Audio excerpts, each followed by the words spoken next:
Good evening, my dear students. Live പ്രോഗ്രാമിൽ short സീരീസിലെ ഇന്നത്തെ സെക്ഷൻ എന്ന് പറയുന്നത് നമ്മൾ ഫസ്റ്റ് ഇയറിലെ മെക്കാനിക്സിലെ 3 ടോപ്പിക്കുകൾ laws of motion, work energy power, system of particles.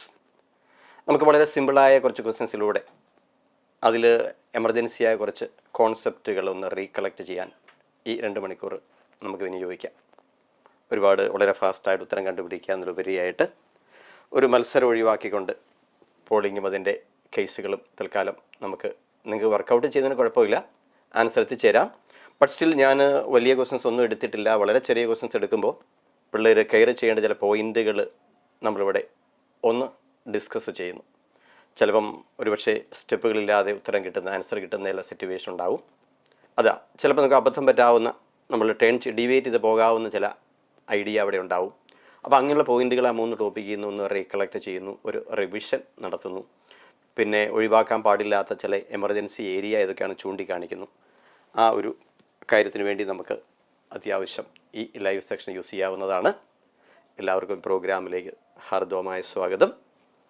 കുട്ടികൾ സ്വന്തമായിട്ട് ചെയ്യുന്നതിന് കൂടെ എന്തെങ്കിലും എക്സ്ട്രാ പോയിന്റുകൾ കിട്ടുന്നുണ്ടോ എന്ന് കൂടെ നോട്ട് ചെയ്ത് വെക്കേണ്ടതാണ്. അബദ്ധം പറ്റാവുന്ന അല്ലെങ്കിൽ സ്റ്റെപ്പില്ലാതെ ചെയ്യാവുന്ന ചില പോയിന്റുകൾ പറയുമ്പോൾ അത് ബാക്കി ടോപ്പിക്കിലും ബാക്കി ഐഡിയയിലും ബാക്കി ക്വസ്റ്റ്യനിലൊക്കെ ആപ്ലിക്കബിൾ ആയിരിക്കാം. നമുക്ക് ക്വസ്റ്റ്യനിലേക്ക് പോകാം. First question actually laws of മോഷനകത്ത് സെക്കൻഡ് ലോയുടെ ആപ്ലിക്കേഷൻ. സെക്കൻഡ് ലോ എന്ന് പറയുന്നത് ഫിസിക്കൽ MA ആണ് അതിൻ്റെ ഫൈനൽ ക്ലൈമാക്സ് എന്ന് പറയുന്നത്. ഫിഗറിൽ ടോട്ടൽ മാസ് എന്ന് പറയുന്ന 2 ഫിഗറിൽ ഒരുപോലെ കാണിച്ചിരിക്കുന്നു. ഞാൻ ക്വസ്റ്റ്യൻ്റെ കാര്യമായ എക്സ്പ്ലനേഷൻ ഇല്ല. വളരെ ഫെമിലിയറായ, സിമ്പിൾ എന്ന് തോന്നാവുന്ന, പല രീതിയിൽ തിരിച്ചു മറിച്ചും ചോദിക്കാവുന്ന ഒരു കോമ്പിനേഷനാണ്. ടോട്ടൽ മാസ് 2 കേസിലും സെയിം ആണ്. എക്സ്റ്റേണലി അപ്ലൈ ചെയ്യുന്ന ഫോഴ്സ് 2 ഫിഗറിൽ ഒരുപോലെയാണ്. അപ്ലൈ ചെയ്യുന്ന ഫോഴ്സ് ഒരു കേസിൽ 2 ml, മറ്റേ കേസ് അത് mലുമാണ് കാണിച്ചിരിക്കുന്നത്. നമുക്കറിയാം ഈ കേസിൽ 2 ഫിഗറിലും ഉണ്ടാകുന്ന ആക്സിലറേഷൻ ന്യൂമറിക്കലി ഈക്വൽ ആയിരിക്കും. ഫസ്റ്റ് ഫിഗറിൽ ആക്സിലറേഷൻ A ആണെങ്കിൽ സെക്കൻഡ് ഫിഗറിലും അതേ ആക്സിലറേഷനാണ്, സെയിം മാഗ്നിറ്റ്യൂഡാണ്, ഓപ്പോസിറ്റ് ഡയറക്ഷനാണ്. ടോട്ടൽ എക്സ്റ്റേണൽ ഫോഴ്സ് സെയിം അല്ലേ, ടോട്ടൽ മാസ് സെയിം അല്ലേ. അപ്പോൾ തീർച്ചയായിട്ടും ടോട്ടൽ എക്സ്റ്റേണൽ ഫോഴ്സും ടോട്ടൽ മാസും സെയിം ആണെങ്കിൽ ആക്സിലറേഷൻ്റെ മാഗ്നിറ്റ്യൂഡ് സെയിം ആയിരിക്കും. 2 ബോഡിക്കും 2 ഫിഗറിലും 2 സിസ്റ്റത്തിനും കോമൺ ആയ ആക്സിലറേഷൻ. ഫിസിക്കൽ MA വെച്ച് ആക്സിലറേഷൻ നമുക്ക് കാൽക്കുലേറ്റ് ചെയ്യാം. ആക്ച്വലി ആക്സിലറേഷൻ്റെ മാഗ്നിറ്റ്യൂഡ് നമുക്കിവിടെ ആവശ്യമില്ല. അവർ ചോദിച്ചിരിക്കുന്നത് the ratio of force of contact between 2 blocks. അപ്പോൾ സെക്കൻഡോടെ ആപ്ലിക്കേഷനാണ്. മോഷൻ ഓഫ് ബോഡീസ് ഇൻ കോണ്ടാക്റ്റിൻ്റെ ആപ്ലിക്കേഷനാണ്. Motion of bodies in contact.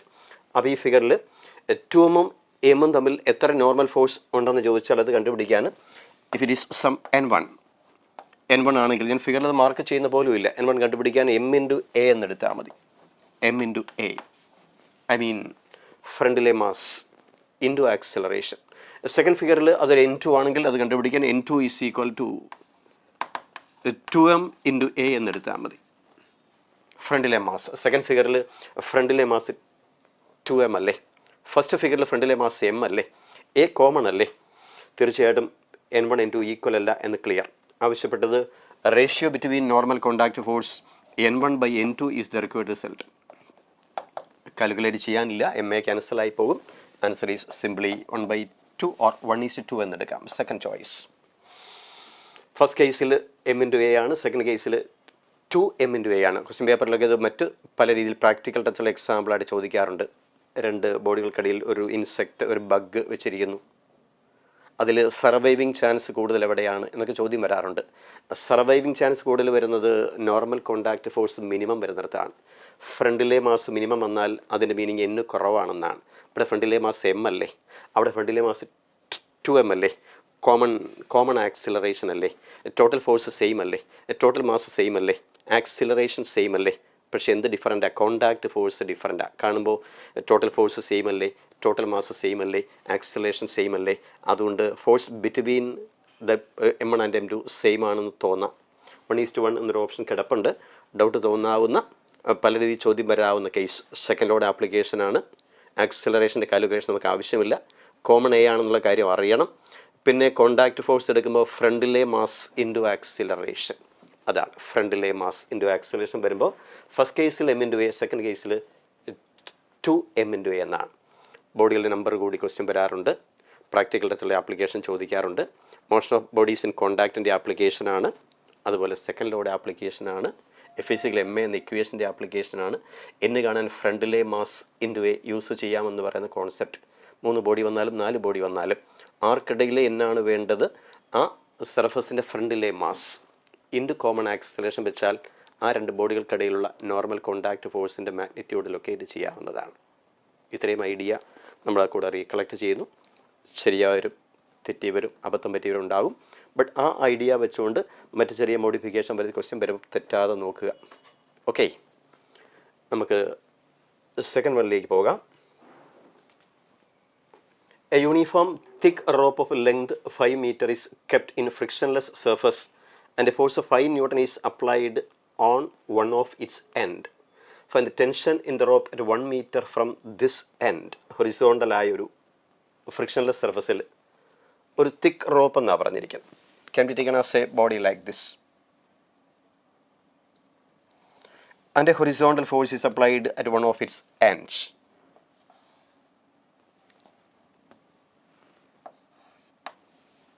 Force apply ചെയ്ത് എൻഡിൽ നിന്ന് 1 മീറ്റർ അകലെ, for example 5 metre total length ആണെങ്കിൽ ഒരു 1 മീറ്റർ സെപ്പറേഷൻ വരുന്ന പോയിന്റിലെ ടെൻഷൻ്റെ മാഗ്നിറ്റ്യൂഡാണ് ആവശ്യപ്പെട്ടിരിക്കുന്നത്. നോർമലി പിള്ളേർ ചെയ്തു വരുന്നത്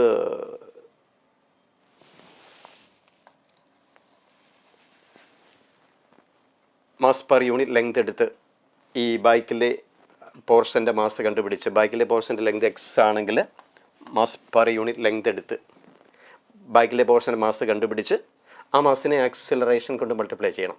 അതാണ് അതിൻ്റെ കോമൺ ആയ നിയമം എന്ന് പറയുന്നത്.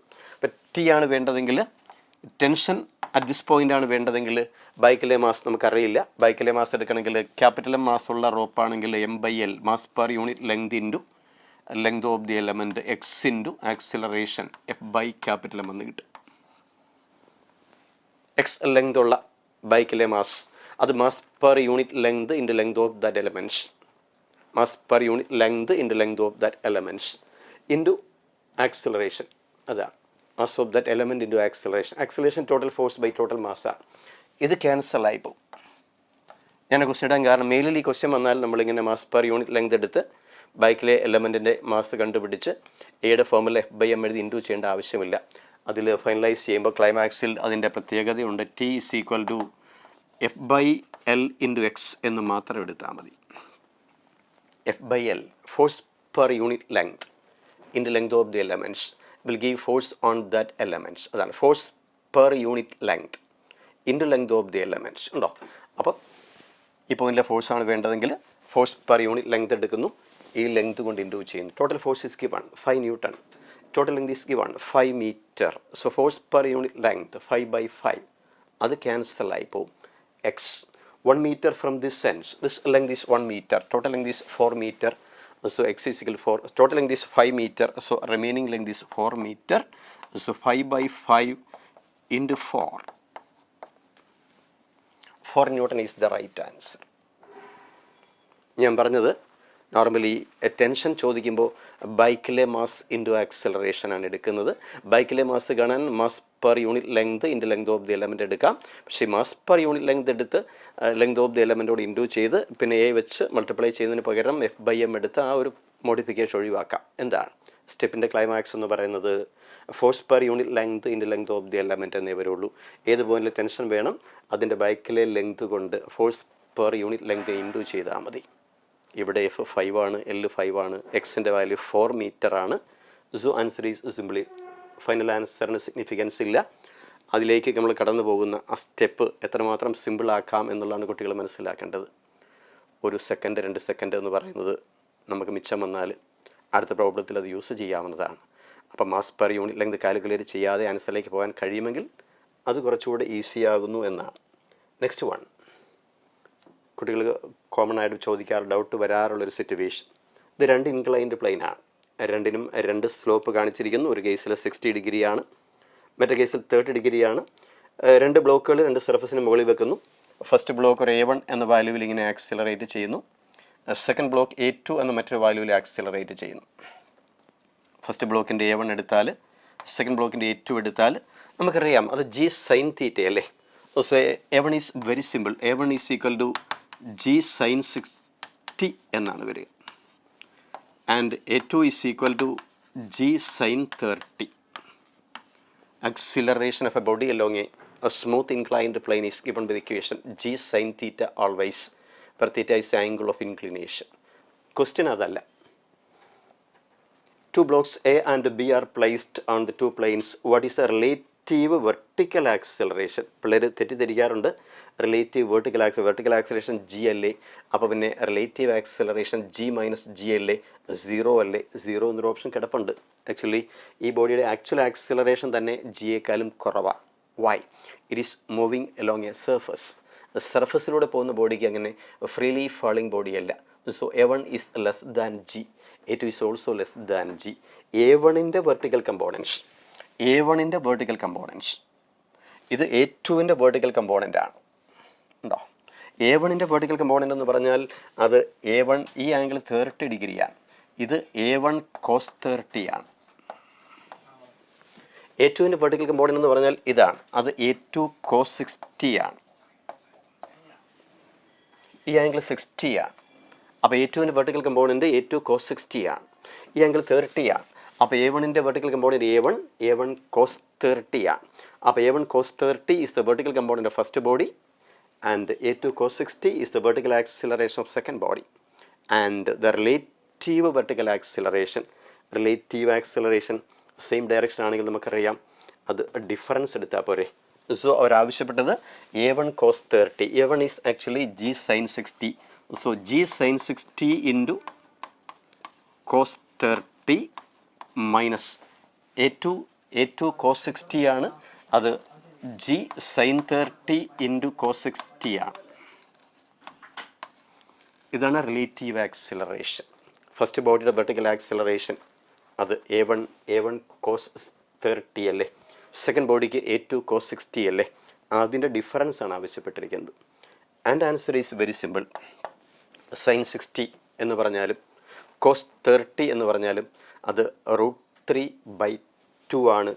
So G into √3/2 into √3/2 will give 3/4 minus sin 30 എന്ന് പറഞ്ഞാലും cos 60 എന്ന് പറഞ്ഞാലും അത് 1/2 അല്ലേ. സോ G ഇൻറ്റു 1/4 എന്ന് കിട്ടും. 3/4G minus 1/4G will give 1/2G. G/2, 4.9 meter per second square in the vertical direction is the right answer. 4.9 meter per second square എന്ന് കിട്ടും. വെക്ടർ റെസൊല്യൂഷൻ്റെ ആപ്ലിക്കേഷൻ ഉണ്ട്, ഇൻക്ലൈൻഡ് പ്ലെയിൻ്റെ ആപ്ലിക്കേഷൻ ഉണ്ട്, റിലേറ്റീവ് ആക്സിലറേഷൻ്റെ ആപ്ലിക്കേഷൻ ഉണ്ട്. ഉണ്ടോ? ഒരു question നല്ലതാകുന്നത് step കൂടുന്നത് കൊണ്ടല്ല, അതിൽ 2-3 തിയററ്റിക്കൽ കോൺസെപ്റ്റ് വരുന്നത് കൊണ്ടാണ്. ഇൻക്ലൈൻഡ് പ്ലെയിനിലൂടെ ഒരു ബോഡി സ്മൂത്ത് സർഫസ് ആണെങ്കിൽ അതിൻ്റെ ആക്സിലറേഷൻ കാണാൻ അറിയണം G sin theta. Theta is the angle between horizontal and inclined line. അതുപോലെ വെക്ടർ റിസോൾവ് ചെയ്യാൻ അറിയണം. അതുപോലെ റിലേറ്റീവ് ആക്സിലറേഷൻ സെയിം ഡയറക്ഷൻ ആണെങ്കിൽ ഡിഫറൻസ് എടുക്കാൻ അറിയണം. അത്രയും ഐഡിയ ഉണ്ടെങ്കിൽ തീർച്ചയായിട്ടും ഈ പ്രോബ്ലം വർക്കൗട്ട് ചെയ്യാം. 0 ആണെന്ന് എഴുതാറുള്ള എന്നാൽ അബദ്ധം പറ്റാവുന്ന A1 is less than G. അപ്പോൾ A1ൻ്റെ വെർട്ടിക്കൽ കമ്പോണൻ്റ് ഏതായാലും A1-നേക്കാളും കുറവാണ്. A2ൻ്റെ വെർട്ടിക്കൽ കമ്പോണൻ്റ് A2-നേക്കാളും കുറവാണ്. A1 G-യേക്കാളും കുറവാണ്. A2 G-യേക്കാളും കുറവാണ്. റിലേറ്റീവ് വെർട്ടിക്കൽ ആക്സിലറേഷൻ ആവശ്യപ്പെട്ടിരിക്കുന്നത് 4th one. വളരെ എമർജൻസി ആയ situation. A sphere is accelerated upward by cord whose braking strength is 4 times its weight. Maximum acceleration with which a sphere can move up without breaking the cord. ഒരു സ്ട്രിങ്ങിൽ ഒരു ball കെട്ടി മുകളിലേക്ക് കൊണ്ടുപോകുമ്പോൾ ടെൻഷൻ്റെ formula എന്ന് പറയുന്നത് T is equal to M into G plus A ആണ്. ഇത് pseudo ഫോഴ്സിൻ്റെ ആപ്ലിക്കേഷനാണ്. സ്യൂഡോ ഫോഴ്സ് ഇല്ലാതെ ചെയ്യാം, ജസ്റ്റ് ഗ്രൗണ്ട് ഫ്രെയിമിൽ നിന്ന് ചെയ്യാം. Tension is given by M into G plus A. അതിൽ വരാവുന്ന maximum acceleration with which sphere can move up without breaking. Braking strength means maximum tension that can be applied. Break ചെയ്യാതെ കൊടുക്കാവുന്ന ടെൻഷൻ്റെ ഏറ്റവും കൂടിയ value അത് വെയ്റ്റിൻ്റെ 4 times എന്ന് പറഞ്ഞിരിക്കുന്നു. So there is 4 mg എന്ന് കിട്ടും. 4 mg സിമ്പിൾ അല്ലേ? അവിടെ നമുക്ക് M G plus M A is equal to 4mg എന്നാണ് കിട്ടുക. എം ക്യാൻസലായി പോകും, ചെയ്യാനൊന്നുമില്ല. സിമ്പിളായ ആൻസറിലേക്ക് G plus A is equal to 4g അല്ലേ,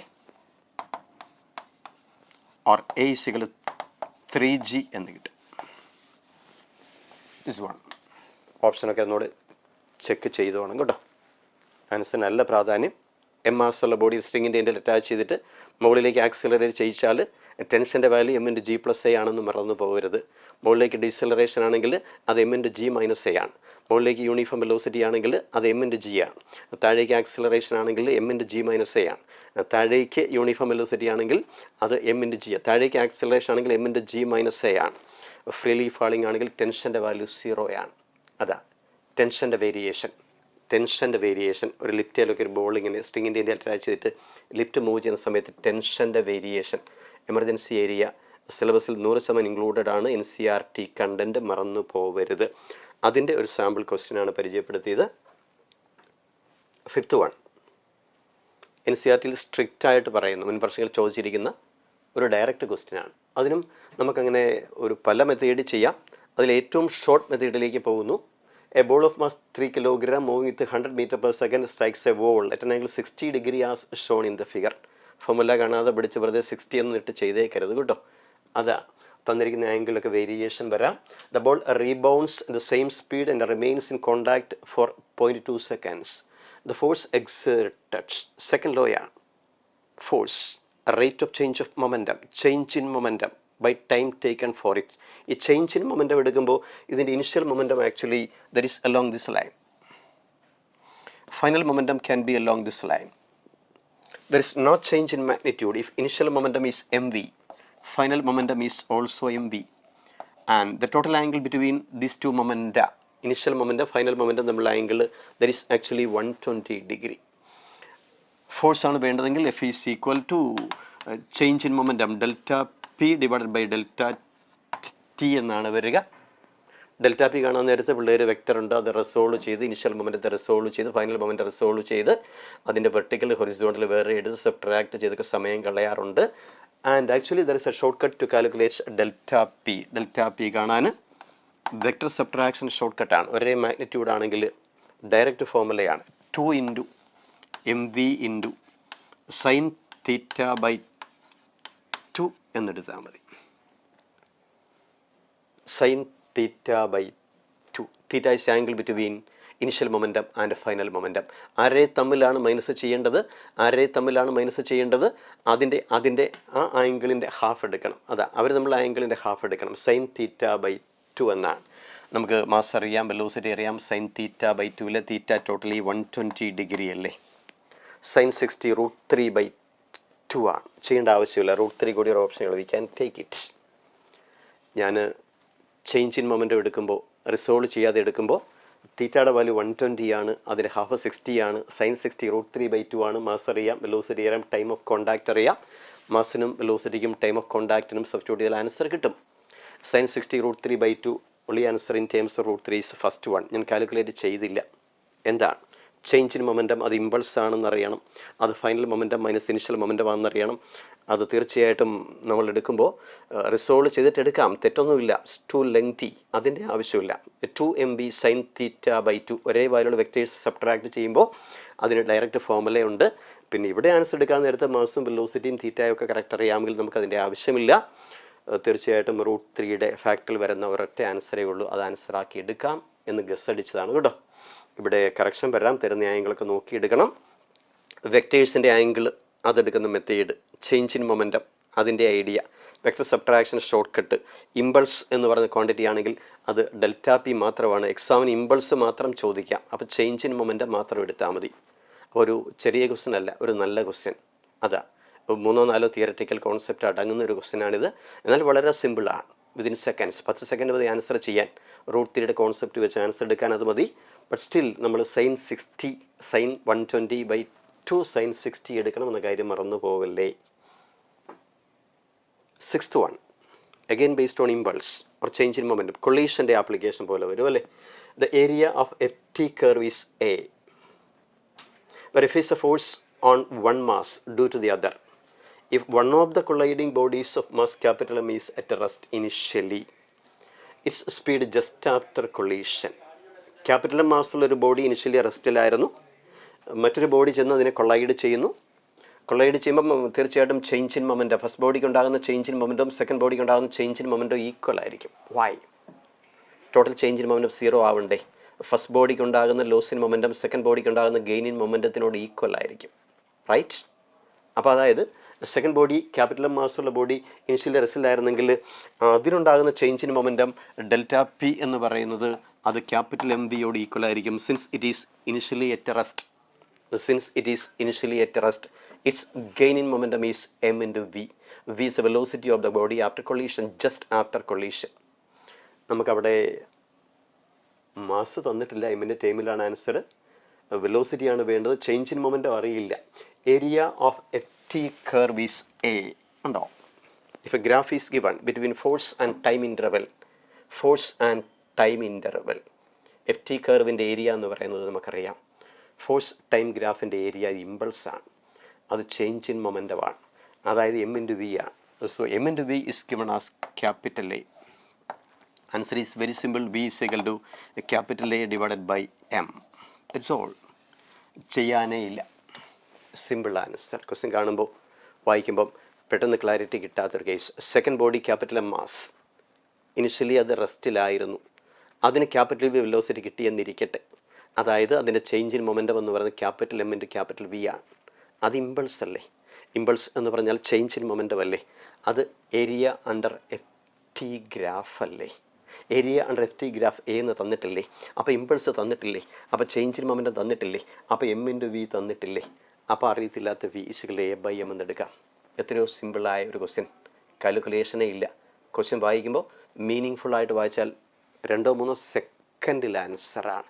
തന്നിരിക്കുന്ന ഗ്രാഫിൻ്റെ ഏരിയ ആണ്, അത് ചേഞ്ച് ഇൻ മൊമെൻറ്റമാണ്, അത് ഇമ്പൾസാണ്. ഇനിഷ്യലി ആ ബോഡിക്ക് മൊമെൻറ്റം ഇല്ലാത്തതിനാൽ ചേഞ്ച് ഇൻ മൊമെൻറ്റം ഫൈനൽ മൊമെൻറ്റത്തിനോട് ഈക്വലാണ് എന്ന ഐഡിയ ആണ് അവിടെ നിന്ന് കിട്ടേണ്ടത്. ഞാൻ ആൻസറിനെ പ്രാധാന്യം കൊടുക്കുന്നില്ല, പകരം ക്വസ്റ്റ്യൻ വായിക്കുമ്പോൾ നമ്മുടെ മനസ്സിൽ കിട്ടേണ്ട ചില ഐഡിയാസ് ഉണ്ട്. അത് ക്ലിക്ക് ചെയ്യാതെ പോയാൽ നമ്മൾ ഡീവിയേറ്റ് ചെയ്ത് ലെങ്തി ആയി പോയിക്കൊണ്ടിരിക്കും. Next one. Two persons are holding a rope of a negligible weight tightly at its ends that is initially horizontal. ഒരു സ്ട്രിങ്ങിൻ്റെ 2 എൻഡിൽ 2 പേര് പിടിച്ച് ഹോൾഡ് ചെയ്യുന്നു. റോപ്പിന് വെയിറ്റ് ഇല്ലാത്തതിനാൽ initially it is horizontal. And now a 15 kilogram weight is attached to the rope at the midpoint. What happens? So simply ഇത്രയേ ഉള്ളൂ. 15 kilogram block attach ചെയ്താൽ അതിന് സെൻറ്റർ ഇങ്ങനെ ഡീവിയേറ്റ് ചെയ്ത് പോകും. ഞാൻ ഫിഗറിന് കാര്യമായി ഇമ്പോർട്ടൻസ് കൊടുക്കുന്നില്ല. Anyway 15 kilogram is attached like this. അപ്പോൾ സ്ട്രിങ് താഴേക്ക് ഡീവിയേറ്റ് ചെയ്യുന്നു. ഇവിടെ ഒരു ആംഗിൾ സബ്റ്റൻഡ് ചെയ്യും, തീറ്റ. അപ്പോൾ ഈ സ്ട്രിങ്ങിൽ ടി എന്നൊരു ടെൻഷൻ ഉണ്ടാകും, ഈ സ്ട്രിങ്ങിൽ ടി എന്നൊരു ടെൻഷൻ ഉണ്ടാകും. ഈ ആംഗിൾ തീറ്റ ഈച്ച്. എം മാസുള്ള ബ്ലോക്ക് ആണെങ്കിൽ എം ജി എന്ന വെയിറ്റ് ഓർ ഡബ്ല്യു എന്ന വെയിറ്റ് താഴേക്ക് ആക്ട് ചെയ്യും. W is the weight of the block. ഞാൻ റിസോൾവ് ചെയ്യുന്നില്ല കേട്ടോ. ഡബ്ല്യുവിനെ ബാലൻസ് ചെയ്യാൻ W is equal to 2t cos തീറ്റയാണ്. ഇക്വിലിബ്രിയം. ഈ ടെൻഷൻ്റെ കോസ് കമ്പോണൻ്റ് മുകളിലേക്കല്ലേ? ഈ ടെൻഷൻ്റെ കോസ് കമ്പോണൻ്റ് മുകളിലേക്കല്ലേ? 2t കോസ് തീറ്റ ഡബ്ല്യുവിനോട് ഈക്വൽ ആകണം. ഇക്വിലിബ്രിയം കണ്ടീഷനാണ്. അവർ ചോദിച്ചിരിക്കുന്നത് അതല്ല. The minimum force required to completely straighten the rope. ഈ റോപ്പ് സ്ട്രെയിറ്റ് ആകണമെങ്കിൽ നമ്മൾ സൈഡിലേക്ക് എത്ര ഫോഴ്സ് കൊടുക്കണമെന്നാണ്. ടെൻഷന് മിനിമം എത്ര വാല്യൂ കൊടുക്കേണ്ടി വരുമെന്നാണ്. നമുക്കറിയാം റോപ്പ് സ്ട്രെയിറ്റ് ആകണമെങ്കിൽ തീറ്റയുടെ വാല്യൂ, അതായത് ഈ ബോഡി ഇവിടെ വരണം. Theta must be 90 and cos 90 is equal 0. Tension is given by W divided by 2 cos തീറ്റയാണ്. തീറ്റ 90 ആകണമെങ്കിൽ ടെൻഷൻ്റെ വാല്യൂ കോസ് 90 0 ആണ്. ഡിനോമിനേറ്റർ 0 ആവണം, ടെൻഷൻ ഇൻഫിനിറ്റി ആവണം. It is practically impossible. And fourth option is the right answer. ഒരു കാരണവശാലും ആ 2 പേര് നോക്കിയാൽ ഈ സ്ട്രിങ്ങിനെ സ്ട്രെയിറ്റ് ആക്കാൻ പറ്റുകയില്ല എന്നാണ് പ്രാക്ടിക്കൽ ടച്ച്. സ്ട്രെയിറ്റ് ആക്കാൻ ആവശ്യമായ ഫോഴ്സിൻ്റെ value that is infinitely large. It is practically impossible. Theta 90 വന്നാൽ കോസ് 90 0 വന്നാൽ as per the given equation tension must be infinity. എന്ന് വെച്ചാൽ സ്ട്രിങ്ങിൽ കൊടുക്കുന്ന ടെൻഷൻ്റെ വാല്യൂ ഇൻഫിനിറ്റ്ലി ലാർജ് ആയിരിക്കണം. അത് പോസിബിൾ അല്ല. അതുകൊണ്ട് ആ സ്ട്രിങ്ങിനെ ഒരാൾക്കും സ്ട്രെയിറ്റ് ആക്കാൻ പറ്റുകയില്ല. ആദ്യത്തെ കേസിൽ സ്ട്രിങ് സ്ട്രെയിറ്റ് ആയിരുന്നെങ്കിൽ അതിൻ്റെ മീനിങ് അത് മാസ്ലെസ് ആയിരുന്നു എന്നുള്ളതാണ്. സെൻറ്ററി മാസ് വരുമ്പോൾ തീർച്ചയായിട്ടും ഡീവിയേറ്റ് ചെയ്തേ ഇരിക്കുകയുള്ളൂ. തീറ്റ 90 ആകുകയില്ല. തീറ്റ 90 ആക്കാൻ ആവശ്യമായ ഫോഴ്സിൻ്റെ വാല്യൂ എന്ന് പറയുന്നത് infinitely large. Fourth option is the right answer. Laws of മോഷനകത്ത് ഇക്വിലിബ്രിയത്തിൻ്റെ കൂടെ ചോദിക്കാവുന്ന എന്നാൽ കാര്യമായ സ്റ്റെപ്പില്ലാത്ത ഒരു ഐഡിയ. രണ്ട് ടെൻഷൻ്റെ വെർട്ടിക്കൽ കമ്പോണൻറ്റ് വെയ്റ്റിനോട് ഇക്വേറ്റ് ചെയ്യുന്നു. ഞാനിതെടുക്കുമ്പോൾ ബേസിക്കലി ഈ ഫോർമുലക്ക് എവിടെ നിന്നാണ് വന്നതെന്ന് പഠിപ്പിക്കുന്നില്ല. 7-ാം തീയതി എക്സാം എഴുതുന്ന പോകുന്ന കുട്ടികൾക്ക് തീർച്ചയായിട്ടും അതിൻ്റെ ഐഡിയ ഉണ്ടാവണം കേട്ടോ. വെക്ടറിൻ്റെ റിസൾട്ടൻ്റെ ഒക്കെ എടുത്ത ഐഡിയ ഉണ്ടെങ്കിൽ അത് എങ്ങനെ എത്രയും പെട്ടെന്ന് ആൻസറിലേക്ക് എത്തിക്കാം, അബദ്ധം പറ്റാവുന്ന ചില ഐഡിയ അതുണ്ടെങ്കിൽ അതൊന്ന് കറക്റ്റ് ചെയ്യാവുന്ന മാത്രം. Two weights W1 W2 are suspended from two ends of a light string passing over a smooth fixed pulley. NCERT സിലബസിൽ പുള്ളി സിസ്റ്റത്തിൽ ആകെപ്പാടെ 2 കോൺസെപ്റ്റേ നിങ്ങൾക്ക് സിലബസിലുള്ളൂ. ക്വസ്റ്റ്യൻ വരുവാണെങ്കിൽ അത് വെച്ചേ വരുള്ളൂ. കുട്ടികൾക്ക് കൂടുതൽ ഫിഗറൊക്കെ അറിയാമായിരിക്കും. സിമ്പിളി ഒരു സ്ട്രിങ്ങിൻ്റെ എൻഡിൽ ഒരു പുള്ളി അറ്റാച്ച് ചെയ്യുകയും അതുവഴി ഒരു സ്ട്രിങ് കടന്നു പോവുകയും ആ സ്ട്രിങ്ങിൻ്റെ 2 ഫ്രീ എൻഡിൽ അൺഈക്വലായ മാസ് അറ്റാച്ച് ചെയ്യുകയും അതിന് ഇക്വലൻ്റായ സിസ്റ്റത്തിൻ്റെ ആക്സിലറേഷനോ അല്ലെങ്കിൽ സ്ട്രിങ്ങിൻ്റെ ടെൻഷനോ കണ്ടുപിടിക്കുന്ന ഒരു ഡയറക്റ്റ് സിറ്റുവേഷൻ. ഇത് ക്ലാസ്സുകളൊക്കെ എടുക്കുന്ന idea. M1 and M2 M1 M2 different ആണെങ്കിൽ ഈ സ്ട്രിങ്ങിലെ ടെൻഷൻ്റെ ഇക്വേഷൻ, പുള്ളി വഴി കടന്നു പോകുന്ന സ്ട്രിങ്ങിലെ ടെൻഷൻ്റെ ഇക്വേഷൻ T എന്ന് പറയുന്ന കാണാൻ ഫോർമുലയുണ്ട്. 2M1 M2 G divided by M1 plus M2 എന്നാണ്. അതിൻ്റെ ഡെറിവേഷനിലേക്ക് പോകുന്നില്ല. Tension on the string passing over the pulley is given by the equation T is equal to 2M1 M2 G by M1 plus M2 എന്നാണ്. അതുപോലെ acceleration of system കണ്ടുപിടിക്കാൻ M1 minus M2 into G by M1 plus M2. അത് basically 2 ഇക്വേഷനാണ്. And there is a modification. If the pulley is pulled up with N acceleration G ഉണ്ടോ, നമ്മൾ ഈ holding സ്ട്രിങ്ങെ പിടിച്ചിട്ട് ഇങ്ങനെ മുകളിലേക്ക് അതിനെ ലിഫ്റ്റ് ചെയ്യിക്കുക. System is accelerating up with G. Actually ഫ്രെയിമിന് ഒരു ആക്സിലറേഷൻ വരുമല്ലേ, സ്യൂഡോ ഫോഴ്സിൻ്റെ ആപ്ലിക്കേഷന്. അതിലേക്കൊന്നും വേണ്ട, നമുക്ക് മുകളിലേക്ക് സിസ്റ്റം പോയാൽ G അത് മാറും. G പ്ലസ് G ആയിട്ട് ഇവിടെ മാറ്റം കൊടുത്താൽ മതി, അത്രയേ ഉള്ളൂ. G plus A. System is accelerating up. So tension കാണുമ്പോൾ M into G plus A എടുക്കാറില്ലേ, അതുപോലെ സ്യൂഡോ ഫോഴ്സിൻ്റെ ആപ്ലിക്കേഷനാണ്. G പ്ലസ് എക്ക് പകരം G പ്ലസ് G എന്നെടുക്കാം. അപ്പോൾ അത് G plus G 2G 4M1 M2 G divide by M1 plus M2 എന്ന് കിട്ടും. 4M1 M2 G divided by M1 plus M2 ആണ്. 4M1 M2 G divided by M1 plus M2. അപ്പോഴും പിള്ളേർ അങ്ങനെ ഒരു ആൻസർ ഇല്ല, തന്നിരിക്കുന്നത് മാസ് അല്ല വെയിറ്റ് ആണ് കേട്ടോ.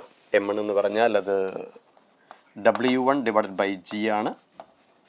M2 എന്ന് പറഞ്ഞാൽ അത് W2 ഡിവൈഡ് ബൈ G അല്ലേ, വെയിറ്റ് M ഇൻറ്റു G അല്ലേ. അപ്പോൾ W1 M1 G അല്ലേ, W2 M2 G അല്ലേ. അപ്പോൾ M1ന് W1 ബൈ G എടുക്കാമല്ലേ, M2ന് W2 ബൈ G അത് ഇട്ട് കൊടുത്താൽ മതി. M1ന് W1 ബൈ Gയും M2ന് W2 ബൈ G എടുത്ത് സിംപ്ലിഫൈ ചെയ്യുമ്പം I think answer is 4W1 W2 by W1 by W1 plus W2. ഞാൻ ആ സബ്സ്റ്റിറ്റ്യൂഷൻ സ്റ്റെപ്പിലേക്കൊന്നും പോകുന്നില്ല കേട്ടോ, കോൺസെപ്റ്റ് ക്ലിയർ ആയാൽ മതി. 3 കാര്യങ്ങൾ. അൺഈക്വൽ മാസ് ആണെങ്കിൽ എ കാണാൻ M1 minus M2 into G by M1 plus M2. 2 പുള്ളി വഴി കടന്നു പോകുന്ന സ്ട്രിങ്ങിലെ ടെൻഷൻ കാണാൻ 2M1 M2 G by M1 plus M2. System is accelerating up എന്ന് പറഞ്ഞാൽ അവിടെ Gക്ക് പകരം G പ്ലസ് G ഇടണം. അങ്ങനെ 3 ഐഡിയ ആ കേസിൽ. കണക്റ്റഡ് ബോഡിയിൽ പുള്ളി സിസ്റ്റത്തിൽ നീറ്റ് സിലബസിൽ വരാവുന്ന ഒരു ഫിഗർ ഇതാണ് ഒരെണ്ണം. ഇത് കമ്പൽസറി, അത് പഠിച്ചിരിക്കണം. പിന്നെ വലിയ ആപ്ലിക്കേഷൻസിന് ചാൻസ് വളരെ കുറവാണ്, ബട്ട് സ്റ്റിൽ മിനിമം ഈ 3 ഐഡിയ എങ്കിലും ഉണ്ടാവണം. പുള്ളി റെസ്റ്റിലാണെങ്കിൽ വരാവുന്ന ടെൻഷൻ്റെ ഇക്വേഷൻ, ആക്സിലറേഷൻ്റെ ഇക്വേഷൻ, പുള്ളിക്ക് മോഷൻ വന്നാൽ അവിടെ G പ്ലസ് എ അല്ല G മൈനസ് എ എടുക്കുന്ന പ്രോഗ്രാം, അതിൻ്റെ ഒരു ആപ്ലിക്കേഷനാണ്. Okay, next one. ഇത് സിലബസിൽ വരാവുന്ന കണക്റ്റഡ് ബോഡി പുള്ളി സിസ്റ്റത്തിൽ വരാവുന്ന 2ാമത്തെ ആപ്ലിക്കേഷൻ. ഈ 2 ഫിഗറേ നമുക്ക് സിലബസിൽ മിക്കവാറും ഉള്ളൂ, അത് വെച്ച് ക്വസ്റ്റ്യൻ വരാറുള്ളൂ. ബാക്കിയുള്ള ആപ്ലിക്കേഷൻസിന് സാധ്യത കുറവാണ്. മിനിമം ഈ 2 ഐറ്റം മറന്നു പോകരുത്. ഇവിടെയും ഒരു ബോഡി അത് സർഫസിലാണ്, 2ാമത്തെ ബോഡി ഹാങ് ചെയ്യുവാണ്. സർഫസ് സ്മൂത്ത് ആയിരിക്കണം, ഫ്രിക്ഷൻ ഒന്നുമില്ല. ഫ്രിക്ഷൻ ഉണ്ടെങ്കിൽ ആ ഐഡിയ പറഞ്ഞിരിക്കും, സ്മൂത്ത് എന്ന് പറഞ്ഞിട്ടുണ്ട്. സിമ്പിളി ആക്സിലേഷൻ എ ആണ് ചോദ്യം. കുട്ടികൾ ആവശ്യമില്ലാതെ ഫ്രീ ബോഡി ഡയഗ്രാമൊക്കെ എടുത്ത് സ്റ്റെപ്പ് ലെങ്തി ആക്കാറുണ്ടല്ലേ. സ്ട്രിങ്ങിൻ്റെ ലെങ്തിന് ചേഞ്ച് വരാത്തിടത്തോളം കാലം ഈ ആക്സിലറേഷൻ്റെ സ്പെഷ്യാലിറ്റി എന്ന് പറയുന്നത് അത് 5 കിലോഗ്രാമിനും 4 കിലോഗ്രാമിനും ഒരുപോലെ ആയിരിക്കും. ഐ മീൻ മാഗ്നിറ്റ്യൂഡ് കറക്റ്റ് ആയിരിക്കും. ഇത് 1 മീറ്റർ ഇങ്ങോട്ട് ഇറങ്ങിയാൽ ഇത് 1 മീറ്റർ അങ്ങോട്ട് നീങ്ങിയേ പറ്റുള്ളൂ. ദറ്റ് മീൻസ് ബോഡിക്കുണ്ടാകുന്ന ഡിസ്പ്ലേസ്മെൻറ്റിൻ്റെ മാഗ്നിറ്റ്യൂഡ് സെയിം ആയിരിക്കും. അപ്പോൾ അറ്റൈൻ ചെയ്യുന്ന വെലോസിറ്റി സെയിം ആയിരിക്കും. അപ്പോൾ ആക്സിലറേഷൻ്റെ മാഗ്നിറ്റ്യൂഡ് സെയിം ആയിരിക്കും. അപ്പോൾ ഓരോ ബോഡിക്കും ഫ്രീ ബോഡി ഡയഗ്രം ഒക്കെ വരച്ച് ടെൻഷൻ്റെ ആരോ മാർക്ക് ഇട്ട് ഫോർമുല എഴുതി അതിന് സോൾവ് ചെയ്തൊന്നും പോയേക്കരുത്. ഈ ഒരു കേസ് വന്നാൽ ഹാങ്ങിങ് ബോഡിയുടെ എ കാണാനും സ്ലൈഡിംഗ് ബോഡി എ കാണാനും net unbalanced force by total mass അത്രയേ ഉള്ളൂ. And net unbalanced force is only weight of this body. Why? The weight of this body is balanced by normal reaction. ഈ ബോഡിയുടെ net force 0 ആയി പോകും, vertical force 0 ആയി പോകും. അതാണ് അതിൻ്റെ വെയിറ്റ് നോർമൽ ഫോഴ്സ് വഴി ബാലൻസ്ഡ് ആണ്. So only unbalanced force is the weight of this body. 5 into G divided by 5 + 4 is the right answer. അത്രേ ചെയ്യാവൂ. ഞാൻ ഒരു ആൻസർ എടുക്കുന്നത് എങ്ങനെയാണെന്നല്ല, അത് എത്രയും ഫാസ്റ്റായിട്ട് എങ്ങനെ എടുക്കണം, ഇങ്ങനെ ചെയ്യാവൂ എന്നൊരു വാണിങ്ങിന് വേണ്ടിയാണ് ക്വസ്റ്റ്യൻ ഇട്ടിരിക്കുന്നത്. കുട്ടികൾ M1ൻ്റെ ഫ്രീ ബോഡി ഇക്വേഷൻ എഴുതി, M2ൻ്റെ ഫ്രീ ബോഡി ഇക്വേഷൻ എഴുതി അതിനെ സോൾവ് ചെയ്തൊക്കെ എടുക്കാറുണ്ട്. Too lengthy method. നമ്മൾ ആക്സിലേഷൻ കണ്ടുപിടിക്കേണ്ട കാര്യമില്ല, ആക്സിലേഷൻ സെപ്പറേറ്റ് കണ്ടുപിടിക്കേണ്ട ആവശ്യമില്ല, ടെൻഷൻ കണ്ടുപിടിക്കേണ്ട ആവശ്യമില്ല. ഡയറക്റ്റ് ഫോർമുല 5 കിലോഗ്രാമിൻ്റെ weight, that is only unbalanced force and total mass. So 5G/9 is the right answer. 5G/9. Okay. ഇത് നമ്മുടെ motion of a body inside a ലിഫ്റ്റാണ്. Emergency situation. ഒരു കേസിലും മറന്നു പോയേക്കരുത്. ഇത് പഠിക്കാതെ എൻട്രൻസ് എഴുതാൻ പോകരുത്. 99% സാധ്യതയുണ്ട്. അത് പല കേസിൽ ചോദിക്കാം. നമ്മളെ സ്ട്രിങ്ങിലെ ടെൻഷൻ്റെ വേരിയേഷൻ പോലെ തന്നെ വരാവുന്ന സിറ്റുവേഷനാണ്. പക്ഷേ motion of a body inside a ലിഫ്റ്റിന് അതിനേക്കാളും ചാൻസ് കൂടുതലാണ്. The ratio of the weight of a man in a stationary lift. Stationary എന്ന് പറയുമ്പോൾ അവിടെ അപ്പാരൻ്റ് വെയിറ്റ് എന്ന് പറയുന്നത് ആക്ച്വൽ വെയിറ്റിനോട് ഈക്വലാണ്. കാരണം ഫ്രെയിമിന് എന്തില്ല? മോഷൻ ഇല്ല. അല്ല, ഫ്രെയിമിന് ആക്സിലറേഷൻ ഇല്ല. And when it is moving down with a uniform acceleration, ratio of weight അല്ല actual weight അല്ല മാറുക, അപ്പാരൻ്റ് വെയിറ്റ് ആണ് മാറുക. അത് മറന്നു പോകരുത്. അപ്പോൾ തീർച്ചയായിട്ടും സ്റ്റേഷനറി ആണെങ്കിൽ M into G divided by M into G plus A. G plus A അല്ല, G minus A അല്ലേ? മൂവിങ് ഡൗൺ അല്ലേ? Moving down with an acceleration. Lift is moving down with an acceleration, then a weight or a reading is given by M into G minus A. That is given as 3/2 mass cancels. ഒന്നും ചെയ്യാനില്ല അല്ലേ? Just ഒരു cross multiplication പോലെ നടത്തിയ answer കിട്ടും. പഠിപ്പിക്കാൻ അത്രയേ ഉള്ളൂ. mg എപ്പോഴാണ് ലിഫ്റ്റ് മൂവ് ചെയ്യുന്നില്ലെങ്കിൽ apparent weight is equal to actual weight is given by mg. And if the lift is moving down with an acceleration A, apparent weight is given by M into G minus A, and their ratio is given as 3:2 in our question, and on multiplying 2G is equal to 3G minus 3A എന്ന് കിട്ടും. or 3A is equal to G എന്നാണ് കിട്ടുക. 3A G ആണെങ്കിൽ A is equal to G/3 is the right answer. 3A is equal to 3G minus 2G into G നോക്കണമെങ്കിൽ 2 into G is equal to 3 into G minus 3 into A. G/3 എന്ന് കിട്ടും. Final ആൻസറിനല്ല, ഈ ratio clear ആണോ എന്ന് നോക്കിയാൽ മതി. Next one. ഇതും ഇക്വിലിബ്രിയത്തിൻ്റെ വളരെ സിമ്പിളായൊരു കേസ്. ഒരു സ്പ്രിങ്, അത് ഒരു പുള്ളി വഴി രണ്ട് ബോഡിയിലേക്ക് കണക്ട് ചെയ്തിരിക്കുന്നു. ലെഫ്റ്റിലും റൈറ്റിലും ഒരേ മാസ്, ഒരേ വെയിറ്റ്.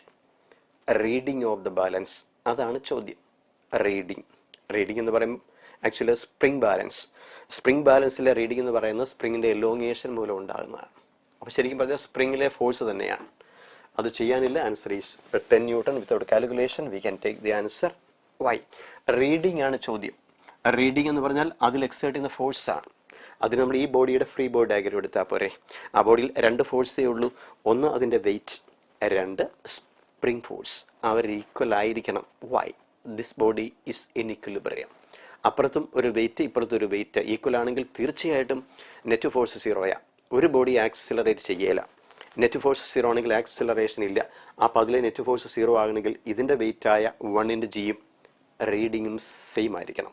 ഇതിൻ്റെ വെയിറ്റായ 1 into Gയും റീഡിങ്ങും സെയിം ആയിരിക്കണം. അപ്പോൾ റീഡിങ് എപ്പോഴും 1 ജിയോട് എമ്മിൻ്റെ ജിയോട് ഈക്വൽ ആയിരിക്കണം. ഡൗട്ട് വരാം, അപ്പുറത്തൊരു 1 കിലോഗ്രാം ഇല്ലേ, ഇപ്പുറത്തൊരു 1 കിലോഗ്രാം ഇല്ലേ, നെറ്റ് ഫോഴ്സ് 0 അല്ലേ? നെറ്റ് ഫോഴ്സ് 0 അല്ല. നെറ്റ് ഫോഴ്സ് 0 എടുക്കുന്ന സിസ്റ്റത്തിലാണ്, ശരിയല്ലേ? ഇതിൽ റീഡിംഗ് ഉണ്ട്, അപ്പോൾ ഈ ബോഡിയിൽ നെറ്റ് ഫോഴ്സ് 0 ആണ്. ഇതിൽ റീഡിംഗ് ഉണ്ട്, ഈ ബോഡിയിൽ നെറ്റ് ഫോഴ്സ് 0 ആണ്. അപ്പോൾ പിന്നെ നമ്മൾ റീഡിങ് 0 എന്ന് പറയാൻ പറ്റുകയില്ല. സ്പ്രിങ്ങിന് എലോങ്ങേഷൻ ഉണ്ട്, സ്പ്രിങ്ങിൽ ഫോഴ്സ് ഉണ്ട്, സ്പ്രിങ്ങിൽ ഫോഴ്സ് ഉണ്ട്. അപ്പോൾ സ്പ്രിങ് ഫോഴ്സ് എന്ന് പറയുന്നത് എത്രയാണോ അത് റീഡിങ്ങിൽ കാണിച്ചിരിക്കണം കേട്ടോ. അപ്പോൾ നമ്മൾ അങ്ങനെ ആലോചിക്കേണ്ട. ഈ ബോഡിക്ക് ഫ്രീ ബോഡി ഡയഗ്രം എടുക്കുമ്പോൾ അതിൽ വരാവുന്ന ഒന്ന് സ്പ്രിങ് ഫോഴ്സും ഒന്ന് അതിൻ്റെ വെയിറ്റുമാണ്. ഈ ബോഡി മൂവ്മെൻറ്റിലല്ല എന്നുറപ്പാണ്. മൂവ്മെൻറ്റിലല്ല എന്നുറപ്പാണെങ്കിൽ തീർച്ചയായിട്ടും നെറ്റ് ഫോഴ്സ് 0 ആയിരിക്കണം. അപ്പോൾ ആൻസർ 10 ന്യൂട്ടൺ ആണ്. അൺഈക്വൽ ആണെങ്കിൽ ഈ സിസ്റ്റം ആക്സിലറേറ്റിംഗ് ആണ്. അൺഈക്വൽ ആണെങ്കിൽ ആക്സിലറേറ്റിംഗ് ആണ് കേട്ടോ. കണ്ടാൽ 0 എന്ന് തോന്നാം. ചിലപ്പം 2G എന്ന് പിള്ളേർ എഴുതാറുണ്ട്, 20 എന്ന്. വൈ? 1 കിലോഗ്രാം അവിടെ ഇല്ലേ, 1 കിലോഗ്രാം ഇവിടെ ഇല്ലേ, അപ്പം 2 കിലോഗ്രാമിൻ്റെ എഫക്റ്റ് ഇല്ലേ? 2 കിലോഗ്രാമിൻ്റെ എഫക്റ്റ് എന്ന് പറയുമ്പോൾ തീർച്ചയായിട്ടും 20 വരികയില്ലേ? അതും തെറ്റാണ് കേട്ടോ. ഇവിടെ 20 വന്നിരുന്നെങ്കിൽ ഈ ബോഡി മുകളിലോട്ട് കയറിപ്പോയേനെ. ഇവിടെ 0 വന്നിരുന്നെങ്കിൽ ഈ ബോഡി താഴെ പോയേനെ. ആ ബോഡി പോകാത്തതിന് കാരണമല്ലേ നെറ്റ് ഫോഴ്സ് 0 ആയതുകൊണ്ടാണ്. കുട്ടികൾ വർക്കൗട്ട് ചെയ്യുന്നവർ ഒരുപാട് പേര് 0 ഒക്കെ മാർക്ക് ചെയ്യുന്നുണ്ട്. ഞാനതാ പറയാം, നമുക്ക് തൽക്കാലം ഒരു മത്സരം ഒഴിവാക്കിക്കൊണ്ട് ഈ കോൺസെപ്റ്റ് ഒന്ന് ഉറപ്പിക്കാം. മേലിൽ 7-ാം തീയതി ഒരു ക്വസ്റ്റ്യൻ വന്നാൽ, ഈ ടൈപ്പിൽ ഒരെണ്ണം വന്നാൽ, ഈ ടൈപ്പിൽ എന്നാണ് ഞാൻ പറയുക, ഇത് അതേപടി എന്ന് പറയുന്നില്ല കേട്ടോ. അപ്പോൾ പോസിബിലിറ്റിയാണ്, ആ ചാൻസ് കളഞ്ഞേക്കരുത്. A block is kept on an inclined surface just begins to slide. Just begins to slide. Inclined plane വരയ്ക്കുന്നില്ല, അതേ വെക്കുന്ന body just begins to slide എന്ന് പറഞ്ഞാൽ അതിന് ഇക്വലന്റ് ആംഗിളിനെ വിളിക്കുന്ന angle of repose. Angle of repose എന്ന് പറയും. Theta gives angle of repose. According to the equation mu is equal to tan theta. അത്രയേ ഉള്ളൂ. The block is replaced by another block B and is found that it begins to slide. Inclination is 40 degree. രണ്ടാമതൊരു body മാറ്റി വെച്ചു, second block വെച്ചു. Second block വെച്ചപ്പോൾ 40 degree ആംഗിളിലാണ് slip ചെയ്യുന്നതായിട്ട് കാണുക. അപ്പോൾ രണ്ടാമത്തെ കേസിൽ എന്താ സംഭവിച്ചേ? ആംഗിൾ കൂടി. റീസൺ എന്താണ്? മ്യൂ കൂടി കാണും. Body is replaced. സർഫസിൻ്റെ നേച്ചർ മാറിയില്ലേ? ഫ്രിക്ഷൻ്റെ കോയിഫിഷ്യൻ്റ് മാറിയിരിക്കുന്നു. സോ ആംഗിൾ മാറുന്നു. അത്രയേ ഉള്ളൂ. And answer is fourth option. Why? Angle of repose is independent of mass of the body. അതാണ്. വെക്കുന്ന ബോഡി മാറിയത് കൊണ്ടോ, അതിൻ്റെ സൈസ് മാറിയത് കൊണ്ടോ, അതിൻ്റെ മാസ് മാറിയത് കൊണ്ടോ അല്ല സംഭവിച്ചത്. പിന്നെന്താണ്? സർഫസിൻ്റെ നേച്ചർ മാറുന്നത് കൊണ്ടാണ്. ദാറ്റ് മീൻസ് സർഫസിൻ്റെ nature means coefficient of friction മാറി. അതുകൊണ്ട് മ്യൂ ടാൻ തീറ്റയാണ്. Angle of repose is initially 30 degree and finally it is 40 degree and angle of repose is independent of mass of the placed body. വെച്ച board മാസുമായിട്ട് ബന്ധമില്ല. The depends only on coefficient of friction between the two bodies. സർഫസിൻ്റെ കോയിഫിഷ്യൻറ്റിനെ മാത്രം depend ചെയ്യുന്ന പ്രോഗ്രാമാണ്. അപ്പോൾ അത് മാസിനോട് ഇൻഡിപെൻഡൻ്റ് ആണ്. മാസിന് ഇൻഡിപെൻഡൻ്റ് ആണ്. Okay, next one. A ball of mass 50 gram is dropped from a height h 10 meter. It rebounds losing 75% of its total mechanical energy. ഗ്രൗണ്ടിലേക്ക് വന്ന് വീഴുന്ന ബോള് 75% വെലോസിറ്റി ലോസോടുകൂടി തിരിച്ച് റീബൗണ്ട് ചെയ്യുന്നതായിട്ടാണ്. സോ യു എന്ന വെലോസിറ്റിയിൽ വന്ന് വീഴുന്നു, വിയിൽ റീബൗണ്ട് ചെയ്യുന്നു. നമുക്കറിയാം v less than u energy considered അല്ല. ഇതൊരു ഇൻഇലാസ്റ്റിക് കൊളീഷനാണ്. Inelastic collision 75% energy loss. നമുക്ക് യു കണ്ടുപിടിക്കാം. U is given by √2gh. It is an example for a freely falling body. h ഹൈറ്റിൽ നിന്ന് ഡ്രോപ്പ് ചെയ്യുന്ന ബോൾ ഗ്രൗണ്ടിൽ വന്ന് വീഴുമ്പോൾ അതിൻ്റെ വെലോസിറ്റി √2gh വെച്ച് കാൽക്കുലേറ്റ് ചെയ്യാം. √2 ഇൻറ്റു ജിക്ക് 9.8 എന്ന് പറഞ്ഞിരിക്കുന്നു. 2 into 9.8 into h. h is given as 10 meter. ഇത് 98 ഇൻറ്റു 2 √196 14 meter per second എന്ന് കിട്ടും. Falling velocity is 14 meter per second. Rebounding velocity അറിയാമായിരുന്നെങ്കിൽ impulse. Impulse means change in momentum. Change in momentum. Mass of the body is given 50 gram. Change in momentum ആണ് വേണ്ടത്. Mass അറിയാം, initial velocity അറിയാം, നമുക്ക് rebounding velocity ആണ് വേണ്ടത്. ഉടനെ പിള്ളേർ rebounding വെലോസിറ്റിക്ക് 75% ഒക്കെ വെച്ച് വലിയ സ്റ്റെപ്പിലേക്ക് പോകും, ആവശ്യമില്ല കേട്ടോ. 75% എനർജി ലോസ് മീൻസ് പുതിയ എനർജി എന്ന് പറയുന്നത് 25% ആയിരിക്കും. It's only 1/4. എനർജി 1/4 ആകണമെങ്കിൽ വെലോസിറ്റി ഹാഫ് ആകണം. V changes to u/2. അതങ്ങനെ എടുക്കാൻ നിങ്ങൾക്ക് കഴിയണം. അതായത് എനർജി 75% ലോസ് എന്ന് പറയുമ്പോൾ പുതിയ എനർജി 25% ആണ്, 1/4. അതുണ്ടാകുന്ന വെലോസിറ്റി പകുതിയാകുമ്പോൾ, കറക്റ്റ് അല്ലേ? വെലോസിറ്റി പകുതിയാകുമ്പോൾ ഹാഫ് v² എന്ന് പറയുന്നത് ഹാഫ് u²/4 ആയിട്ട് മാറും. Half u²/4 means 1/4. v = u/2 ആണ്. So v = 7 meter/second. We can take that result without any much calculation. വിയുടെ വാല്യൂ 14.7 ആയിട്ട് മാറുന്നു. എന്നാൽ ലോസിൽ നിന്ന് കറക്റ്റ് എടുക്കാൻ നിങ്ങൾക്ക് കഴിയണം. അല്ലെങ്കിൽ നമ്മൾ half v² = 25/100 into half u² എടുത്താൽ മതി കേട്ടോ. Half v² = 25/100 into half u² എടുത്ത് ഉത്തരം കിട്ടും. ഞാൻ സ്റ്റെപ്പ് അങ്ങ് കഴിഞ്ഞതേ ഉള്ളൂ. അതിലും അബദ്ധം പറ്റാവുന്ന കേസുണ്ട്. ചേഞ്ച് ഇൻ മൊമെൻ്റം അല്ലേ, ഇമ്പൾസ് അല്ലേ, അത് m × v - u അല്ലേ, delta p. Change in momentum is equal impulse is equal m × v - u എന്നെടുക്കണം. Why? u is vertically down and v is vertically up. If v is taken as positive, u must be negative. Momentum is a vector quantity. Final momentum minus initial momentum അല്ലേ, final velocity minus initial velocity അല്ലേ, final positive ആണെങ്കിൽ initial negative അല്ലേ. ഇത് actually m × v + u എന്നാണ് കിട്ടുക. m × v + u എന്ന് കിട്ടും. Mass is given 50 gram. v is 7 meter/second. u is 14 gram kilogram ആക്കി മാറ്റണം. And I think answer is 1.05 Newton/seconds. കാൽക്കുലേഷന് കാര്യമായ ഇമ്പോർട്ടൻസ് ഇല്ല. ഞാൻ ഇവിടം വരെ, അതായത് വെലോസിറ്റി എടുക്കുന്ന case √2gh energy conservation, 2 velocity പകുതിയാകുന്ന കേസ് അത് ലോസ് വെച്ചിട്ട്, 3 change in momentum impulse m × v - u negative സൈൻ്റെ കോൺസെപ്റ്റ്. മൊമെൻ്റം വെക്റ്റർ ആയതുകൊണ്ട് നമ്മൾ ആ റീബൗണ്ടിങ് എന്ന ഐഡിയ മറന്നു പോയാൽ പണിയാണ് കേട്ടോ. അപ്പം നെഗറ്റീവ് സൈൻ മറന്നു പോകാൻ ചാൻസ് ഉണ്ട്. The force required just to move a body up an inclined plane is double the force required just to prevent the body from sliding down.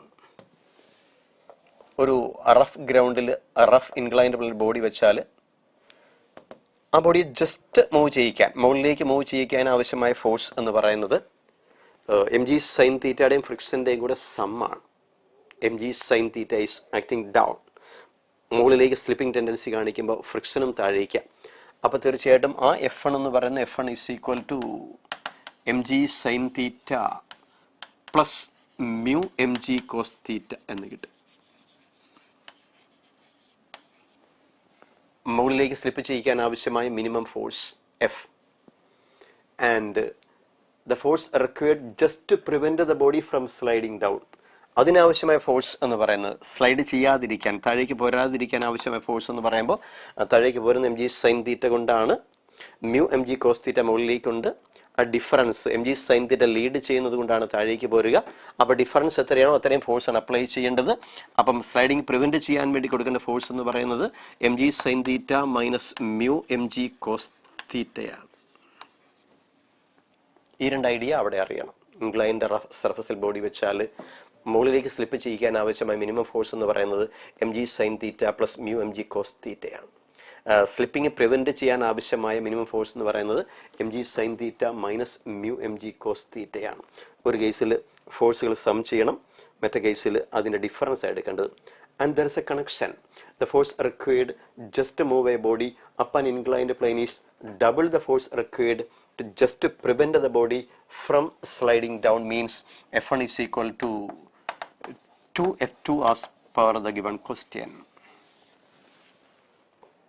F1 F2-ൻ്റെ ഡബിൾ ആണ്. ഇനിയൊന്നും ചെയ്യാനില്ല, നമ്മൾ F1 എഴുതുക, F2-നെ 2 കൊണ്ട് ഇൻഡ്യൂ ചെയ്താൽ അവരെ തമ്മിൽ ഇക്വേറ്റ് ചെയ്യുക. mg ത്രൂ ഔട്ട് വെട്ടിപ്പോകും. And there is a connection between this theta and mu. Equate ചെയ്യുമ്പോൾ mg sin theta plus mu mg cos theta is equal to 2 times. 2 times means 2 into mg sin theta minus mu mg cos theta.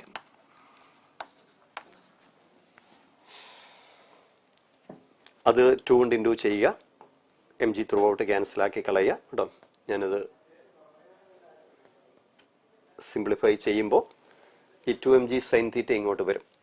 അപ്പോൾ 3 mg sine തീറ്റ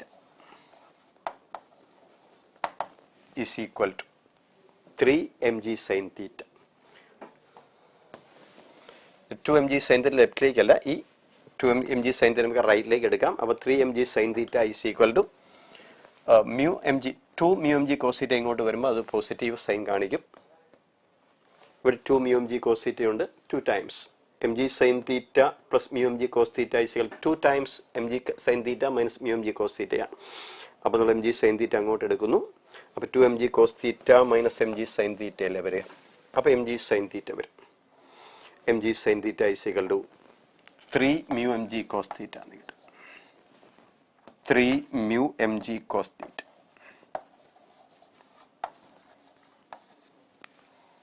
mg sin തീറ്റ റൈറ്റിലേക്ക് എടുക്കുമ്പോൾ 2 mg sin theta minus mg sin theta will give mg sin theta minus 2 mu mg cos theta ഇങ്ങോട്ട് എടുക്കുമ്പോൾ അത് 3 mu mg cos theta, mg cancel ആയി പോകും.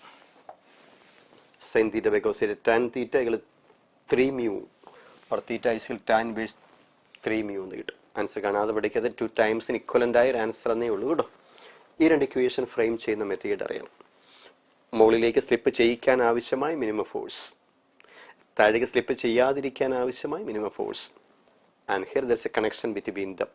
അതിൻ്റെ final ആൻസറിനല്ല, ഈ രണ്ട് ഇക്വേഷൻ്റെ മീനിങ് ആണ്. സർഫസ് ഇൻക്ലൈൻഡ് ആണ്, ഫ്രിക്ഷൻ ഉള്ള സർഫസ് ആണ്, റഫ് സർഫസ് ആണ്. ഫ്രിക്ഷൻ്റെ ഡയറക്ഷൻ്റെ ഒക്കെ നല്ല കോൺസെപ്റ്റ് ഉണ്ടെങ്കിലേ അത് എടുക്കാൻ പറ്റുള്ളൂ.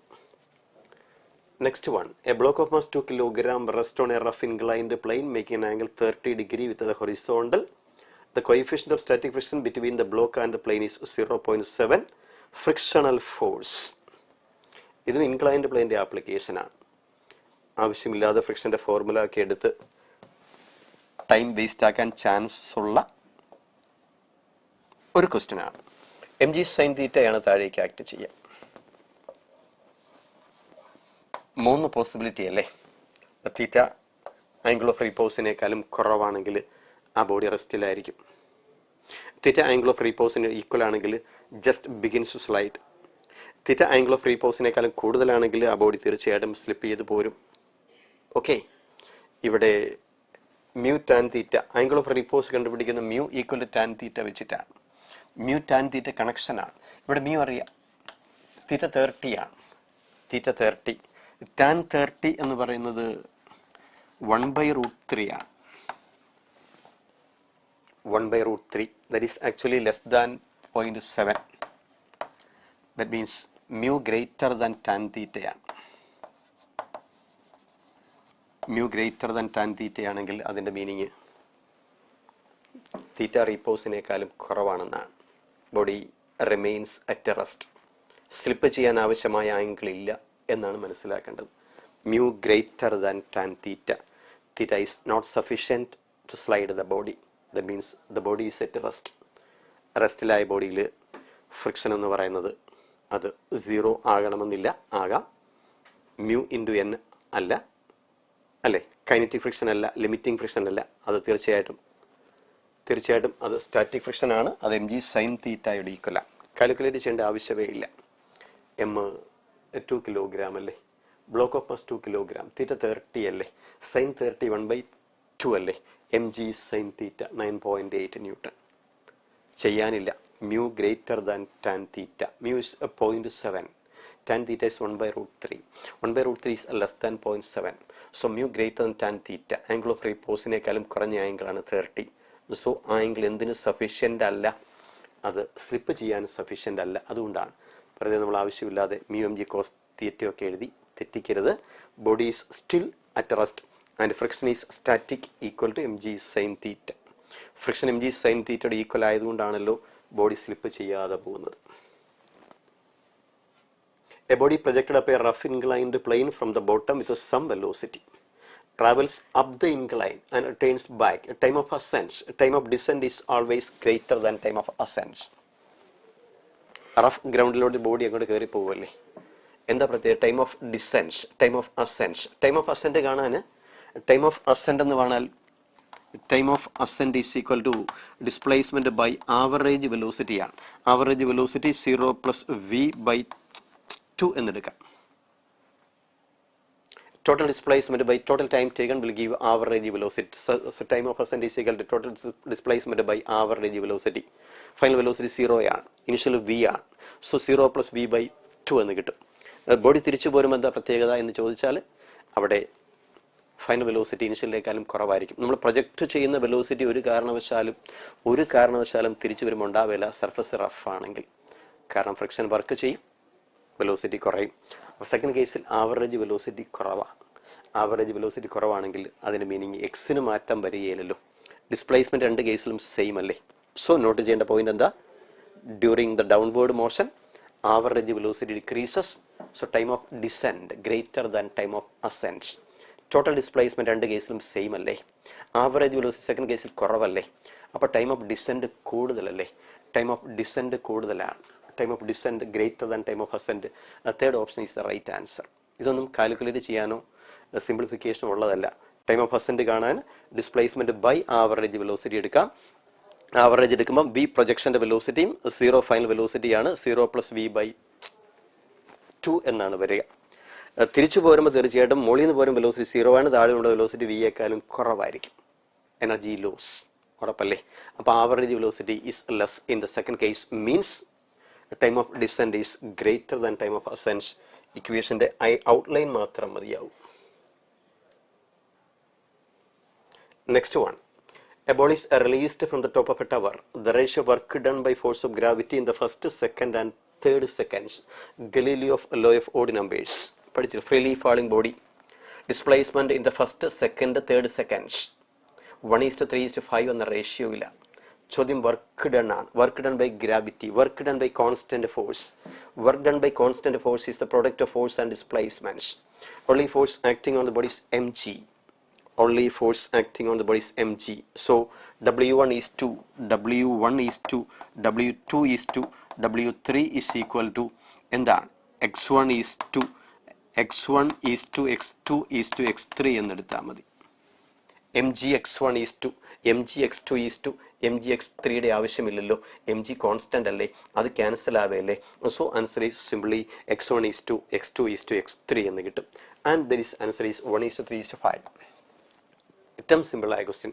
ഫ്രീലി ഫാളിംഗ് ബോഡിയിൽ ഗ്രാവിറ്റി ചെയ്യുന്ന വർക്ക് പോസിറ്റീവാണ്. അത് mg x-നോട് ഈക്വൽ ആണ്. സോ ഫസ്റ്റ് സെക്കൻഡിൽ mg x1 ആണ്, സെക്കൻഡ് സെക്കൻഡിൽ mg x2 ആണ്, തേർഡ് സെക്കൻഡിൽ mg x3 ആണ്. റേഷ്യോ എടുക്കുമ്പോൾ answer x1 is to x2 is to x3 ആണ്. Freely falling body displacement in the എന്ത് സെക്കൻഡ് എന്ന് പറയുന്നത് അതിൻ്റെ റേഷ്യോ 1:3:5 എന്ന ഓർഡറിലായിരിക്കും. ടൈം ഇൻ്റർവെൽ ഈക്വൽ ആണെങ്കിൽ displacements are in the ratio 1:3:5 എന്ന റേഷ്യോയിലായിരിക്കും. അപ്പം ഡിസ്പ്ലേസ്മെൻ്റ് റേഷ്യോ എത്രയാണോ ആ റേഷ്യോ ആണ് നമുക്ക് തിരിച്ചുള്ള വർക്കിൻ്റെ ratio. Work done by a constant ഫോഴ്സിൻ്റെ ആപ്ലിക്കേഷനാണ്. 18. A body of mass 6 kg is under a force which causes a displacement is given by s is equal t²/4, where t is a time. Work done ചോദിക്കുമ്പോൾ ചെറിയ correction ഉണ്ട്. എൻ്റെ നമുക്ക് പല method ചെയ്യുമ്പോൾ എല്ലാ കേസിലും എല്ലാ മെത്തേഡും ആപ്ലിക്കബിൾ അല്ല എന്നുള്ളതാണ്. s is given in terms of time. st relation തന്നിരിക്കുന്നു അല്ലേ. നമുക്കതിനെ ഒന്ന് ഡിഫറൻഷിയേറ്റ് ചെയ്താൽ വെലോസിറ്റി കിട്ടും. അത് 1/4 × 2t അല്ലേ. t/2 ആണ്. ഒന്ന് ഡിഫറൻഷിയേറ്റ് ആക്സിലറേഷൻ കിട്ടും. അത് തീർച്ചയായിട്ടും 1/2 ആണ് കിട്ടുക. 1/4 × 2t ആണ് വെലോസിറ്റി. അതിനൊന്നുകൂടെ ഡിഫറൻഷിയേറ്റ് ചെയ്യുമ്പോൾ അത് 1/2 എന്ന് കിട്ടും. അപ്പോൾ ബോഡിയിൽ ആക്ട് ചെയ്യുന്ന ഫോഴ്സ് കണ്ടുപിടി. ആക്സിലറേഷൻ കോൺസ്റ്റന്റ് അല്ലേ. അപ്പോൾ ഫോഴ്സ് കോൺസ്റ്റന്റ് അല്ലേ. Force is equal mass into acceleration 6 × 1/2 3 newton ആണ്. Work done by the force in 2 seconds. 2 secondsൽ ബോഡിക്കുണ്ടായ ഡിസ്പ്ലേസ്മെൻറ്റ് കണ്ടുപിടിക്കണം. s is equal to t²/4. ടിക്ക് 2 ഇട്ടാൽ 2²/4 അത് 1 മീറ്റർ ആണ്. So w is equal f × x 3 × 1 3 joule or 3 joule is the right answer. ഞാനിപ്പോൾ അങ്ങനെ കണ്ടുപിടിക്കാൻ കാരണമുണ്ട്. വേറൊരു മെത്തേഡുണ്ട്. വെലോസിറ്റി എടുത്തു, ആക്സിലറേഷൻ കണ്ടുപിടിച്ചപ്പോൾ അത് കോൺസ്റ്റന്റ് ആക്കി കിട്ടി. അതിൻ്റെ മീനിങ് ബോഡിയിൽ ആക്ട് ചെയ്യുന്ന ഫോഴ്സ് കോൺസ്റ്റന്റ് ആണെന്നാണ്. ഫോഴ്സ് കോൺസ്റ്റന്റ് ആണെങ്കിൽ work done is A product of force and displacement. Direct എടുക്കാം. ഫോഴ്സ് കോൺസ്റ്റന്റ് ആണെങ്കിൽ work done can be taken as the product of force and displacement. ഒരേ ലൈനിലാണ് പോകുന്നതെങ്കിൽ. എന്നാൽ ഇവിടെ ടി സ്ക്വയറിന് പകരം നമുക്ക് ടി ക്യൂബോ ടി റൈസ് ടു 4 ഒക്കെ ആണെങ്കിൽ ഒരിക്കലും ഈ മെത്തേഡ് അപ്ലൈ ചെയ്തേക്കരുത്. കാരണം അവിടെ ആക്സിലറേഷൻ കാണുമ്പോൾ അത് വേരിയബിൾ ടൈമിൻ്റെ ഫംഗ്ഷനിലേക്ക് കിട്ടുള്ളൂ. എ വേരിയബിൾ ആണെങ്കിൽ ഒരു കാരണവശാലും ഈ മെത്തേഡ് ആപ്ലിക്കബിൾ അല്ല. എ വേരിയബിൾ ആണെങ്കിൽ എഫ് വേരിയബിൾ ആണ്. എഫ് വേരിയബിൾ ആണെങ്കിൽ അവിടെ ഇൻ്റഗ്രേറ്റ് ചെയ്യേണ്ടതൊക്കെ വരും. അല്ലെങ്കിൽ മറ്റൊരു മെത്തേഡ് ഉണ്ട്. ഫോർ എക്സാമ്പിൾ ടൈമിൻ്റെ ഫംഗ്ഷൻ എസ് തന്നാൽ നമ്മളൊരു തവണ ഡിഫറൻഷിയേറ്റ് ചെയ്യുന്ന വെലോസിറ്റി കണ്ടുപിടിക്കുന്നു. Velocity is equal to 1/4 × 2t ആണ്. അത് t/2 അല്ലേ. Work done is equal to 12 mv² എന്ന് എടുത്താൽ മതി. 12 mv² മൈനസ് 12 u² ആണ്. യു ഇനിഷ്യൽ വെലോസിറ്റി ആണ്. ടി 0 ആകുമ്പോൾ വെലോസിറ്റി 0 ആയതിനാൽ work done is equal change in kinetic energy. Work done is equal change in kinetic energy 12 m × v², 12 × mass 6 kilogram, 6 × v², t²/2. t² 4 ആണ്. അത് 4/2 t²/2 അല്ലേ. t/2² ആണ്. അപ്പോൾ അവിടെ ഒരു 4 വരുവേ. t²/4 അല്ലേ വരിക. t/2 സ്ക്വയർ ആണ്. അപ്പോൾ 4 ക്യാൻസൽ ആയി 6/2. Answer is again 3 joule. ഇത് വർക്ക് എനർജി തിയറം വെച്ച് ചെയ്യാം. അപ്പോൾ എന്താ വാണിംഗ്? ഫോഴ്സ് കോൺസ്റ്റന്റ് ആണെങ്കിൽ ആദ്യം മെത്തേഡ് കറക്റ്റാണ്. എ കണ്ടുപിടിച്ച് എഫ് കണ്ടുപിടിച്ച് എഫിൻ്റെ എക്സ് എടുത്ത് വർക്ക് കാണാം. എ കോൺസ്റ്റന്റ് അല്ലാതെ പോയാൽ ആ മെത്തേഡ് ആപ്ലിക്കബിൾ അല്ല. മറിച്ച് നമ്മൾ വർക്ക് എനർജി തിയറം മാത്രമേ എടുക്കാവൂ. അപ്പോൾ ഇനിഷ്യൽ വെലോസിറ്റി ഉണ്ടെങ്കിൽ 12 mv² മൈനസ് 12 u² എടുക്കണം. ഇനിഷ്യൽ വെലോസിറ്റി ഇല്ലെങ്കിൽ 12 mv² is the only right answer. Okay, next one 19. A block of mass 1 kilogram is placed at A on a rough track as shown in the figure. It is slightly pushed towards right. It stops at point B on the track. Work done by frictional force. A surface is rough. A non-conservative force is acting on it. Initially, body is at a height 2 meters from the level grounds, and finally it is 1 meter from the level grounds. And during this motion, there is a change in potential energy. Initially, body is at rest. Finally, again it is at rest. So total energy initially is purely potential, and finally it is also purely potential. So total change in mechanical energy, work done by non-conservative force is equal to change in mechanical energy. Work done by non-conservative force is equal to mg into h2 minus mg into h1. mg h1 is the initial potential energy or initial total mechanical energy. mg h2 is the final potential energy or final total mechanical energy if this is taken as the reference level.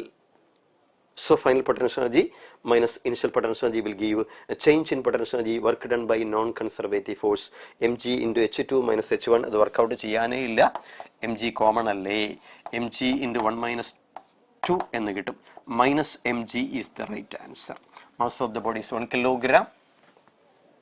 Mass of the body is 1 kilogram. 1 into g minus 10 joule എന്ന് കിട്ടും. കാൽക്കുലേഷന് പ്രാധാന്യമില്ല, നോക്കിയേക്കണം കേട്ടോ. M mass ഉള്ള 1 kilogram ഉള്ള ബോഡിയാണ്. Final height 1 metre ആണ്. Initial 2 ആണ്. h2ന്റെ value 1 ആണ്. h1ന്റെ value 2 ആണ്. 1 minus 2 minus 1 into minus mg minus mg means answer is minus 10 joule. ഏത് തിയറിയാണ്?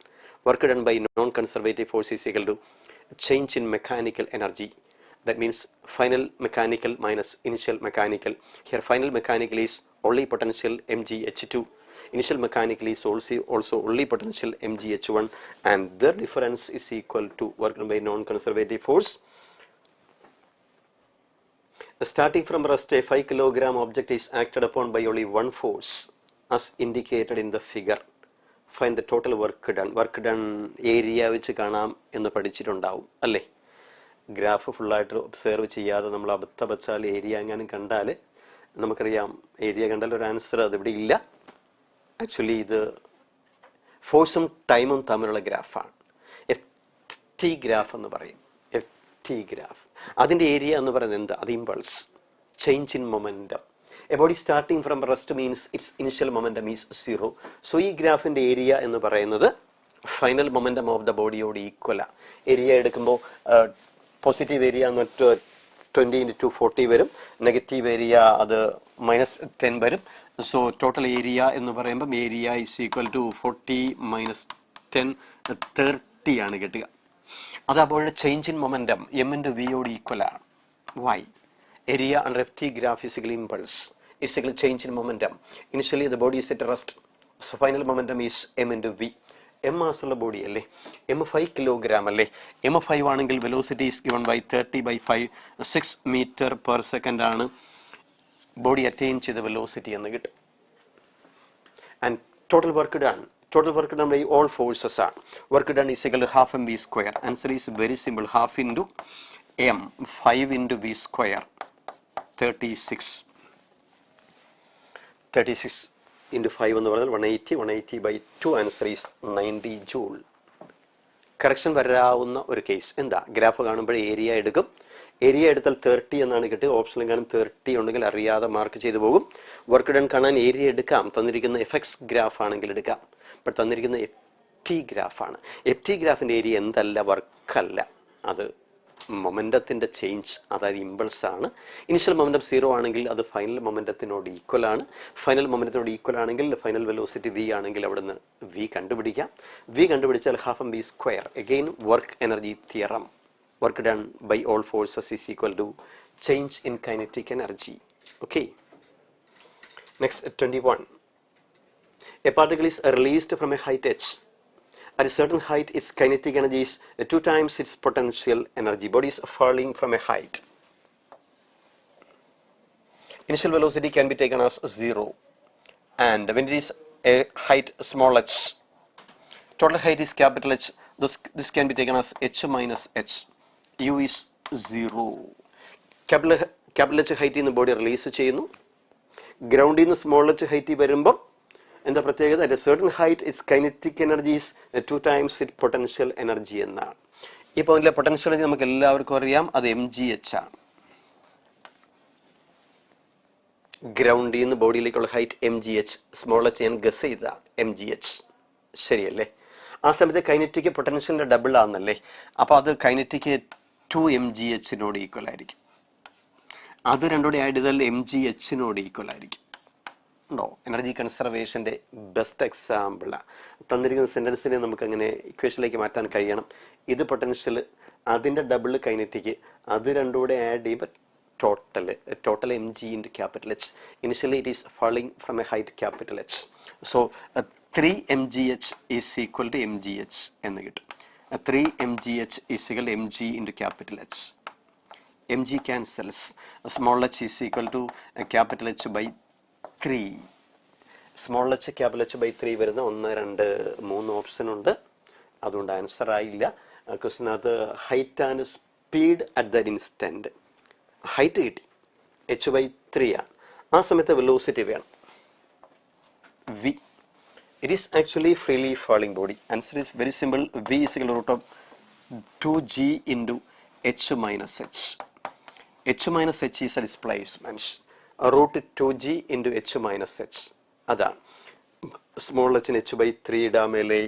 So v is equal to root of 2g into h minus h by 3 അല്ലേ. Capital h minus capital h by 3 അത് 2h by 3 എന്ന് കിട്ടും. 2 റൂട്ടിനെ വെളിച്ചാടിയാൽ 2 into root of gh by 3g എന്നാണ് വരിക. gh by 3, second choice. 2 into root of gh by 3. Very good situation based on conservation of mechanical energy in the absence of non-conservative force. For a freely falling body, the sum of k and p remains constant, and that is also equal to potential energy at the topmost point, and that is also equal to kinetic energy at the lowest point. ഇടയ്ക്കൊരു point എടുത്താൽ കുറച്ച് kinetic, കുറച്ച് potential, and their connection is given. അത് വെച്ചും നമ്മൾ height കണ്ടുപിടിച്ചു, അത് വെച്ച് വെലോസിറ്റി കണ്ടുപിടിച്ചു. എനർജി കൺസർവേഷൻ്റെ ബെസ്റ്റ് എക്സാമ്പിളാണ് കേട്ടോ. ഒരു നീറ്റ് ലെവലൊക്കെ മാക്സിമം വരാവുന്നത് ഈ കാറ്റഗറിയാണ്. കൃത്യമായിട്ടും കോച്ചിങ് ഉള്ള പിള്ളേർക്കൊക്കെ കൃത്യമായിട്ട് അറിയാവുന്ന കോൺസെപ്റ്റാണ്. അത് അപ്ലൈ ചെയ്യാനുള്ള ഒരു ട്രാക്കിലേക്കാണ് നമ്മൾ എത്തേണ്ടത്. Next one, 22.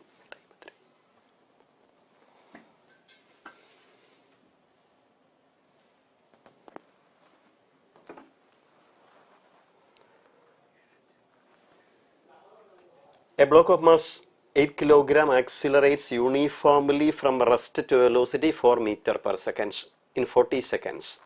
Instantaneous power. നമ്മൾ വർക്കിൻ്റെ കേസ് പറഞ്ഞു, എനർജി പറഞ്ഞു, എനർജി കൺസർവേഷൻ പറഞ്ഞു അല്ലേ, പവറിൻ്റെ ആപ്ലിക്കേഷനാണ്. Instantaneous power. ഇൻസ്റ്റൻറ്റേനിയസ് പവർ കാണാൻ ഒരൊറ്റ ഫോർമുലായേ ഉള്ളൂ, എഫ് ഇൻറ്റു വി എന്നെടുക്കാം. എഫ് ആ ഇൻസ്റ്റൻറ്റിലെ ഫോഴ്സാണ്. ആ ഇൻസ്റ്റൻറ്റിലെ ഫോഴ്സ് ആക്സിലറേറ്റ്സ് യൂണിഫോംലി എന്ന് പറയുമ്പോൾ എന്താ പ്രത്യേകത എന്ന് ചോദിച്ചാൽ ഫോഴ്സ് കോൺസ്റ്റൻ്റ് ആയിരിക്കും. Accelerates uniformly. അപ്പോൾ എഫ് എം എ വെച്ച് കാൽക്കുലേറ്റ് ചെയ്യാം. എഫ് എം എ വെച്ച് കാൽക്കുലേറ്റ് ചെയ്യാം. വി കാണണമെങ്കിൽ instantaneous power at after 8 seconds. ഏത് സെക്കൻഡിലെ വെലോസിറ്റിയാണ്? വെലോസിറ്റി വി ഇസിക്കൽ 80 വെച്ച് കാൽക്കുലേറ്റ് ചെയ്യാം.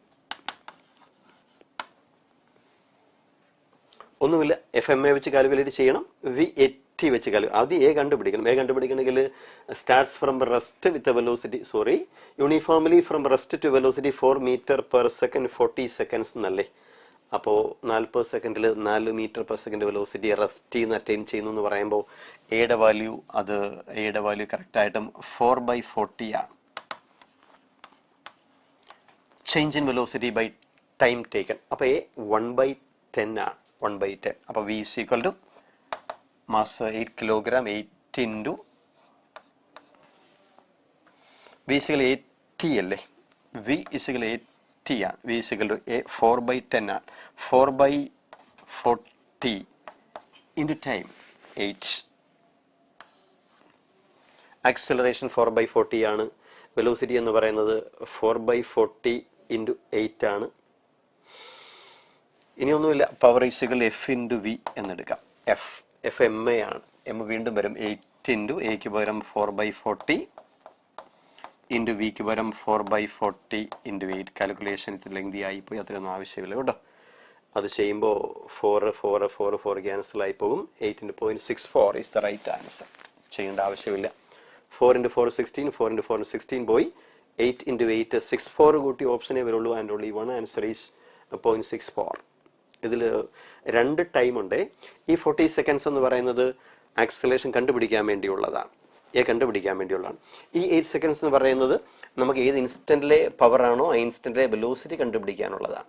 അപ്പോൾ അത് തമ്മിൽ മാറിപ്പോകരുത്. ആദ്യം എ കണ്ടുപിടിക്കാൻ ഒരു ടൈം തന്നിരിക്കുന്നു, അത് വെച്ച് എ കണ്ടുപിടിക്കുന്നു. ആ എ വെച്ച് വി കണ്ടുപിടിക്കണം, അത് 80 ആണ്. ആ ടി എന്ന് പറയുന്നത് വീണ്ടും 8ാമത്തെ സെക്കൻഡിലെ വെലോസിറ്റി കണ്ടുപിടിച്ചിട്ട് ആ ഇൻസ്റ്റൻറ്റിലെ പവറാണ് നമുക്ക് വേണ്ടത്. ആദ്യത്തെ ടൈം അത് എക്ക് വേണ്ടിയുള്ളതാണ്. രണ്ടാമത്തെ ടൈം അത് വിക്ക് വേണ്ടിയുള്ളതാണ്. Power is the scalar product of force and velocity. Instantaneous പവറിന്റെ direct application. Again, one more question. A particle of mass 1 kilogram moves in a circular path of radius 1 meter such that its speed varies with time as per the equation v equal to 3t square. At t is in seconds. The power delivered by the force acting on the particle. Circular motion is actually centripetal force. അത് work ചെയ്യില്ല. അതിൻ്റെ associated power 0 ആയിരിക്കും. And if there is a tangential force, work done by it is non-zero. And power associated with the tangential force, അതാണ് കണ്ടുപിടിക്കേണ്ടത്. Velocity 3t square ആണെങ്കിൽ ഇതിൻ്റെ acceleration, tangential acceleration dv/dt ആണ്. dv/dt അത് 6 × ആണ്. നമുക്ക് ടിയുടെ വാല്യൂ 1 സെക്കൻഡ് ആണെങ്കിൽ dv/dt അത് 6 മീറ്റർ പെർ സെക്കൻഡ് സ്ക്വയർ എന്ന് കിട്ടും. അവിടെയും power equal F into V ആണ്. എഫ് എം ഇൻറ്റു എ ആണ്. എം 1 ആണ്. അപ്പോൾ അത് വീണ്ടും 6 ന്യൂട്ടൺ എന്ന് കിട്ടും. പവർ എഫ് ഇൻറ്റു വി ആണ്. നമുക്ക് 1 സെക്കൻഡിലെ വെലോസിറ്റി, 1 സെക്കൻഡ് കഴിയുമ്പോൾ വെലോസിറ്റി കണ്ടുപിടിക്കാം. Power equal F into V ആണ്. 6 ഇൻറ്റു വിക്ക് പകരം 3t സ്ക്വയർ അല്ലേ വരിക. t1 അല്ലേ. 6 × 3 ആണ് കിട്ടുക. ആൻസർ ഈസ് 18 വാട്ട് എന്ന് കിട്ടും. എഫ് ഇൻറ്റു വി, എഫ് 6 ഇടാം, വിക്ക് 3t സ്ക്വയർ ആണ്. ടിക്ക് 1 ഇടുമ്പോൾ അത് 3 തന്നെയാണ്. So 6 × 3 18 watt is the right answer. Again based on power. പക്ഷേ പ്രത്യേകത സർക്കുലർ മോഷനകത്ത് സെൻട്രിപെറ്റൽ ഫോഴ്സ് ഉണ്ട്, അതുപോലെ ടാൻജൻഷ്യൽ ഫോഴ്സ് ഉണ്ട്. സെൻട്രിപെറ്റൽ ഫോഴ്സിൻ്റെ വർക്ക് 0 ആണ്. ടാൻജൻഷ്യൽ ഫോഴ്സിൻ്റെ വർക്ക് മാത്രമേ എടുക്കാവൂ. അതിൻ്റെ ആ tangential force into velocity at that instant will give power at that instance. Again based on instantaneous power. Okay. Next 124. An aeroplane revolves in a circular path of circle above the surface of Earth in a fixed height at a speed of 100 km/h. Fixed height എന്ന് പറയുമ്പോൾ is an example for uniform circular motion like this. ഗ്രൗണ്ടിൽ നിന്ന് fixed height ആണ്. അതിൻ്റെ meaning potential energy remains same. ഇവിടെ എന്താ പ്രത്യേകത നോക്കി, with a speed of 100 km/h speed remains same. Direction of velocity only changes. So direction മാത്രം മാറ്റം വരുന്നു. ചേഞ്ച് ഇൻ വെലോസിറ്റി ആണ് ചോദ്യം. In half revolution, initially when the body is at A, velocity can be taken as v, and in half revolution body is at B, velocity can be taken as v again. നമ്മളിവിടെ half revolution എന്നൊരു example ആണ്. ഇത് 1/4 റെവല്യൂഷനോ 1/3 റെവല്യൂഷനോ 60 degree ആംഗിളോ 120 degree ആംഗിളോ ഏത് കേസിലും കണ്ടുപിടിക്കാം. Change in വെലോസിറ്റിക്ക് നമ്മുടെ short cut use ചെയ്യാം. Delta V = 2v sin θ/2. ഇത് ക്ലിയർ ആക്കാൻ വേണ്ടിയാണ് ക്വസ്റ്റ്യൻ ഞാൻ ഇട്ടത്. ഹാഫ് റെവല്യൂഷൻ ആണെങ്കിൽ അതിന് ഇക്വലൻ്റ് ആംഗിൾ ഇട്ട് കൊടുത്താൽ മതി. അപ്പോൾ ഏത് റെവല്യൂഷനിലും നമുക്ക് ഒബ്സർവ് ചെയ്യാം. സെമി റെവല്യൂഷൻ എന്ന് പറയുമ്പോൾ theta between these two velocities is actually 180 degree. So 180/2 90. Sin 90 is 1. And answer is simply 2 times v. V is 100. 2 times v. Answer is 200 km/h is the right answer here. നമ്മൾ 180 degree ആണെങ്കിലുള്ള answer അല്ല, ഇത് ഏത് ആംഗിളും apply ചെയ്യാം. 60 ആണെങ്കിൽ ഇവിടെ sin 30 എന്ന് വരും. 120 ആണെങ്കിൽ sin 60 എന്ന് വരും. തീറ്റ 90 ആണെങ്കിൽ sin 45 എന്ന് കിട്ടും. സോ റെവല്യൂഷൻ്റെ ഏത് ഫ്രാക്ഷൻ എടുത്താലും ഏത് ആംഗിൾ വന്നാലും ആംഗിൾ ഇട്ട് കൊടുത്താൽ മതി. അതൊരു കോമൺ ആയ വളരെ സിമ്പിളായ ഐഡിയ. ഒരേ വാല്യൂ ഉള്ള വെക്റ്റർ ആണെങ്കിൽ അതിൻ്റെ ഡിഫറൻസ് കാണാൻ ഒരു ഷോർട്ട് കട്ട് മുമ്പേ പഠിപ്പിച്ചു. അതേ ഫോമുല ചേഞ്ച് ഇൻ വെലോസിറ്റിക്ക് വേണ്ടി സർക്കുലർ മോഷൻ അത് അപ്ലൈ ചെയ്യാം. If it is uniform circular motion, I mean speed remains same, direction മാത്രമേ മാറുന്നുള്ളൂ, മാഗ്നിറ്റ്യൂഡ് മാറുന്നില്ലെങ്കിൽ, യൂണിഫോം സർക്കുലർ മോഷൻ ആണെങ്കിൽ നമുക്ക് ഈ ഷോർട്ട് കട്ട് അവിടെ സിമ്പിളായിട്ട് യൂസ് ചെയ്യാം. 180 ഡിഗ്രിക്ക് ആൻസർ എല്ലാവർക്കും അറിയാമെന്ന് എനിക്ക് ഉറപ്പുണ്ട്. ബട്ട് ഞാൻ പഠിപ്പിച്ചത് ഏത് ആംഗിളിലും അപ്ലൈ ചെയ്യാം. ഏത് ആംഗിളിലും തീറ്റയ്ക്ക് കറസ്പോണ്ടിങ് വാല്യൂ റേഡിയസ് സബ്റ്റൻഡ് ചെയ്യുന്ന ആംഗിൾ സെൻട്രൽ അങ്ങ് ഇട്ട് കൊടുത്താൽ മതി. ഇവിടെ അത് 180 ആയതിനാൽ sin 91 ആയതിനാൽ ആൻസർ 2v എന്നെടുക്കാവുന്നതാണ് കേട്ടോ. ചേഞ്ച് ഇൻ വെലോസിറ്റി ചോദിക്കുമ്പോൾ യൂണിഫോം സർക്കുലർ മോഷൻ ആണെങ്കിൽ ആംഗിൾ ഏത് തന്നാലും ഈ ഫോമുല വെച്ച് അപ്ലൈ ചെയ്തിരിക്കണം. That's A warning. Next 125. A body thrown down with a velocity v from a height h. On touching the ground, it rebounds only with 50% of its energy to the same height. V velocity താഴേക്ക് project ചെയ്യുന്നു. ഗ്രൗണ്ടിൽ ഇടിക്കുന്ന 50% energy loss. It is not an example for elastic collision. It is simply an inelastic collision. ഇടിക്കുമ്പോൾ 50% energy നഷ്ടം വന്നിട്ട് തിരിച്ച് പഴയ ഹൈറ്റിലേക്ക് റീബൗണ്ട് ചെയ്യുന്നു എന്നാണ്. Initially it is not a falling body, it is a projected body. അപ്പോൾ പ്രൊജക്റ്റ് ചെയ്യുന്ന ടൈമിൽ ബോഡിക്ക് 2 എനർജി ഉണ്ട് ഇല്ലേ? ഒരു mgh ഇല്ലേ, അതുകൂടാതെ ഒരു 12 mv² ഇല്ലേ? ഇതല്ലേ അവൻ്റെ ടോട്ടൽ മെക്കാനിക്കൽ എനർജി എന്ന് പറയുന്നത്. ഗ്രൗണ്ടിൽ വന്നിടിക്കുമ്പോൾ ഒരു പകുതി പോയെന്നാണ്. ബാക്കി പകുതി എനർജി വെച്ച് പഴയ ഹൈറ്റിലേക്ക് റീബൗണ്ട് ചെയ്യുന്നു എന്നാണ്. പഴയ ഹൈറ്റിലേക്ക് റീബൗണ്ട് ചെയ്യണമെങ്കിൽ തീർച്ചയായിട്ടും അവൻ ഏറ്റവും കുറഞ്ഞത് mgh എന്ന എനർജി എങ്കിലും ഉണ്ടാവണം. mgh അത് ഇക്വേറ്റ് ചെയ്യാൻ പറ്റുകയല്ല. കാരണം എന്താ, ഇതിന് ഹാഫ് നഷ്ടപ്പെട്ട് ബാലൻസ് ആണ് ഞാൻ എഴുതിയിരിക്കുന്നത്. അതിൻ്റെ മീനിങ് ഇതിൻ്റെ ഹാഫാണ് ഞാൻ എഴുതിയിരിക്കുന്നതെന്നാണ്. ഗ്രൗണ്ടിൽ വന്ന് ടച്ച് ചെയ്യുന്നതിന് തൊട്ട് മുമ്പുള്ള എനർജി ഇത്രയും ഉണ്ടാവും. That is purely kinetic. അതിൻ്റെ ഹാഫാണ് രണ്ടാമത് on rebounding with half of the initial energy. പഴയ ഹൈറ്റിലേക്ക് തിരിച്ചു പോകണമെങ്കിൽ മിനിമം mgh എങ്കിലും ഉണ്ടാവണം. അത് ആദ്യത്തെ ഹാഫാണെന്നല്ലേ. വളരെ സിമ്പിളാണ്. 2 കൊണ്ട് ഇൻറ്റു ചെയ്യുക. So mgh plus 12 mv² is equal to 2 mgh എന്ന് കിട്ടും. And 12 mv² is equal mgh. 12 mv² is equal mgh എന്നാണ്. And V is equal to root 2gh. ഇത് എനർജി കൺസർവേഷൻ ആണോ? അല്ല, തീർച്ചയായിട്ടും അല്ല. There is loss in energy due to collision with ground. ആദ്യം ഇടിക്കുമ്പോൾ എനർജി അതിൻ്റെ ഹാഫ് ലോസ് ആകുന്നു, ബാക്കി ഹാഫ് കൊണ്ട് പഴയ ഹൈറ്റിലേക്ക് എന്നാണ്.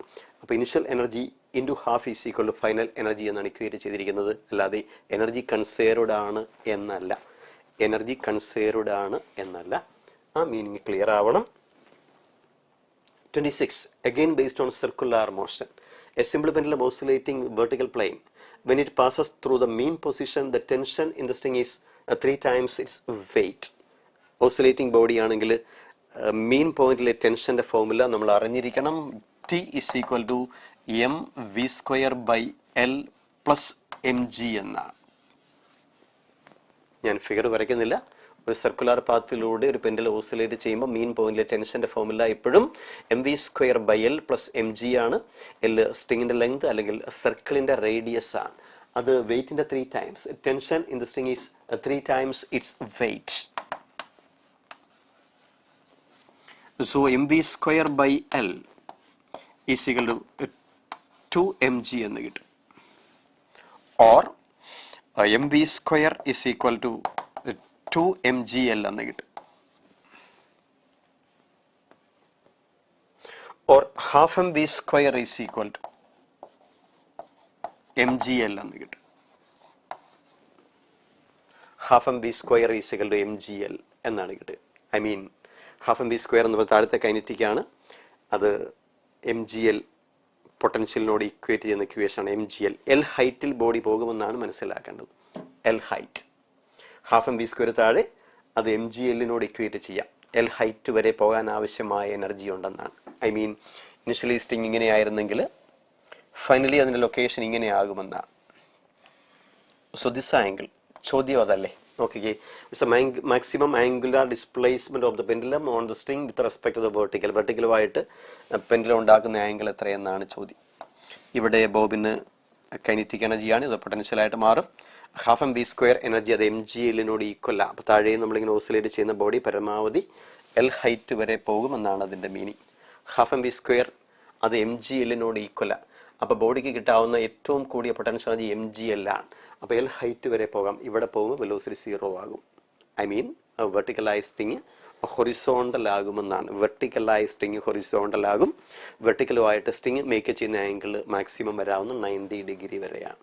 എനർജി കൺസർവേഷൻ്റെ ആപ്ലിക്കേഷൻ ഉണ്ട്, ടെൻഷൻ്റെ ഇക്വേഷൻ ഉണ്ട്.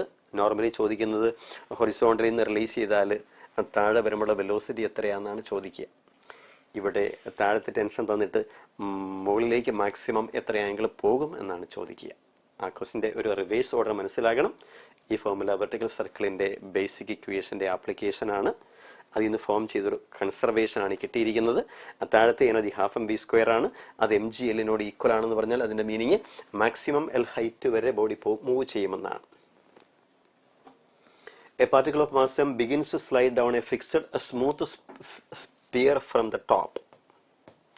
ഒരു സ്പിയറിൻ്റെ മുകളിൽ നിന്നൊരു പാർട്ടിക്കിൾ സ്ലിപ്പ് ചെയ്ത് പോരുമ്പോൾ അതിൽ സ്ലിപ്പിംഗ് പോയിന്റിന് സർഫസിൽ നിന്ന് കോണ്ടാക്ട് വിടുന്ന പോയിന്റിന് പ്രത്യേകതയുണ്ട്. ഞാനതിന് ഡെറിവേഷനിലേക്ക് പോകുന്നില്ല. അത് ഒരു ഫിക്സഡ് ആയ ആംഗിളാണ്. ഏതൊരു പോയിന്റ് വരുമ്പോൾ ബോഡി സർഫസിൽ നിന്ന് ലീവ് ചെയ്യുമെന്നാണ്. ആ ലീവ് ചെയ്യുന്ന ഹൈറ്റ് എപ്പോഴും റേഡിയസ് r ആണെങ്കിൽ ഇത് r/3 ആയിരിക്കും. ബോഡി ഇവിടുന്ന് പോരുന്നു, അവിടെ വെലോസിറ്റി ഒന്നുമില്ല, വെലോസിറ്റി 0 ആണ്. ബോഡി ഇവിടെ വരുന്നു, ആ വരുന്ന സമയത്ത് സർഫസിൽ നിന്ന് അത് കോണ്ടാക്ട് വിട്ടു പോകുന്നു. സർഫസിൽ നിന്ന് കോണ്ടാക്ട് വിട്ടു പോകുന്ന എപ്പോഴും റേഡിയസിൻ്റെ 1/3 ഡെപ്തിൽ വെച്ചായിരിക്കും. അതിൻ്റെ ഡെറിവേഷൻ നമ്മൾ സെൻട്രിപെറ്റൽ ഫോഴ്സും എനർജി കൺസർവേഷനും ഒക്കെ വെച്ചെടുക്കേണ്ടതാണ്. ഡെറിവേഷനിലേക്ക് പോകുന്നില്ല, റേഡിയസിൻ്റെ 1/3 വെച്ചിട്ടാണ്. അപ്പോൾ ഈ ലെങ്ത് തീർച്ചയായിട്ടും അത് 2r/3 ആയിരിക്കും. ഈ ആംഗിൾ തീറ്റയാണ്.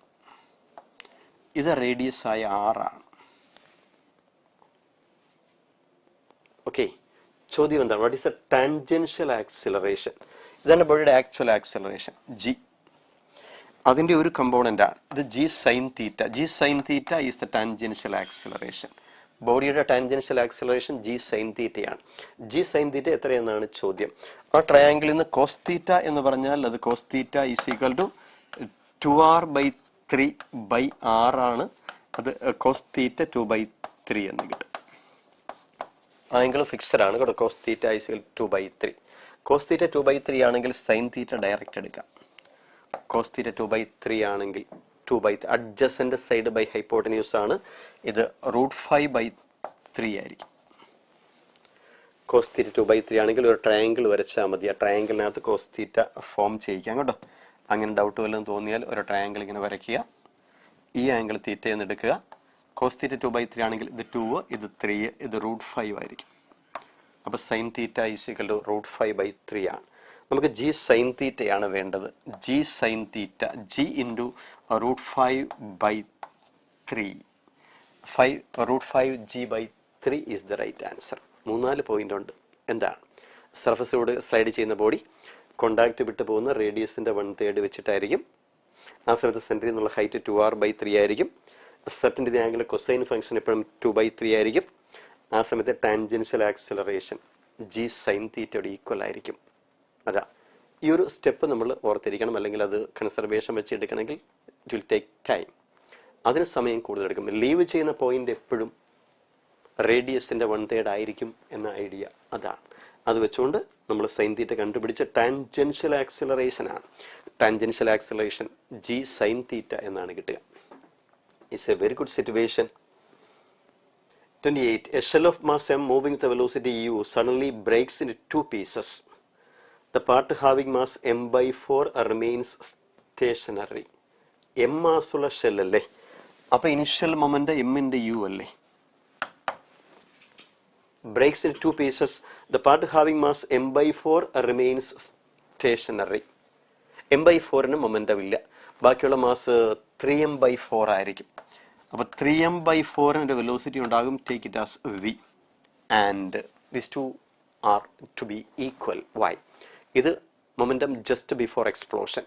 ഇത് momentum of the second piece just after explosion. Since first piece remains at rest. Explode ചെയ്ത് കഴിയുമ്പോൾ m/4 എന്ന പീസ് റെസ്റ്റിലായി പോയി.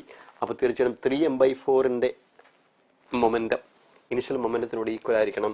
മാസ് ക്യാൻസൽസ്. v ആണ് ചോദ്യം. v = 4u/3 എന്ന് കിട്ടും. 4u/3. Based on simple case, momentum conservation. Momentum initial = momentum final എന്ന idea ആണ് വരിക. നോർമലി കാണാറുള്ള വളരെ കോമൺ ആയ വളരെ ഫെമിലിയർ ക്വസ്റ്റിന്റെ അപ്രോച്ച് ആണിത്. The kinetic energy of a body becomes 4 times. Initially energy E ആയിരുന്നു എന്നിരിക്കട്ടെ. അത് 4 times E യിലേക്ക് മാറും. എനർജി 4 times ആകുമ്പോൾ ന്യൂ മൊമെന്റം, ആദ്യ മൊമെന്റം P ആണെങ്കിൽ സിംപിളി അത് 2 times P യിലേക്ക് മാറും. ഒരു സ്റ്റെപ്പിന്റെ പോലും ആവശ്യമില്ല. Y?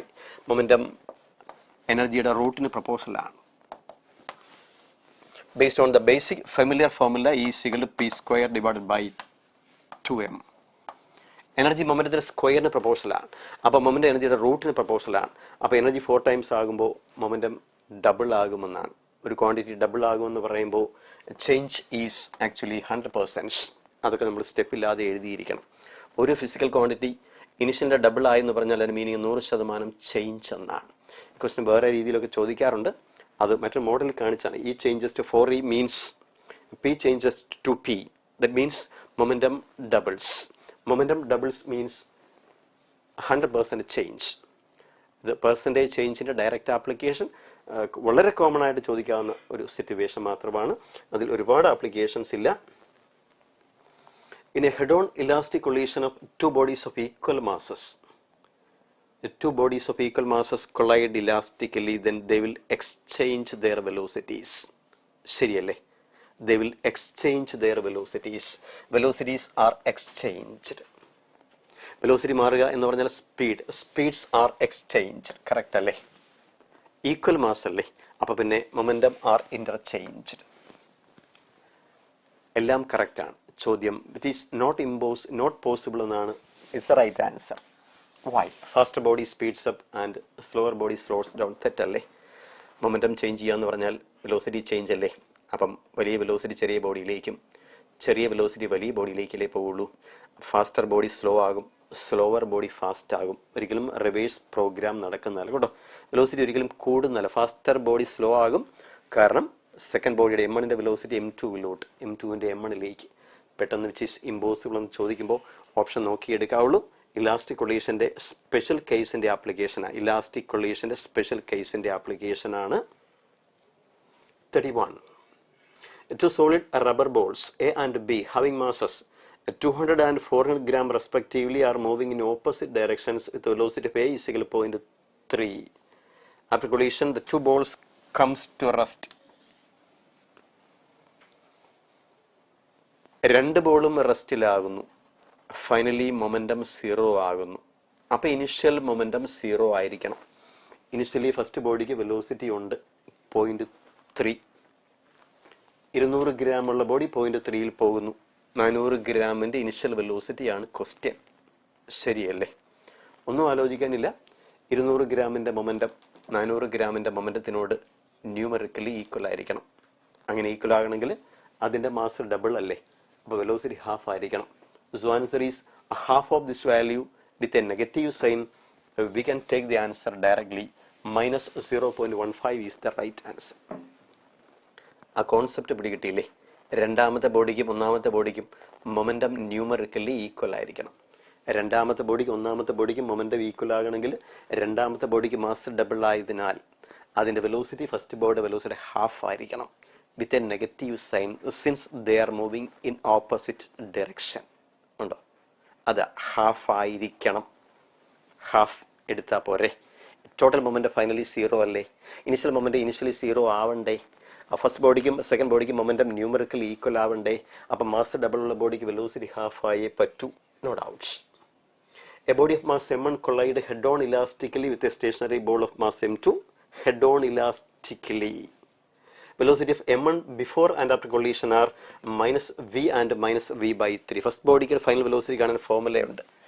-v/3 is equal to എന്താണ്? M1 minus M2 divided by M1 plus M2 into V എന്നല്ലേ? It's all. The second body is essentially at rest with a stationary body. ഫസ്റ്റിൻ്റെ final കാണാൻ M1 minus M2 by M1 plus M2 into V എന്നെടുത്താൽ മതി. M1 minus M2 by M1 plus M2 into V എന്നെടുത്താൽ മതി. അത് നമുക്ക് ഒന്ന് എന്താ ചെയ്യുക? Cross multiply ചെയ്താൽ പോരെ? അതായത് V/3 ഈ V ക്യാൻസൽ ആയിപ്പോൾ. -M1 minus M2 is equal to 3M1 minus 3M2 എന്ന് കിട്ടും. -1 into M1 -1 into M2 is equal to 3M1 minus 3M2 എന്നാണ്. ആ 3M2 എടുത്താൽ 3M2 എടുത്താൽ 2M2 is equal to 4M1 എന്ന് കിട്ടും. റേഷ്യോ അല്ലേ? 2M2 is equal to 4M1 means M2 is equal to 2M1. M1 by M2 ആണെങ്കിൽ അത് 1:2 എന്ന് കിട്ടും. M1 by M2 is equal to 1:0.5 is the right answer. Ratio തിരിഞ്ഞു പോകാതെയൊക്കെ നോക്കിയേക്കണം കേട്ടോ. Answer അല്ല പ്രശ്നം, ഫോർമുല അതിൻ്റെ ഓർഡർ മാത്രമേ ഉള്ളൂ. -M1 minus M2 is equal to 3M1 minus 3M2 ആണ്. 3M2 ഇങ്ങോട്ട് എടുക്കുന്നു. അപ്പോൾ 2M2 is equal to 4M1 or M2 is equal to 2M1 ആണ്. M2 2M1 ആണെങ്കിൽ M1 by M2 is equal to 1/2.5. ഇത് കുറച്ച് കണ്ടന്റ് സെൻറ്റൻസുകളല്ലേ? എല്ലാം മീനിങ്ഫുൾ ആയിരിക്കണം. Select the correct statements. A block of mass M moving with velocity V can have kinetic energy more than or less than half mv². തെറ്റാന്ന് തോന്നുമല്ലേ? M mass ഉള്ള body B velocity പോകുമ്പോൾ അതിൻ്റെ actual kinetic energy ½ mv²നേക്കാളും കൂടാനോ കുറയാനോ chance ഉണ്ടെന്നാണ് സിമ്പിളായ result. Kinetic energy depends on frame of reference. ഈ V വെലോസിറ്റി എന്ന് പറയുന്നത് that can be with respect to one frame. For example, നമ്മളിപ്പം ഗ്രൗണ്ടിൽ നിന്നിട്ട് എർത്തിൽ നിന്നിട്ട് ഒരു എർത്തിലുള്ളൊരു ബോഡി ഒബ്സർവ് ചെയ്യുമ്പോൾ അതിന് വെലോസിറ്റി ഇല്ല. ½ mv² can be taken as 0. വേറൊരു പ്ലാനറ്റിൽ നിന്നിട്ടാണ് നമ്മൾ നോക്കുന്നതെങ്കിൽ തീർച്ചയായിട്ടും ആ ബോഡിക്ക് വെലോസിറ്റി ഉണ്ടാവും. അപ്പം M മാസ് ഉള്ള ബോഡി V വെലോസിറ്റി പോകുന്നു എന്ന് പറഞ്ഞാൽ V with respect which platform with frame അത് പറയണം. അപ്പോൾ ഫ്രെയിം ഓഫ് റെഫറൻസിനനുസരിച്ച് എടുക്കുന്ന വെലോസിറ്റി മാറും. Velocity and kinetic energy depends on frame of reference. അതാണ് ഫ്രെയിം പറയാത്രത്തോളം കാലം ആക്ച്വൽ എനർജി അതാകണമെന്നില്ല. Mechanical energy of a body may be conserved even if non-conservative forces are acting on it. Friction പോലെയുള്ള non conservative force act ചെയ്യുമ്പോഴും mechanical energy conserve ചെയ്യാം. That's also right answer. Why? ഈ mechanical എനർജിക്ക് loss വരുന്നത് non conservative force act ചെയ്യുമ്പോഴല്ല, non conservative force work ചെയ്യുമ്പോഴാണ്. അപ്പം work done by the non conservative force എങ്ങാനും 0 ആണെങ്കിൽ ആ കേസിൽ എന്ത് കൺസേർവ് ചെയ്യാം? മെക്കാനിക്കൽ എനർജി കൺസേർവ് ചെയ്യാം. ഫ്രിക്ഷൻ പോലെയുള്ള ഫോഴ്സുകൾ ആക്ട് ചെയ്യുകയും എന്നാൽ അത് ചെയ്യുന്ന വർക്ക് 0 ആയിരിക്കുകയും ചെയ്താൽ മെക്കാനിക്കൽ എനർജി കൺസേർവ് ചെയ്യാം. Non conservative force can do positive as well as negative work. ശരിയല്ലേ? ഫ്രിക്ഷന് പോസിറ്റീവ് വർക്ക് ചെയ്യാമല്ലേ, ഫ്രിക്ഷന് നെഗറ്റീവ് വർക്ക് ചെയ്യാമല്ലേ? അത് റിലേറ്റീവ് സ്ലിപ്പിംഗ് നോക്കിയിട്ടല്ലേ? ആ കേസുകളൊക്കെ ലോസ് ഓഫ് മോഷനകത്ത് കോൺ ബ്ലോക്കിലൊക്കെ വരുന്നതാണ്. A system can have kinetic energy without having net momentum. ഒരു bomb രണ്ടായിട്ട് എക്സ്പ്ലോഡ് ചെയ്യുന്നു, net momentum 0 but still kinetic energy 0 അല്ല. Half m1v1 square plus half m2v2 square ആണ് ടോട്ടൽ കൈനറ്റിക് എനർജി. എന്നാൽ net momentum m1v1 minus m2v2 അത് 0 ആണ്. അപ്പോൾ net momentum 0 ആകുമ്പോഴും കൈനറ്റിക് എനർജി നോൺ 0 ആകാം. Work done by internal force can increase the kinetic energy. ബോംബിന്റെ explosion internal force അല്ലേ? Initially kinetic energy ഇല്ല, ഫൈനലി കൈനറ്റിക് എനർജി ഉണ്ടാകുന്നു. അപ്പോൾ ഇന്റേണൽ ഫോഴ്സിന് എന്ത് കഴിവുണ്ട്? കൈനറ്റിക്കിന്റെ ഇൻക്രിമെന്റിന് കഴിവുണ്ട്, ബട്ട് മൊമെന്റം ചേഞ്ചിന് കഴിവില്ല. Internal force can change the kinetic energy of a system, but it cannot change the linear momentum of the system. Work done by tangential force in circular motion can be positive or negative. Tangential force എന്ന് പറയുന്നത് അത് ടാൻജന്റിലൂടെയാണ്. That can be along or against velocity. Along velocity ആണെങ്കിൽ തീർച്ചയായിട്ടും along velocity ആണെങ്കിൽ ആ work positive ആണ്, velocity കൂടും. Against velocity ആണെങ്കിൽ വർക്ക് നെഗറ്റീവ് ആണ്, അപ്പോൾ തീർച്ചയായിട്ടും വെലോസിറ്റി കുറയും. അപ്പോൾ വർക്ക് പോസിറ്റീവ് ആകാം, നെഗറ്റീവ് ആകാം. Work done by non conservative force changes mechanical energy. Correct അല്ലേ? Work done by non conservative force already പറഞ്ഞതാ. നോൺ കൺസർവേറ്റീവ് ഫോഴ്സ് ആക്ട് ചെയ്യുമ്പോഴല്ല, അത് വർക്ക് ചെയ്യുമ്പോൾ mechanical energy mechanical energy loss ഉണ്ടാവും. And work done by all forces is equal to change in kinetic energy. And that condition is called classical work energy theorem. That's very, very, very important. Work done by all forces എന്നാണ് കേട്ടോ. Work done by applied force അല്ല, work done by external force അല്ല, work done by internal force അല്ല, work done by real force pseudo force ഒന്നും അല്ല, work done by conservative force അല്ല, work done by non conservative അല്ല. Work done by all forces is equal to change in kinetic energy. ആ കണ്ടീഷനെയാണ് നമ്മൾ work energy theorem എന്ന് വിശേഷിപ്പിക്കുക. എല്ലാം correct ആണ് കേട്ടോ. എത്ര സ്റ്റേറ്റ്മെന്റ് ആണെന്നാണ് ചോദ്യം. Answer I think it is 1, 2, 3, 4, 5, 6, 7, 8. Fourth option is the right answer. A boy of mass capital M is standing at a height h, throws a ball of mass small m vertically down with a speed v.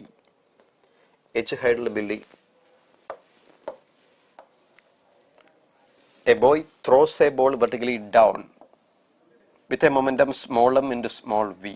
Small m മാസ്സുള്ള ball small v velocity താഴേക്ക് project ചെയ്യുന്നു. Actually gravity ഇല്ലെന്ന് പറഞ്ഞിട്ടുണ്ട്. assuming no gravity, അപ്പോൾ external force ഒന്നുമില്ല. What happens? This boy moves up with a momentum capital M into capital V. Why? To conserve linear momentum. External force ഇല്ലെങ്കിൽ small mass ഉള്ള ആൾ V velocity ball താഴേക്ക് എറിയുമ്പോൾ ആൾ മുകളിലേക്ക് പോകും with another velocity. And they are numerically equal to conserve momentum. Initially momentum is 0. So capital B is equal to mv by capital M എന്ന് കിട്ടും. It is just like a recoil of gun. നമുക്ക് ഇയാൾ മുകളിലേക്ക് പോയി height h ആണെന്ന് സങ്കല്പിക്കുക. അപ്പം അതറിയണമെങ്കിൽ എത്ര ഹൈറ്റ് പോയെന്ന് അറിയണമെങ്കിൽ ടൈം അറിയണം. നോക്കിക്കേ, assuming no gravity, distance of man above the ground when ball reaches the floor. Ball ഫ്ലോറിൽ വരണമെങ്കിൽ എത്ര ടൈം എടുക്കും? t is equal to h by v അല്ലേ? h by v. h by v ടൈമിൽ ഈ മാൻ മുകളിലേക്ക് പോയ ബോയ് മുകളിലേക്ക് പോയ ഹൈറ്റ് ഒരു ക്യാപിറ്റൽ h ആണെങ്കിൽ capital h is equal to his velocity into time ആണ്. Or that is equal to small mv divided by capital M into time taken is h by v. ഇത് accelerated motion ഒന്നും അല്ല കേട്ടോ, uniform velocity ആണ്. Gravity ഇല്ലാത്ത ഒരു കേസിൽ ഒരു ബോൾ താഴെ വരാൻ എടുക്കുന്ന ടൈം എന്ന് പറയുന്നത് ഡിസ്പ്ലേസ്മെന്റ് ബൈ വെലോസിറ്റി വെച്ച് ഡയറക്റ്റ് കാൽക്കുലേറ്റ് ചെയ്യാം.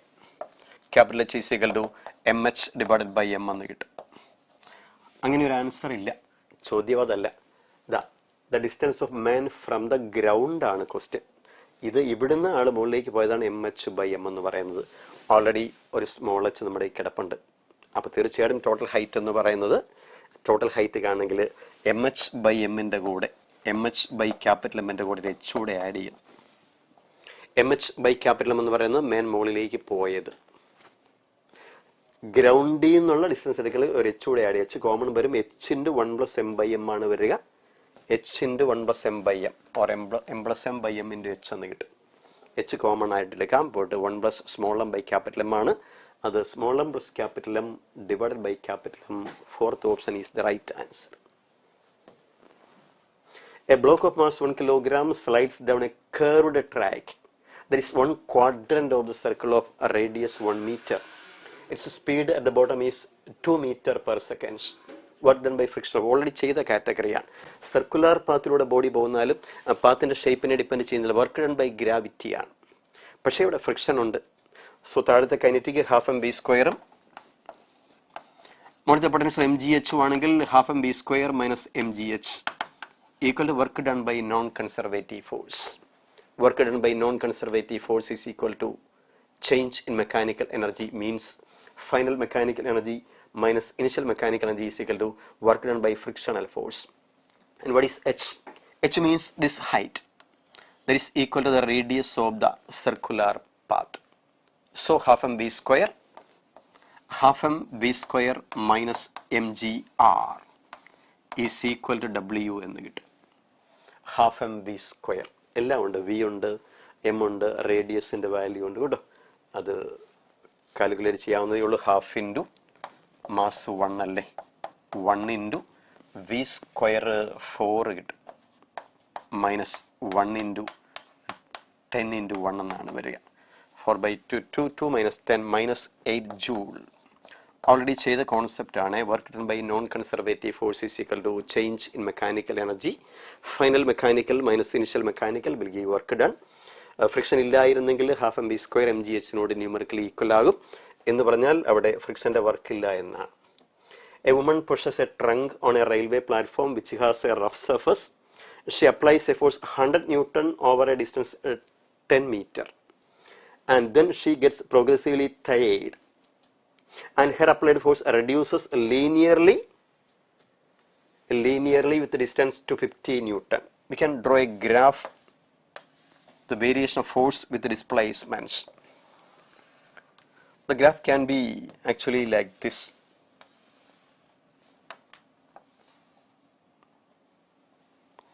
Initially her force is 100 Newton and then it decreases linearly to 50 Newton like this. And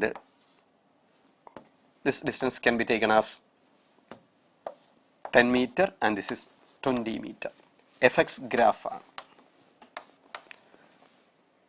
10 meter 100 Newton horizontal force അത് കോൺസ്റ്റന്റ് അപ്ലൈ ചെയ്യുന്നു.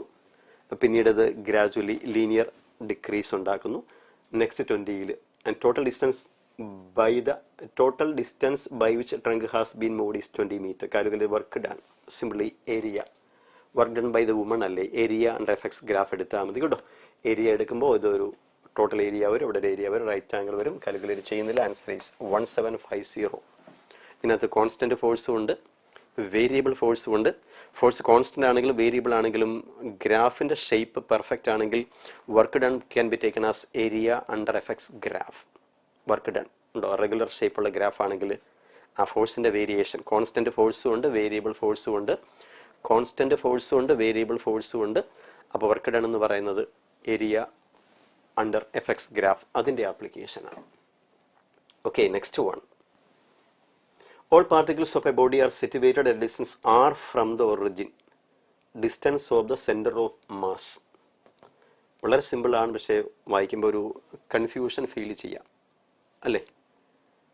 All particles of a body are situated at a distance r. Center of massന്റെ position vector കാണുന്നത് vector RCM is equal to m1 into r plus m2 into r plus m3 into r divided by m1 plus m2 plus m3 up to mn എന്നല്ലേ.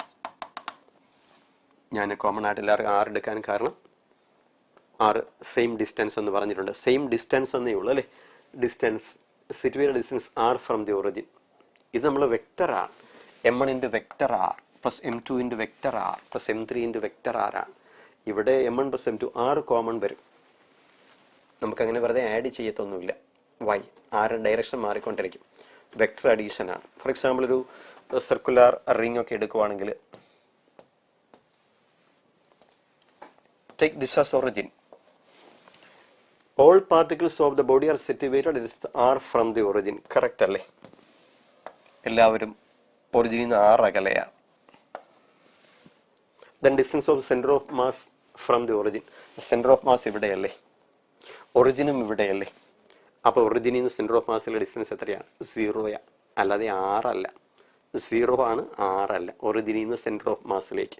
അവിടെ ഞാൻ ആറെല്ലാം same എടുത്താൽ RCMൻ്റെ value നമുക്കറിയാം. m1 m2 common ആണ്. ഒരേ distance എടുത്താൽ m1 m2 വെട്ടിപ്പോയിട്ട് answer is 6 എന്ന് കിട്ടും. ഈ കേസിൽ അവർ പറഞ്ഞ ഡിസ്റ്റൻസ് 0 അപ്പോൾ 0 മുതൽ 6 വരെ എന്തുവാ? 0 മുതൽ 6 വരെ less than or equal to r is the right answer. ഒരു റിങ്ങിൻ്റെ സെക്ഷൻ ഒക്കെ എടുക്കുകയാണെങ്കിൽ, ഒരു സെമി സർക്കുലർ റിംഗ് ഒക്കെ എടുക്കുകയാണെങ്കിൽ ഇവിടെ നമ്മൾ ഒറിജിൻ എടുക്കുന്നു. അപ്പോൾ m1 m2 m3 m4 m5 എല്ലാവരും സെയിം സെപ്പറേഷൻ കീപ്പ് ചെയ്യും. ശരിയല്ലേ? പക്ഷേ സെൻറ്റർ ഓഫ് മാസ് ഇവിടെയല്ല. സെൻറ്റർ ഓഫ് മാസ് ഇവിടെ എവിടെയുമാണ്. അപ്പോൾ ഒറിജിനിൽ സെൻറ്റർ ഓഫ് മാസിൽ ലെങ്ത് എത്രയല്ല? ക്യാപിറ്റൽ R അല്ല, 0 അല്ല. Centre of mass can be here, origin is here, and distance between center of mass and origin is less than capital R and greater than 0. അപ്പോൾ 0യ്ക്കും capital ആറിന് ഇടയിൽ എന്ത് വേണമെങ്കിലും, full ring ആണെങ്കിൽ 0 ആണ്. എല്ലാവരും ഒരേ ഡിസ്റ്റൻസ് ആണെങ്കിൽ ആൻസർ 6 ആണ്. അല്ലാത്ത കേസിൽ 0യ്ക്കും 6നും ഇടയിലാണ്. ഉണ്ടോ? ഫുൾ റിംഗ് ആണെങ്കിൽ ആൻസർ 0 എടുക്കാം. റിങ്ങിൻ്റെ ഫ്രാക്ഷൻ വരുവാണെങ്കിൽ 6ൽ കുറവായിരിക്കും. എല്ലാവരും ഒരേ പോയിന്റിലാണ് സിറ്റുവേറ്റ് ചെയ്തെങ്കിൽ ആൻസർ 6നോട് ഈക്വൽ ആയിരിക്കും. So less than or equal to 0 മുതൽ 6 വരെ എന്തും ആകാം കേട്ടോ. ബേസിക് ഐഡിയ മാത്രം. 38. A wheel is at rest. It's angular velocity increases uniformly and becomes 80 radian per second after 5 seconds. Total angular displacements. കുട്ടികൾ ഇത് theta is equal to omega 0 into t plus half alpha t square എന്ന formula വെച്ച് കാണണമെങ്കിൽ അത് ആൽഫയൊക്കെ അറിയണം. Alpha കാണണമെങ്കിൽ initial velocity, rest, finally 80 ടൈമൊക്കെ ഉണ്ട്. അപ്പോൾ omega equal to omega 0 plus alpha into ടൈമൊക്കെ വെച്ച് വേണമെങ്കിൽ നമുക്ക് ആൽഫ കണ്ടുപിടിക്കാം. അതിൻ്റെ ആവശ്യമൊന്നുമില്ല. തീറ്റ ചോദിച്ചാൽ യൂണിഫോം ആക്സിലറേഷൻ ആണെങ്കിൽ omega 0 plus omega by 2 into time എന്നെടുത്താൽ മതി. Average angular velocity into time taken. ആൽഫയുടെ കാൽക്കുലേഷൻ അത് കമ്പൽസറി അല്ല, അത് ആവശ്യമില്ല. ആൽഫ നമുക്ക് ആവശ്യമേ ഇല്ല. Initial angular velocity plus final angular velocity by time by 2 average angular velocity into time taken will give angular displacements.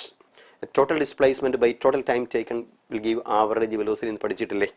അപ്പോൾ average angular velocity into time taken will give a total angular displacements. Omega 0 ആണ്. ഇതിൻ്റെ പോലെ 80 ആണ്. 80 by 2 40 ആണ്. 40 into 5 answer is 200.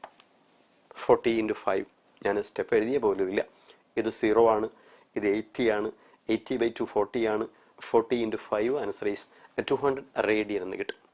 Alpha calculate ചെയ്യാതെ തന്നെ initial angular velocity plus final angular velocity by 2 will give average. Alpha ഒഴിവാക്കി ഞാൻ ഈ ഫോർമുല വെച്ച് തീറ്റ കാണണമെങ്കിൽ ആൽഫ കണ്ടുപിടിക്കണം.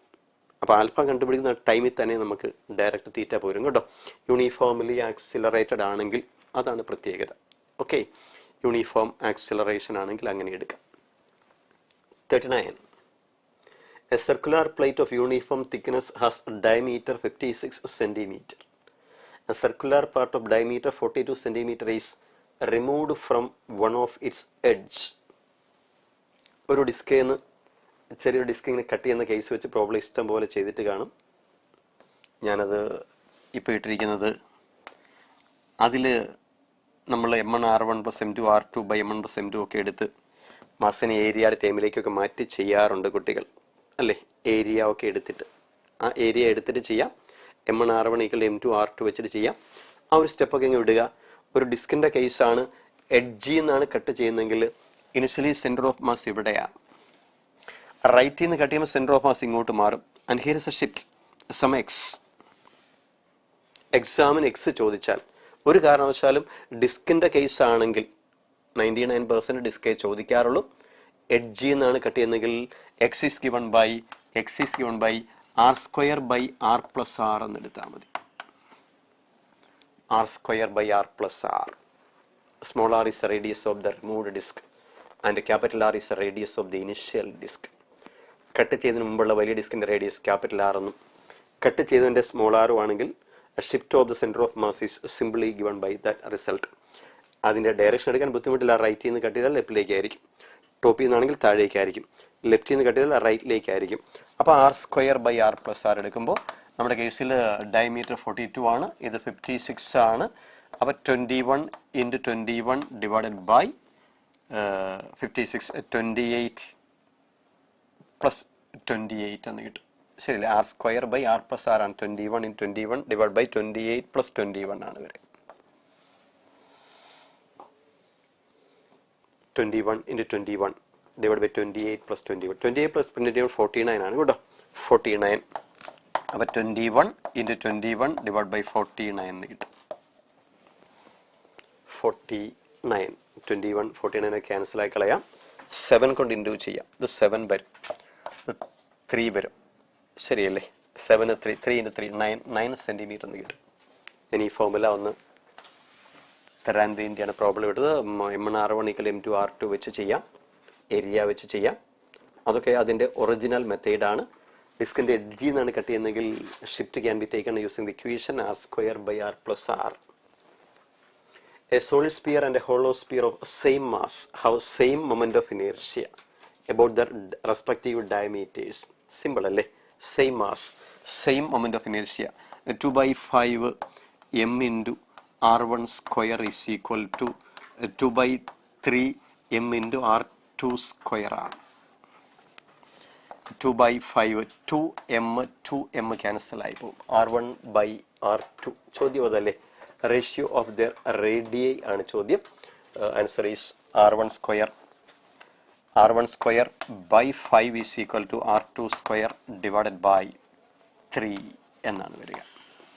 r1 by r2 is equal to √5 is to √3. Third option is the right answer. സിമ്പിളായ നമ്മുടെ സ്പിയറിൻ്റെ, സോളിഡ് സ്പിയറിൻ്റെ ഹോളോ സ്പിയറിൻ്റെ മൊമെൻ്റ് ഓഫ് ഇനേഷ്യ തമ്മിൽ ഒന്ന് ഇക്വേറ്റ് ചെയ്യുന്നു എന്നേ ഉള്ളൂ. എക്സ്ട്രാ ഒന്നും തരാനില്ല. 3 point masses, each of mass smaller are placed at the corners of an equilateral triangle. ഇത് moment of inertia particle എന്ന കോൺസെപ്റ്റ് ആണ്.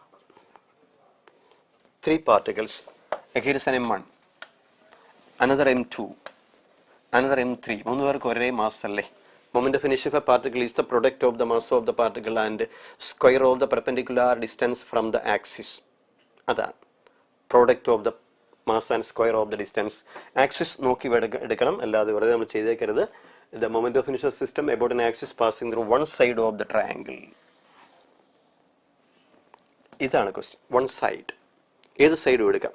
സോ ഇതിന് മൊമെന്റ് ഓഫ് ഇനർഷ്യ ഇല്ല, it is in contact with the axis. ഇതിന് moment of inertia ഇല്ല, അതും കോണ്ടാക്റ്റിലാണ്. And this represents the perpendicular separation sum x. So answer is simply I is equal to mx² ആണ്. X triangle height ആണ്. എക്സിന്റെ value എന്ന് പറയുന്നത് √3a/2 if a is a side length.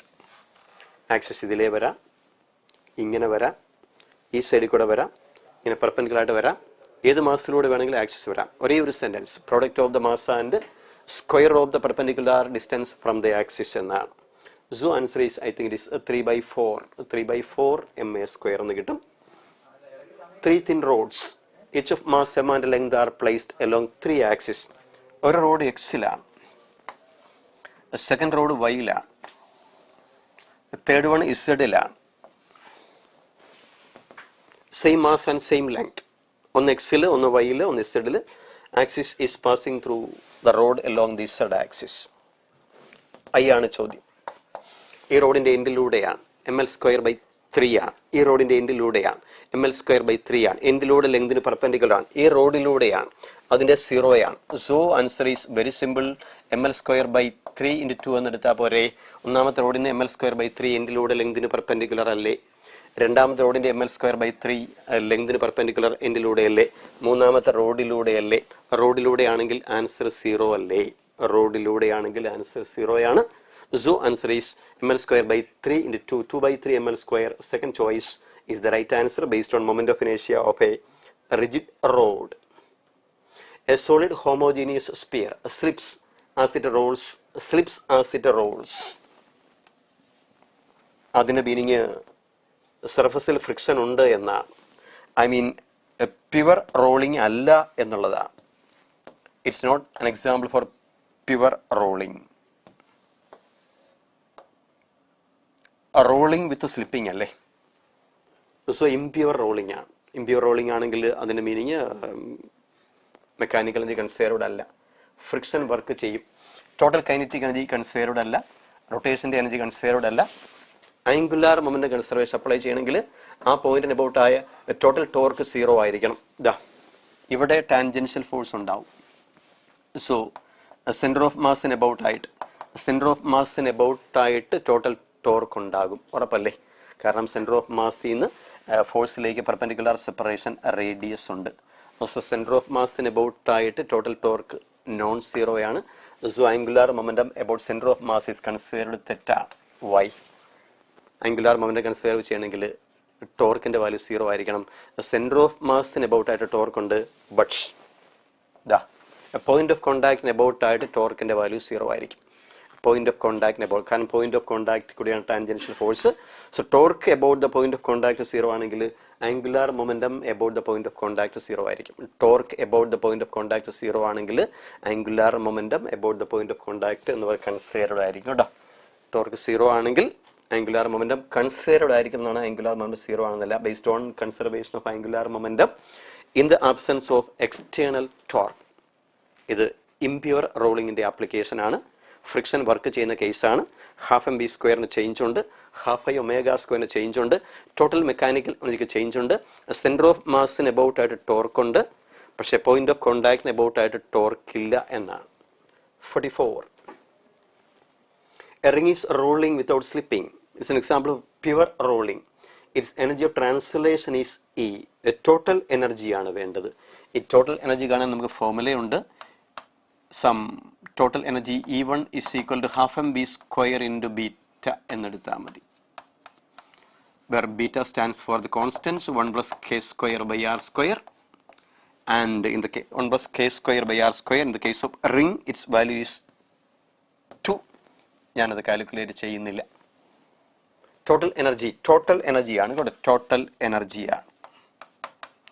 Total energy is equal half m v square into beta. Here half m v square is given. Half mb square is given as E. Why? Its energy of translation is E. So E into beta.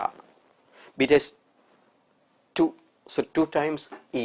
Answer is very simple. Question കാണുമ്പോൾ നമ്മൾ ആ ബീറ്റയുടെ concept ഉണ്ടെങ്കിൽ, beta വെറുതെ സിമ്പിളാണ്. അത് 1 plus k square by r square വരെ ഞാൻ ഇട്ടതാണ്. റിങ്ങിൻ്റെ കേസിൽ 2 ആണെന്ന് നിങ്ങൾ അറിയണം. റിങ്ങിൻ്റെ കേസിൽ 2 ആണെങ്കിൽ half m v square into 2 ആണ് അവർ ആവശ്യപ്പെട്ടിരിക്കുന്നത്. ഹാഫ് എം ബി സ്ക്വയറിൻ്റെ വാല്യൂ ട്രാൻസ്ലേഷന് മാത്രം എനർജിയായ ഇ ആണ്. നമുക്ക് ഡബിൾ ആണ് വേണ്ടത്. 2 times E is the right answer. Then last question. A solid sphere rolls down without slipping. Again, it's an example for pure rolling. Energy conserved ആയ case അല്ലേ? From the same height but with different inclinations. Height same ആണ്, ഇവിടെ angle ഡിഫറൻറ്റാണ്. നമുക്ക് time of ഡിസെൻറ്റും സ്പീഡുമാണ് വേണ്ടത്. Speed കാണുന്ന equation v is equal to root of 2gh by beta ആണ്. Where beta stands for 1 plus k square by r square, and this result is independent of the angle of inclination. That depends only on height and the body. ഹൈറ്റിനെയും ബോഡിയും depend ചെയ്യും. But time taken is given by the equation 1 by sin theta into root 2h beta by g.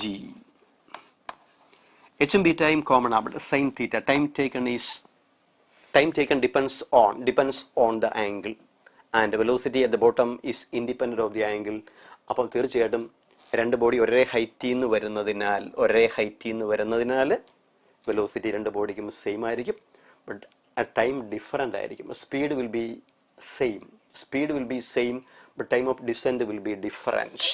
Second choice.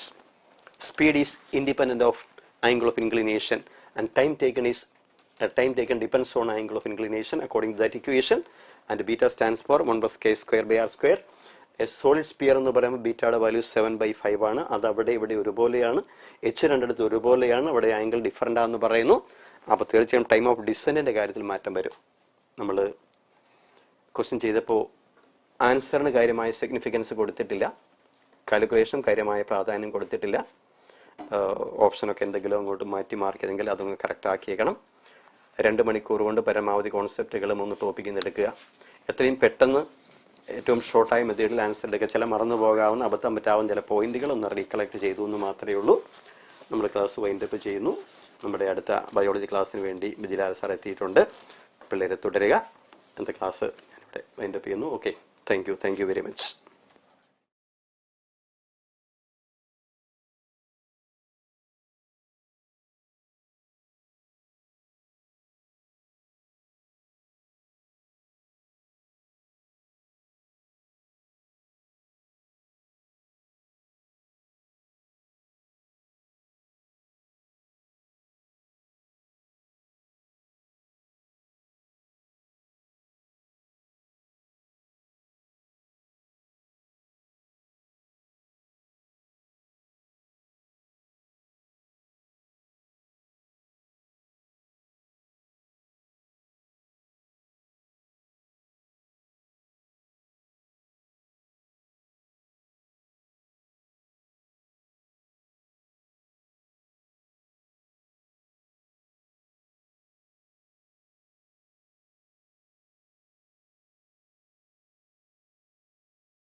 Hi dear students, good evening. Welcome to the second session of our special live program, Sure Short Questions NEET 2023. ഇന്ന് ഞാനിവിടെ പറയാൻ പോകുന്നത് 2 physiology ചാപ്റ്റേഴ്സിൻ്റെ ക്വസ്റ്റ്യൻസുകളാണ്. Locomotion and movement and breathing and exchange of gases. ഈ 2 ചാപ്റ്ററിലെ main കോൺസെപ്റ്റ്സുകളും ഫാക്ട്സുകളും ഒക്കെ base ചെയ്ത് തയ്യാറാക്കിയ ക്വസ്റ്റ്യൻസുകളാണ്. അപ്പോൾ നിങ്ങൾക്കിത് വളരെ യൂസ്ഫുൾ ആയിരിക്കും. ഒരു ആക്റ്റീവ് പാർട്ടിസിപ്പേഷൻ പ്രതീക്ഷിച്ചുകൊള്ളുന്നു. നിങ്ങൾ വളരെ ടൈം സ്റ്റിപ്പുലേറ്റഡ് ആയിട്ടുള്ള ആൻസർ ചെയ്യുക. എന്തായാലും നമുക്ക് ഡയറക്റ്റായിട്ട് ക്വസ്റ്റ്യൻസിലേക്ക് കിടക്കാം. ഓക്കെ, നിങ്ങളുടെ ഒരു ആക്റ്റീവ് പാർട്ടിസിപ്പേഷൻ വളരെ അത്യാവശ്യമാണ്. Okay, so question number 1. The skeletal elements present along the longitudinal axis of the body. ആ ക്വസ്റ്റ്യൻ ശ്രദ്ധിക്കുക. നമ്മളൊരു ക്വസ്റ്റ്യൻ വായിക്കുമ്പോൾ അതിനകത്തൊരു മെയിൻ കമ്പോണൻ്റ് കാണും. ആ ക്വസ്റ്റ്യനെ ബേസ് ചെയ്തിട്ടുള്ള അത് വ്യക്തമായിട്ട് മനസ്സിലാക്കിയിട്ട് വേണം ആ ക്വസ്റ്റ്യൻ ആൻസർ ചെയ്യാൻ. So here the longitudinal axis of the body containing ബോൺസുകളെ കുറിച്ചാണ്. പെട്ടെന്ന് നിങ്ങൾ ചിന്തിക്കുക അതെന്താണ്. അപ്പോൾ ഇതിനകത്ത് ഏത് ആൻസർ ആയിരിക്കും വരിക? അവിടെ പലതരത്തിലുള്ള ബോൺസുകളൊക്കെ കൊടുത്തിട്ടുണ്ട്. വളരെ കുറച്ച് സമയം കൊണ്ട് നിങ്ങൾ ആൻസറിലേക്ക് എത്തിയെന്ന് വിചാരിക്കുന്നു. അപ്പോൾ നമുക്ക് നോക്കാം എന്താണ് ഈ longitudinal axis of the body. അല്ലേ, bones present along the longitudinal axis means our axial skeleton എന്താണെന്നാണ് ചോദിച്ചിരിക്കുന്നത്. അല്ലേ, അത് നിങ്ങൾ എത്രയും പെട്ടെന്ന് അത് മനസ്സിലാക്കുക. ഇനി നമുക്ക് ആൻസർ ചെയ്യാം. Hind limbs, vertebral column, pectoral and pelvic girdle. ഒരിക്കലും ഹൈൻഡ് ലിംസോ ഗേർഡിൽസുകളോ എവിടെ വരികയല്ല, ആക്സസ് സ്കർട്ടിൽ വരികയല്ല. അത് അപ്പൻഡിക്കുലർ സ്കർട്ടിന്റെ ഭാഗമാണ്. ശരിയല്ലേ? ഓക്കെ, അടുത്തതിലേക്ക് വന്നു. Skull, vertebral column, ribs and sternum. അല്ലേ, so that is the main division of our axial skeleton. അപ്പോൾ നമ്മൾ ഈസി ആയിട്ട് നമുക്ക് ആ ആൻസറിലേക്ക് വരാൻ പറ്റും. അല്ലേ, അപ്പോൾ നമ്മുടെ ആൻസർ ഏതായിരിക്കും? സെക്കൻഡ് ഓപ്ഷൻ ആയിരിക്കും. ശരിയല്ലേ? അടുത്ത നോക്കിയാൽ നമുക്ക് മനസ്സിലാകും. Skull, hind limbs, fore limbs, ഗേർഡിൽസുകളൊക്കെ വന്നിട്ടുണ്ട്, അതുകൊണ്ട് അത് ആൻസർ അല്ല. അടുത്തത് cranium, ribs, sternum, but again ഗേർഡിൽസുകൾ വന്നിട്ടുണ്ട്, അപ്പോൾ അത് നമ്മുടെ ആൻസർ അല്ല. അപ്പോൾ നമ്മുടെ ആൻസർ സെക്കൻഡ് ഓപ്ഷൻ ആണ്. അപ്പോൾ ആക്സിയൽ സ്കെലട്ടൺ, അപ്പൻഡിക്കുലാർ സ്കെലട്ടൺ, ആ ഡിവിഷൻ വ്യക്തമായിട്ട് മനസ്സിലാക്കിയിരിക്കുക. ഓക്കെ, അതായിരുന്നു നമ്മുടെ first question. So next second question. Which one is an odd pair എന്നാണ് ചോദ്യം. തന്നിരിക്കുന്ന ഓപ്ഷനിൽ നിന്നും ഓഡ് പെയർ പെട്ടെന്ന് ആ ഒരു മിയർ ലുക്കിലൂടെ തന്നെ നമുക്ക് പെട്ടെന്ന് ആൻസറിലേക്ക് എത്താൻ പറ്റണം അല്ലെ? ബയോളജിയിൽ മെജോറിറ്റി ക്വസ്റ്റ്യനും വളരെ ഒരു ലുക്കിലൂടെ തന്നെ നമുക്ക് പെട്ടെന്ന് ആൻസറിലേക്ക് എത്താൻ പറ്റണം. ഓക്കെ, സോ നിങ്ങൾ എത്തിക്കാണുമെന്ന് വിശ്വസിക്കുന്നു. നോക്കുക, ഫസ്റ്റ് ഓപ്ഷൻ എന്താ തന്നിരിക്കുന്നത്? നല്ല പെർസെൻറ്റേജ് ആൾക്കാർ പെട്ടെന്ന് ആൻസർ ചെയ്തിട്ടുണ്ട്, 67%. Okay, good. So first option femur. Femur നമുക്കറിയാം നമ്മുടെ അപ്പർ ലെഗ് ബോണാണ് അല്ലെ? അതിന് കറസ്പോണ്ടിങ് ആയിട്ടുള്ള ആം ബോണാണ് ആര്? ഹ്യൂമറസ്. സോ ഫീമർ, ഹ്യൂമറസ് ഒരു പെയർഡ് ബോൺ തന്നെയാണ്. ടിബിയ, റേഡിയസ് അല്ലെ? അതും ഒരു പ്രോപ്പർ പെയറിങ് തന്നെയാണ്. ടിബിയ നമുക്കറിയാം നമ്മുടെ ലോവർ ലെഗിന്റെ സ്റ്റൗട്ട് ബോണാണ്, എന്നാൽ നമ്മുടെ ഫോർലിംബിലെ സ്റ്റൗട്ട് ബോണാണ് ആര്? റേഡിയസ്. അപ്പൊ ടിബിയക്ക് കറസ്പോണ്ടിങ് ആയിട്ടുള്ള ബോൺ തന്നെയാണ് റേഡിയസ്, അതും കറക്റ്റ് ആണ്. Next third option Atlas, axis. അതൊരു പ്രോപ്പർ ഈ പറഞ്ഞ റിലേഷനുള്ള ഒരു പെയറിംഗ് ആണോ? അറ്റ്ലസ്, ആക്സിസ് നമുക്കറിയാം നമ്മുടെ സെർവിക്കൽ വെർട്ടിബ്രയിൽ വരുന്ന ഫസ്റ്റ് 2 ബോൺസ്, വെർട്ടിബ്രൽ കോളത്തിൽ വരുന്ന ഫസ്റ്റ് 2 ബോൺസുകളുടെ പേരാണെന്താ? Atlas and axis. അത് ഈ ഒരു റിലേഷൻ മെയിൻറ്റെയിൻ ചെയ്യുന്ന പെയറിംഗ് ആണോ? അല്ല. ഇവിടെ നമ്മൾ ഈ പെയറിംഗ് നമുക്ക് കാണാം ഫോർലിം, ഹൈൻഡ്ലിം, അല്ലെങ്കിൽ ഹൈൻഡ്ലിം, ഫോർലിം കറസ്പോണ്ടിങ് ആയിട്ട് വരുന്ന പെയർഡ് ബോൺസുകളായിട്ടാണ് കൊടുത്തിരിക്കുന്നത്. So fourth option tassels and carpels. Tassels നമുക്കറിയാം നമ്മുടെ ആംഗിൾ ബോൺസുകളാണ്, അതിന് കറസ്പോണ്ടിങ് ആയിട്ടുള്ള നമ്മുടെ ഫോർലിം ബോൺസ് ആണ് ആര്? കാർപ്പൽസ്. സോ ടാസൽ നമ്മുടെ ആംഗിൾ ബോൺസ് ആണ്, കാർപ്പൽസ് നമ്മുടെ റിസ്റ്റ് ബോൺസുകളാണ്. അതൊരു പ്രോപ്പർ പെയറിംഗ് ആയിട്ട് തന്നെ നമുക്ക് കാണാം, ശരിയല്ലേ? അപ്പോൾ ഇവിടെ വന്നത് ഓഡ് പെയർ എന്ന് പറയുന്നത് ആരായിരിക്കും? തേർഡ് ഓപ്ഷൻ, ശരിയല്ലേ? അപ്പോൾ നിങ്ങൾ നല്ലൊരു പെർസെൻറ്റേജ് ആൾക്കാർ അത് ശരിയായിട്ട് തന്നെ വന്നിട്ടുണ്ട്. So keep it up. So here correct answer third option. Next question. Which of the following statements about the striated muscles is incorrect? Incorrect statement ആണ് പറയേണ്ടത്. സോ നിങ്ങൾ പെട്ടെന്ന് ആ മസിൽ സ്ട്രക്ചേഴ്സിലേക്ക് ഒന്ന് പോവുക മനസ്സ് അല്ലേ? നമ്മുടെ സ്ട്രക്ചർ ഓഫ് സ്കെലറ്റൽ മസിൽസിൽ നമ്മൾ പറഞ്ഞിട്ടുള്ള പോയിന്റ്സുകളാണ്, പഠിച്ചിട്ടുള്ള പോയിന്റ്സുകളാണ്. പെട്ടെന്ന് നിങ്ങൾ ആ ഓപ്ഷനിലേക്ക് ഒന്ന് പോയിട്ട് വളരെ പെട്ടെന്ന് ആൻസറിലേക്ക് എത്തുക. നമ്മൾ നീറ്റ് എക്സാമിന്റെ ലാസ്റ്റ് ലാപ്പിലാണ്, അപ്പൊ നമുക്കൊരു മിയർ ലുക്കിലൂടെ തന്നെ നമുക്കിത് മനസ്സിലാക്കാൻ പറ്റണം അല്ലെ? നമ്മൾ അത്രത്തോളം ചോദ്യങ്ങൾ ഓൾറെഡി ചെയ്ത് കഴിഞ്ഞിട്ടുണ്ട്. അപ്പോൾ ഒരു ജസ്റ്റ് ലുക്കിലൂടെ തന്നെ നമുക്ക് അതിനകത്തുള്ള കറക്റ്റ് ചെയ്ത് ഇൻകറക്റ്റ് ചെയ്തെന്നൊക്കെ നമുക്ക് മനസ്സിലാക്കാൻ പറ്റണമായിരിക്കും. ഓക്കെ, നോക്കാം, നമുക്ക് ഓപ്ഷനിലേക്ക് പോകാം. First option, in the centre of each I band is an elastic fibre which bisects it. Correct ആണോ?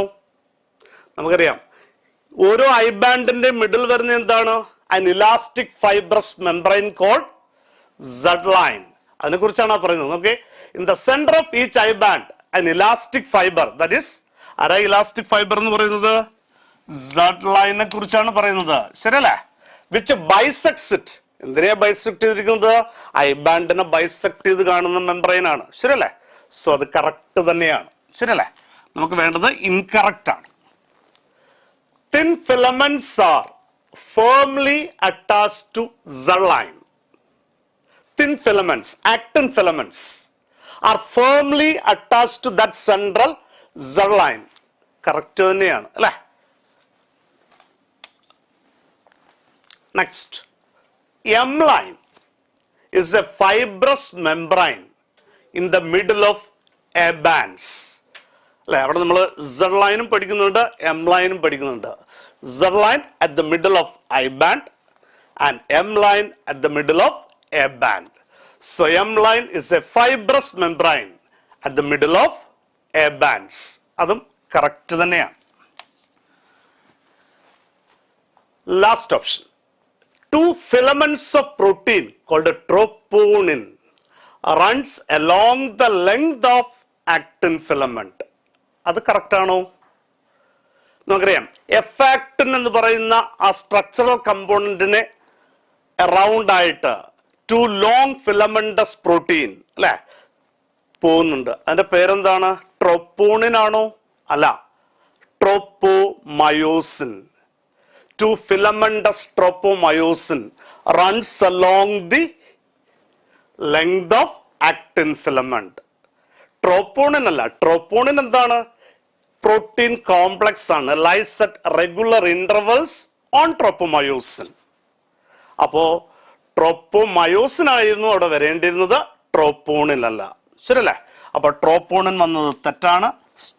So here the incorrect option is fourth option. Clear? Yes. അപ്പോ നമ്മൾ ആ സ്കെലിറ്റൽ മസിൽ സ്ട്രക്ചർ വളരെ വ്യക്തമായിട്ട് പഠിക്കേണ്ടതുണ്ട്.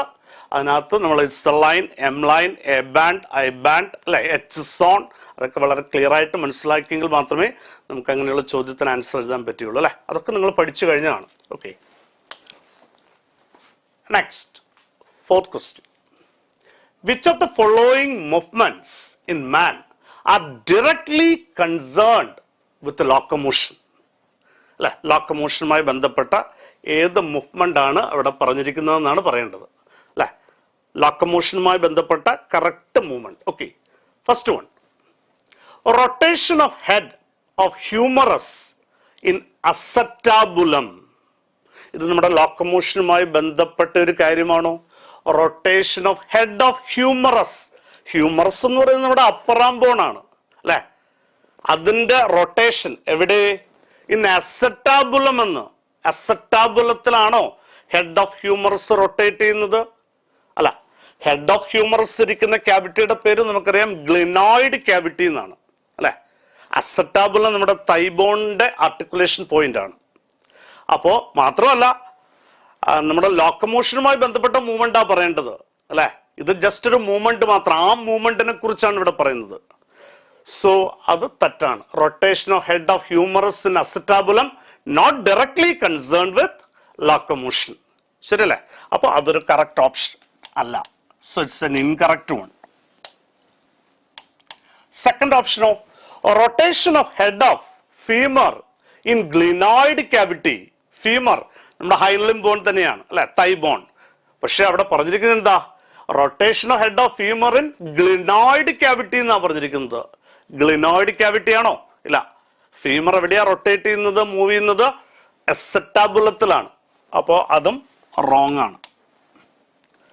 Third option, movement of head of femur in acetabulum അല്ലെ? നമ്മുടെ thigh bone ആയ femur rotate in acetabulum which is directly involved in locomotion. ശരിയല്ലേ? So that point is concerned with locomotion. So the correct answer third option ആണ്. ശരിയല്ലേ? And fourth option എന്താ പറഞ്ഞിരിക്കുന്നത്? Movement of head of femur in glenoid cavity. So that is also a wrong statement. Clear? അപ്പോ നിങ്ങൾ answer ചെയ്തിരിക്കുന്നത് 50% ആൾക്കാരെ answer ചെയ്തിട്ടുള്ളൂ. അതുപോലെ നിങ്ങൾ പെട്ടെന്ന് നോക്കി മനസ്സിലാക്കി ആൻസർ ചെയ്യുക. എന്തായാലും ഈ ലാസ്റ്റ് സ്റ്റേറ്റ്മെന്റും എന്ത് തന്നെയാണ്? റോങ് സ്റ്റേറ്റ്മെന്റ് ആണ്. ഓക്കെ ഓക്കെ അപ്പൊ correct statement third option. Next question number 5. The type of muscles present in our. ഇവിടെ 4 ഓപ്ഷൻ തന്നിട്ടുണ്ട്. Present in our heart, intestine, upper arm and thigh. ഏത് ഡിസ്ക്രിപ്ഷനാണ് കറക്റ്റ് എന്ന് പെട്ടെന്ന് ഒരു മിയർ ലുക്ക് കൊണ്ട് തന്നെ നമുക്കത് ആൻസറിലേക്ക് എത്താൻ പറ്റും. കാരണം നമ്മൾ ഡിഫറെന്റ് ടൈപ്സ് ഓഫ് മസിൽസുകളുടെയൊക്കെ കമ്പാരിസൺ പഠിച്ചിട്ടുള്ളതാണ്. ആ പോയിന്റിനെ ബേസ് ചെയ്തിട്ടുള്ള ക്വസ്റ്റ്യൻ ആണ്. പെട്ടെന്ന് നിങ്ങൾക്ക് ആൻസറിലേക്ക് എത്താൻ പറ്റും. ഞാൻ പറഞ്ഞു വളരെ സ്റ്റിപ്പുലേറ്റഡ് ടൈമിനുള്ളിൽ പെട്ടെന്ന് കണ്ടെത്തണം. കാര്യം നമ്മുടെ പരീക്ഷയുടെ ലാസ്റ്റ് ലാപ്പിലാണ്. അപ്പോൾ കൂടുതൽ സമയം തരുന്നില്ല. നിങ്ങൾ പെട്ടെന്ന് ആൻസർ ചെയ്യുക. നോക്കാം നമുക്ക്. First option, the muscles present in our heart are involuntary, no doubt, involuntary. And unstriated smooth muscle, ano? Is it unstriated smooth muscle? No.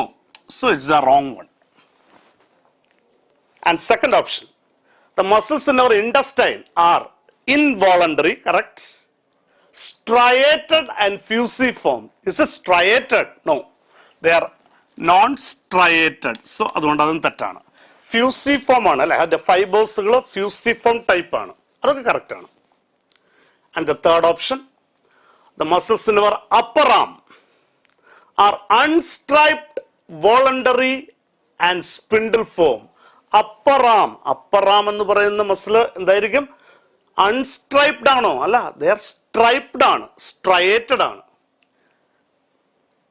Voluntary ആണ്, പക്ഷെ സ്പിൻഡിൽ ഫോം അല്ല. Okay, yes.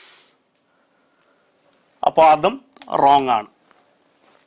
Then last option, the muscles in our തൈ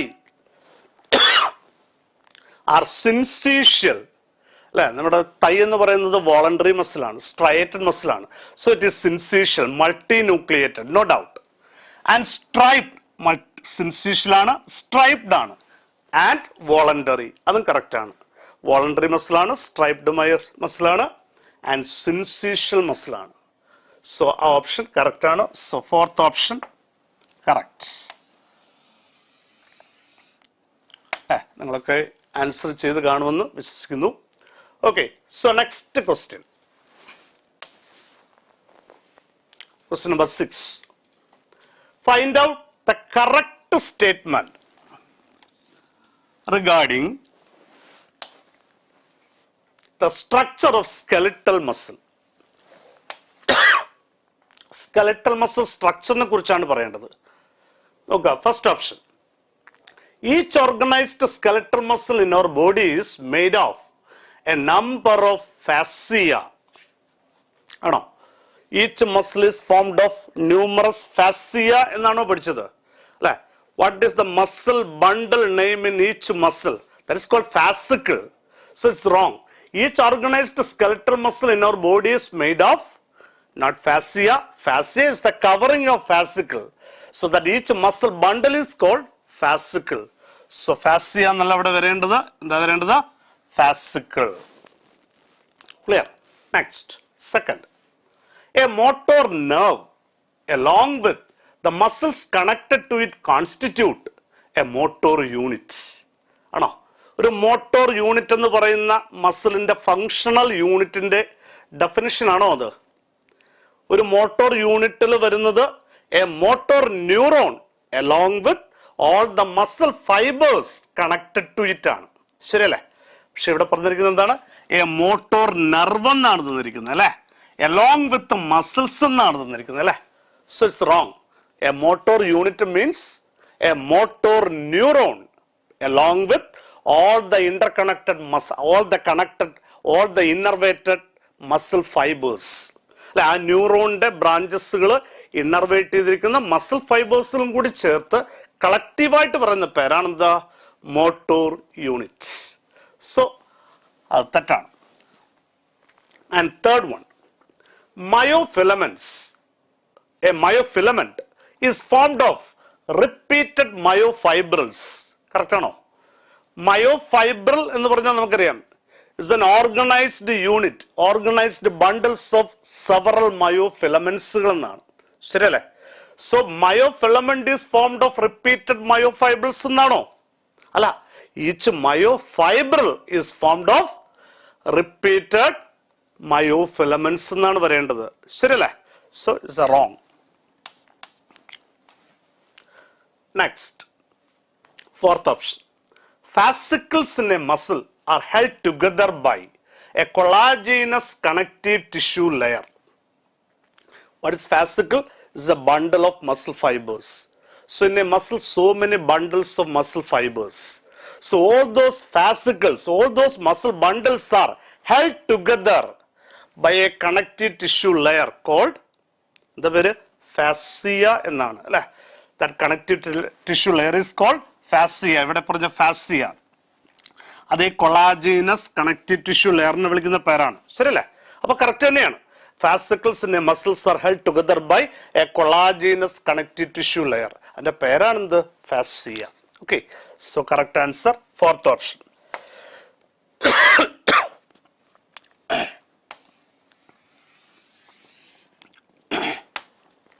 Okay, so fourth option. Next, question number 7. A skeletal muscle appear pale shows. A skeletal muscle fiber, skeletal muscle which appears pale shows. ഏതാണ് pale colored ആയിട്ടുള്ള muscle fiber or muscle? White muscle or red muscle എന്ന് പെട്ടെന്ന് മനസ്സിലാക്കിയിട്ട് അതിന്റെ ആൻസറിലേക്ക് വരാം അല്ലേ. A muscle fiber appears pale color shows. അപ്പൊ ഏത് ഫൈബറിനെ കുറിച്ചാണ് അവിടെ മെൻഷൻ ചെയ്തിരിക്കുന്നത്? No doubt it's a white muscle fibres. ശരിയല്ലേ? അപ്പൊ വൈറ്റ് മസിൽ ഫൈബേഴ്സിന്റെ ഫീച്ചേഴ്സുകൾ നോക്കേ.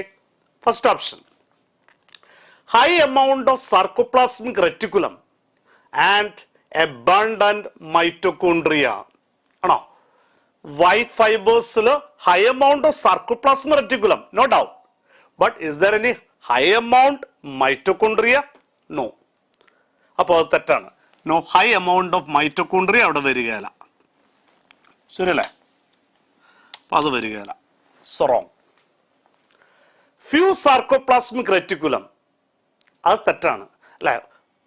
പെയിൽ ഫൈബർ എന്ന് പറഞ്ഞാൽ വൈറ്റ് ഫൈബർ. വൈറ്റ് ഫൈബറിൽ സാർക്കോപ്ലാസ്മിക് റെറ്റിക്കുലം എബണ്ടന്റ് ആണ്.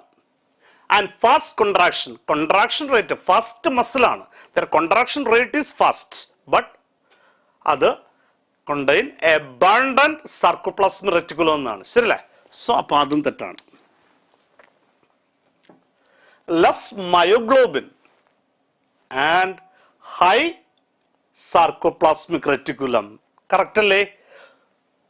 വൈറ്റ് ഫൈബേഴ്സുകളിൽ മയോഗ്ലോബിൻ കണ്ടന്റ് കുറവാണ്, അതുകൊണ്ടാണല്ലോ ദേ അപ്പിയേഴ്സ് പെയിൽ, അല്ലെങ്കിൽ ഇത് റെഡിഷ് ആയൻ അല്ലേ. So they contain only less myoglobin but large amount or well developed sarcoplasmic reticulum. So that is the correct feature of a white muscle fiber. So നമ്മുടെ correct answer എന്ന് പറയുന്നത് third option ആയിരിക്കും. Clear?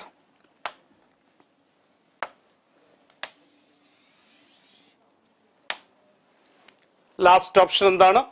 Low mitochondria. അത് correct ആണ്. And aerobic respiration ആണോ? ഇല്ല, നമ്മുടെ pale fibres or white fibres anaerobic മസിലാണ്. They primarily perform anaerobic respiration. ശരിയല്ലേ? സോ അപ്പോൾ അതും തെറ്റാണ്. So our correct answer third option ആണ്. നല്ലൊരു പെർസെൻറ്റേജ് ആൾക്കാർ ചെയ്തിട്ടുണ്ട്, 68%. Okay, next question number 8. Choose the correct match ആണ് പറയേണ്ടത്. Choose the correct match. First option പെട്ടെന്ന് നിങ്ങൾ ഒരു മിയർ ലുക്ക് കൊണ്ട് തന്നെ പെട്ടെന്ന് നിങ്ങൾ ആൻസറിലേക്ക് എത്തി കാണുമായിരിക്കാം. ശരിയല്ലേ? നിങ്ങൾ വന്ന് കൺഫേം ചെയ്യുക. Bicephalic is related to breast bone. The bicephalic nature നമുക്ക് ആരുടെ സ്കെൽട്ടനുമായി ബന്ധപ്പെട്ടിട്ടാണ് പഠിച്ചത്? റിബ്സുമായി ബന്ധപ്പെട്ടാണ് അല്ലെ. നമ്മുടെ റിബ്സിന്റെ ആർട്ടിക്കുലേഷൻ നേച്ചർ വെച്ചുകൊണ്ട് പറയുന്ന പേരാണ് ദ ബൈസെഫാലിക് അല്ലെ. Each rib dorsally articulate with 2 articulation point അല്ലെ. അതുകൊണ്ടാണ് അതിന്റെ bicephalic. Is related to breast bone അല്ലെ. ബ്രസ്റ്റ് ബോൺ എന്ന് പറയുന്നത് എന്താണ്? ബ്രസ്റ്റ് ബോൺ സ്റ്റേണമാണ്. അപ്പൊ സ്റ്റേണത്തിന്റെ ഫീച്ചർ അല്ല bicephalic. Okay, so wrong. Acromion process, shoulder blade you know സ്കാപ്പുലയാണ് അല്ലെ. നമ്മുടെ ഡോസലി പ്ലേസ് ചെയ്തിരിക്കുന്ന ഫ്ലാറ്റ് ട്രയാങ്കുലർ ബോൺ അല്ലെ, സ്കാപ്പുല. ആ സ്കാപ്പുലയിലേക്കാണ് നമ്മുടെ കോളർ ബോൺ ആർട്ടിക്കുലേറ്റ് ചെയ്തിരിക്കുക അല്ലെ. അപ്പോ സ്കാപ്പുലയിലുള്ള ഒരു പ്രോസസ്സിലേക്കാണ് കോളർ ബോൺ ആർട്ടിക്കുലേറ്റ് ചെയ്തിരിക്കുന്നത്. ആ പ്രോസസ്സിന്റെ പേരാണ് എന്താ? എക്രോമിയൻ പ്രോസസ്. അപ്പോൾ acromion process meant for articulate with the collarbone അല്ലേ. അപ്പോൾ acromion process is the process of shoulder blade ആണ്. സോ അത് കറക്റ്റ് മാച്ച് തന്നെയാണ്. അപ്പോൾ നമ്മുടെ ആൻസർ സെക്കൻഡ് ഓപ്ഷൻ ആയിരിക്കും. ശരിയല്ലേ? എന്നാൽ തേർഡ് ഓപ്ഷനോ ഒലിക്രനോൺ പ്രോസസ്. അത് നമ്മുടെ അൾനയിൽ കാണപ്പെടുന്ന ഒരു അൾനാർ പ്രോസസ്സിന്റെ പേരാണ്. എന്താണ്? Ulnar process. നമ്മുടെ എൽബോ റീജിയനിൽ കാണപ്പെടുന്ന ഒരു പ്രൊജക്ഷന്റെ പേരാണ് അൾനാർ പ്രോസസ്. അതാണ് olecranon process. Not found in scapula. Then ethmoid is a facial bone ആണോ? ethmoid എന്ന് പറയുന്നത് facial bone ആണോ? അല്ല, sphenoid, ethmoid എന്നൊക്കെ പറയുന്നത് എന്താണ്? cranial bone അല്ലെ? frontal, parietal, occipital, temporal, sphenoid, ethmoid. So ethmoid is a cranial bone, not facial bone. So അതും തെറ്റാണ്. തെറ്റാണ്. So the correct option, second option. Okay. അത് 52% ആൾക്കാർ ആൻസർ ചെയ്തിട്ടുണ്ട് അല്ലേ? Okay, next question number 9. Arrange the following events in muscle contraction and relaxation in a sequential manner അല്ലേ? നമ്മുടെ NCERT ബുക്കിൽ കുറേ മസിൽ കൺട്രാക്ഷൻ ഇവന്റ്സുകൾ തന്നിട്ടുണ്ട്. അതിലെ കൺട്രാക്ഷനും റിലാക്സേഷനുമായി ബന്ധപ്പെട്ട കുറേ ഇവന്റ്സുകൾ ലിസ്റ്റ് ചെയ്തിട്ടുണ്ട്. ഇത് നിങ്ങൾക്കൊന്ന് ഓർഡറിൽ അറേഞ്ച് ചെയ്യാൻ പറ്റിയാൽ നമ്മുടെ നീറ്റ് എക്സാമിന് ചിലപ്പോൾ ഒരു 3-4 ഇവന്റ്സുകളെ മാക്സിമം ചോദിക്കുകയുള്ളൂ. ആ ഇവന്റ്സ് നിങ്ങൾക്ക് സീക്വൻഷ്യൽ ഓർഡറിൽ ഈസി ആയിട്ട് എഴുതാൻ പറ്റും. അപ്പോൾ ഒന്ന് പെട്ടെന്ന് നോക്കിയിട്ട് നിങ്ങൾക്ക് പറ്റുന്ന തരത്തിൽ അതൊന്ന് കറക്റ്റ് ഓർഡറിൽ അറേഞ്ച് ചെയ്യുക. ഓക്കെ, അത് കുറച്ച് ടൈം കൺസ്യൂമിങ് ആണ്, എങ്കിലും നിങ്ങളൊന്ന് പെട്ടെന്ന് അത് അറേഞ്ച് ചെയ്യാൻ ശ്രമിക്കുക. എന്തായാലും മാക്സിമം നമ്മുടെ NCERTയിൽ ഇൻക്ലൂഡ് ചെയ്തിട്ടുള്ള ഇവന്റ്സുകളൊക്കെ അവിടെ തന്നിട്ടുണ്ട്. അതിൽ നോക്കി ഒന്ന് അറേഞ്ച് ചെയ്യാൻ പറ്റിയാൽ നിങ്ങൾക്ക് ആ മസിൽ കൺട്രാക്ഷൻ ഇവന്റ്സുമായി ബന്ധപ്പെട്ട് നമ്മുടെ NCERTയിൽ തന്നിട്ടുള്ള പോയിന്റ്സുകൾ ഒരു പ്രോബ്ലം ഇല്ലാതെ നിങ്ങൾക്ക് കറക്റ്റായിട്ട് ആൻസർ ചെയ്യാൻ പറ്റും. ഓക്കെ, നമുക്കൊന്ന് ആൻസർ ചെയ്ത് തുടങ്ങാം. ആദ്യം ഇതിനകത്തുനിന്ന് ഏത് ഓപ്ഷൻ എടുക്കാം? First option. അവിടെ തന്നിട്ടുള്ള ഇവന്റ്സിൽ ഒന്ന് ജസ്റ്റ് വായിക്കാം. Release of acetylcholine, calcium ions are pumped back to cisternae. നമ്മൾ ഓരോ ഇവന്റ്സുകൾ വായിക്കുമ്പോഴും പെട്ടെന്ന് നമുക്ക് റിക്കളക്ട് ചെയ്യാൻ പറ്റണം ഇത് എപ്പോൾ നടക്കുന്ന ഇവന്റ്സുകൾ എന്ന് കേട്ടോ. The lines of eye bands are pulled inwards. Motor signals arrived at neuromuscular junction. Depolarization of sarcolemma. Calcium binds with the troponin protein. Cross bridge formation. Return of Z-line back to their original position. ഇത്ര ഇവന്റ്സുകൾ തന്നിട്ടുണ്ട്. ഇതിൽ ഏത് events നമുക്ക് ആദ്യം എടുക്കാമെന്ന് പറയാം അല്ലേ? ഇതിൽ ഏതെടുക്കാം ആദ്യം? നമുക്കറിയാം ഫസ്റ്റ് നമ്മുടെ ന്യൂറോ മസ്കുലാർ ജംഗ്ഷനിലേക്ക് ഒരു ന്യൂറൽ ഇമ്പൾസ് വരുന്നതാണ് അല്ലെ? മോട്ടോർ സിഗ്നൽസ് അല്ലെ? Motor signal arrived at neuro muscular junction. അപ്പൊ ആദ്യം നമുക്ക് ഡി എന്ന് പറയുന്ന ഓപ്ഷൻ എടുക്കാം അല്ലെ? അത് കഴിഞ്ഞ് നമുക്ക് ഏതെടുക്കാം? ന്യൂറോ മസ്കുലാർ ജംഗ്ഷനിൽ ഒരു ആക്ഷൻ പൊട്ടൻഷ്യൽ എത്തിയാൽ അവിടെ എന്ത് നടക്കും?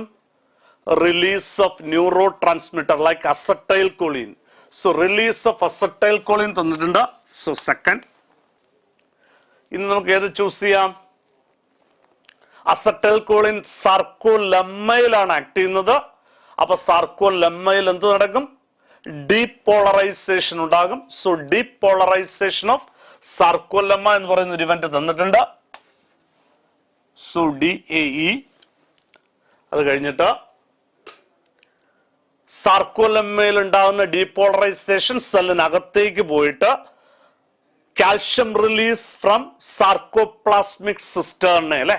സാർക്കോപ്ലാസ്മിക് റെറ്റിക്കുലത്തിൽ നിന്നും കാൽഷ്യം റിലീസ് ഉണ്ടാകും അല്ലെ? Action potential.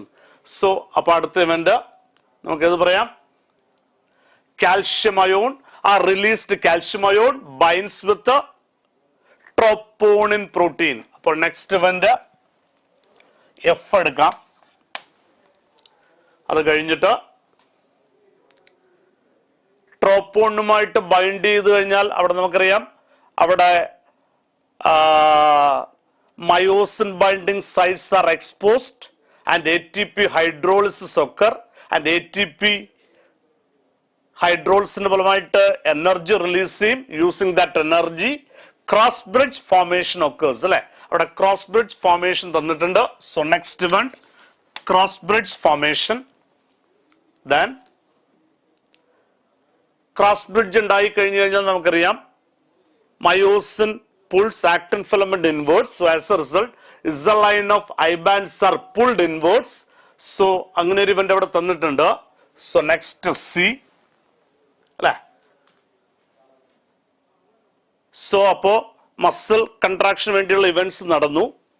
ഇനി മസിൽ റിലാക്സേഷനുമായി ബന്ധപ്പെട്ട 2 ഇവന്റ്സും കൂടി തന്നിട്ടുണ്ട്.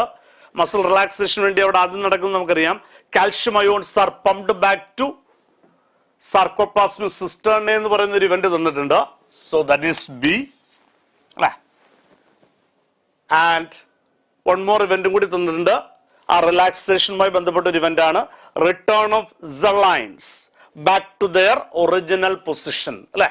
അത് ആ മസിൽ റിലാക്സേഷൻ കാണിക്കുന്ന ഇവന്റ് ആണ്. സോ അത് നമുക്ക് ലാസ്റ്റ് ഇവന്റ് ആയിട്ട് കൺസിഡർ ചെയ്യാം. അപ്പൊ നമ്മുടെ NCERT തന്നിട്ടുള്ള ആ ഒരു ഫുൾ ഇവന്റ്സിനെ ബേസ് ചെയ്തിട്ടുള്ള ഒരു ക്വസ്റ്റ്യൻ ആണ്. അതിനകത്ത് കുറെ ഇവന്റ്സുകൾ തന്നിട്ടുണ്ട്. അത് നിങ്ങളൊന്ന് ഓർഡറിൽ ഒന്ന് മനസ്സിലാക്കി വെക്കുന്നത് വളരെ നല്ലതായിരിക്കും. Okay. So here the correct option DAEFGCBH എന്ന് പറയുന്ന ഓർഡറിൽ വരുന്ന ഇവന്റ് ആയിരിക്കും. സോ സെക്കൻഡ് ഓപ്ഷൻ ആണ് കറക്റ്റ്.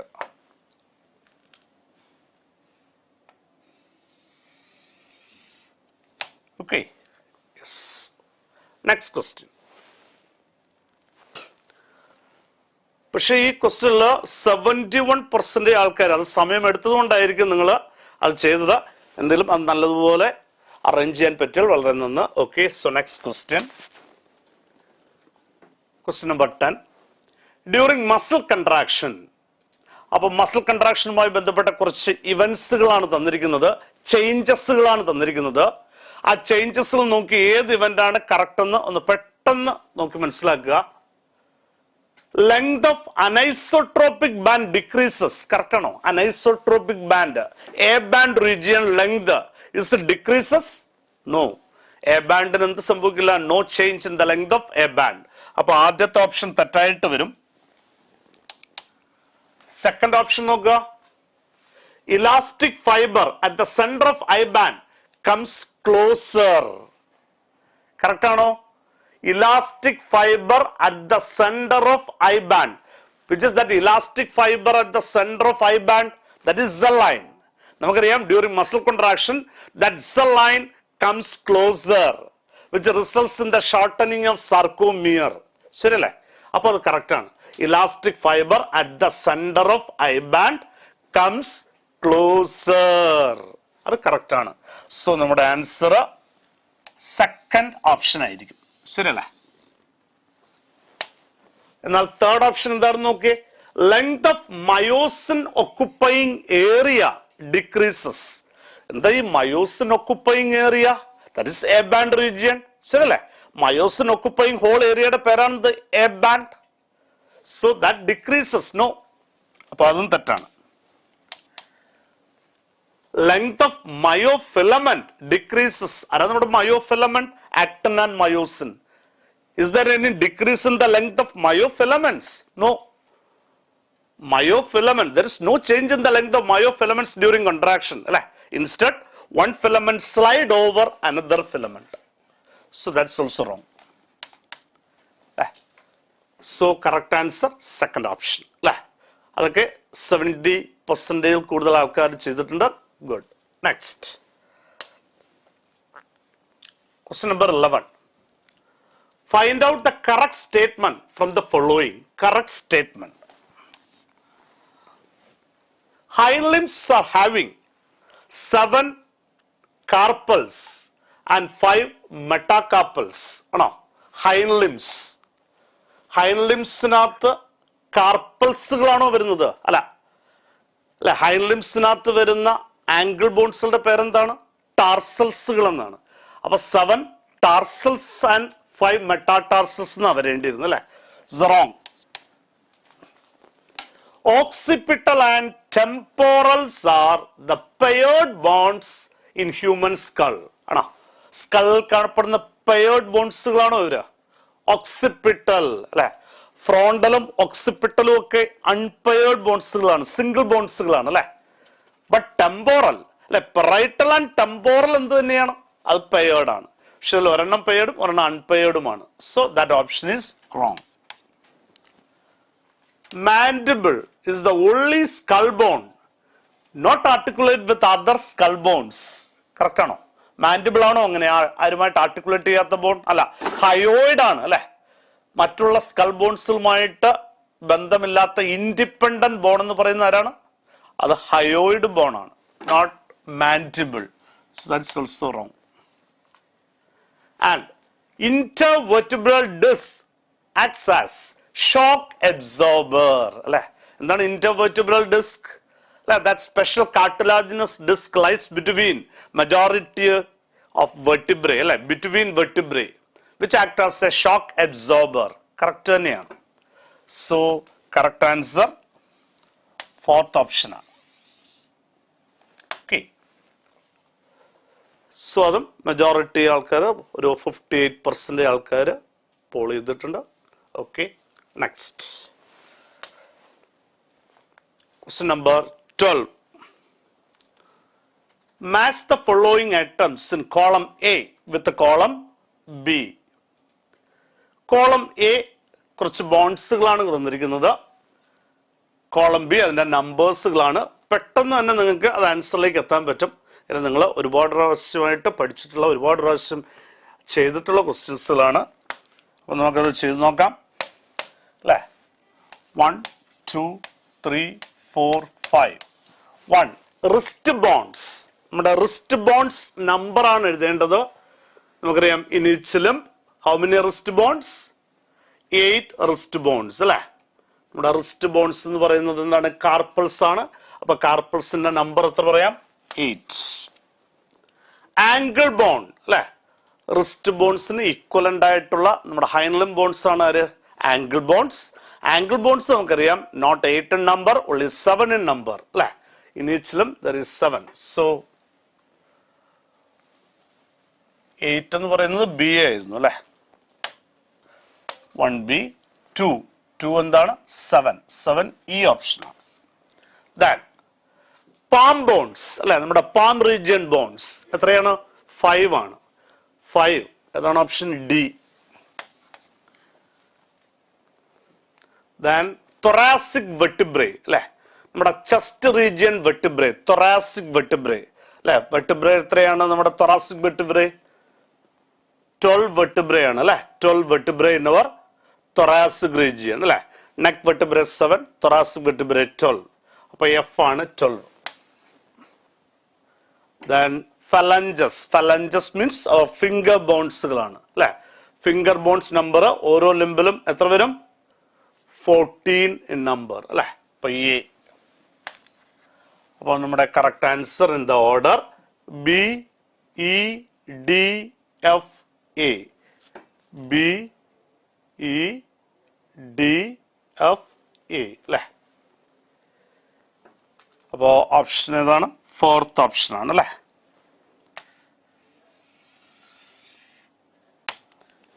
Okay, next. അതും 73% ആൾക്കാർ ആൻസർ ചെയ്തിട്ടുണ്ട്. Then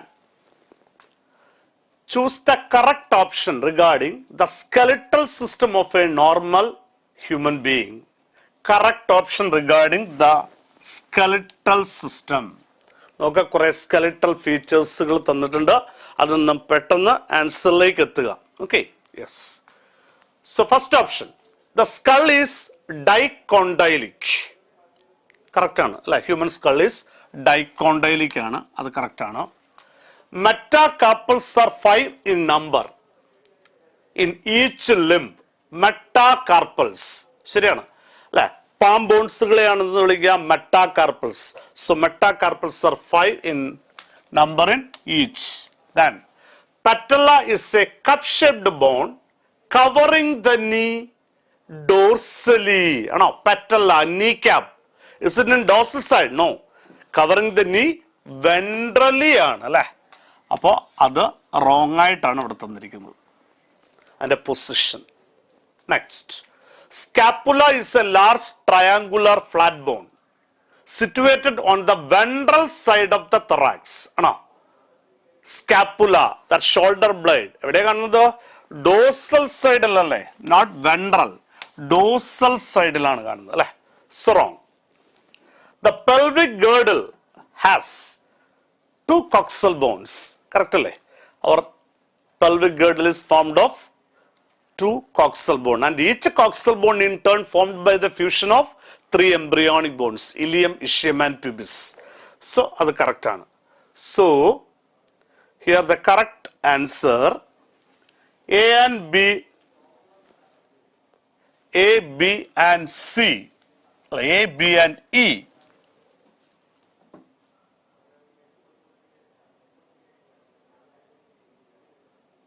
അല്ല, റോങ് ഓപ്ഷൻ ആണ് എഴുതേണ്ടത്. So C and D, C and D alone are wrong. അപ്പോൾ ഏതാണ് correct answer?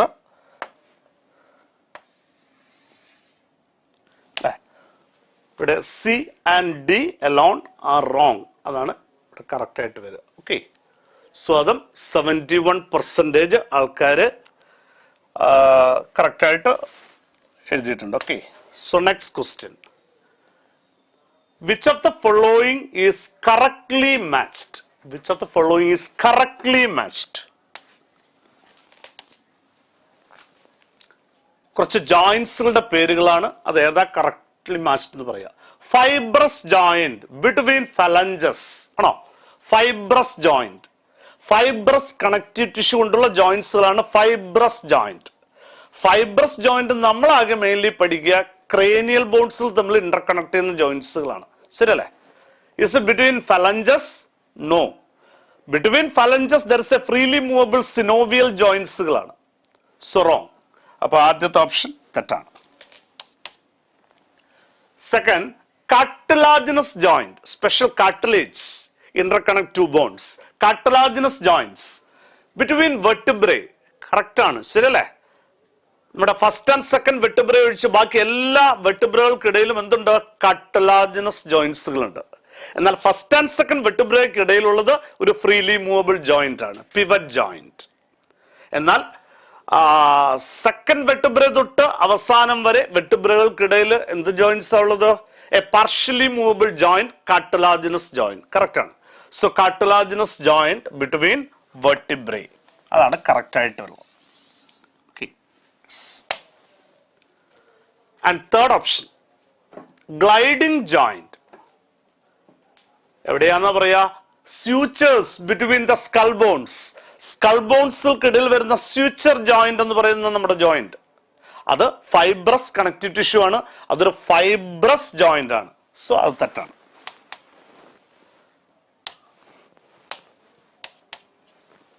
Hinge joint between atlas and axis.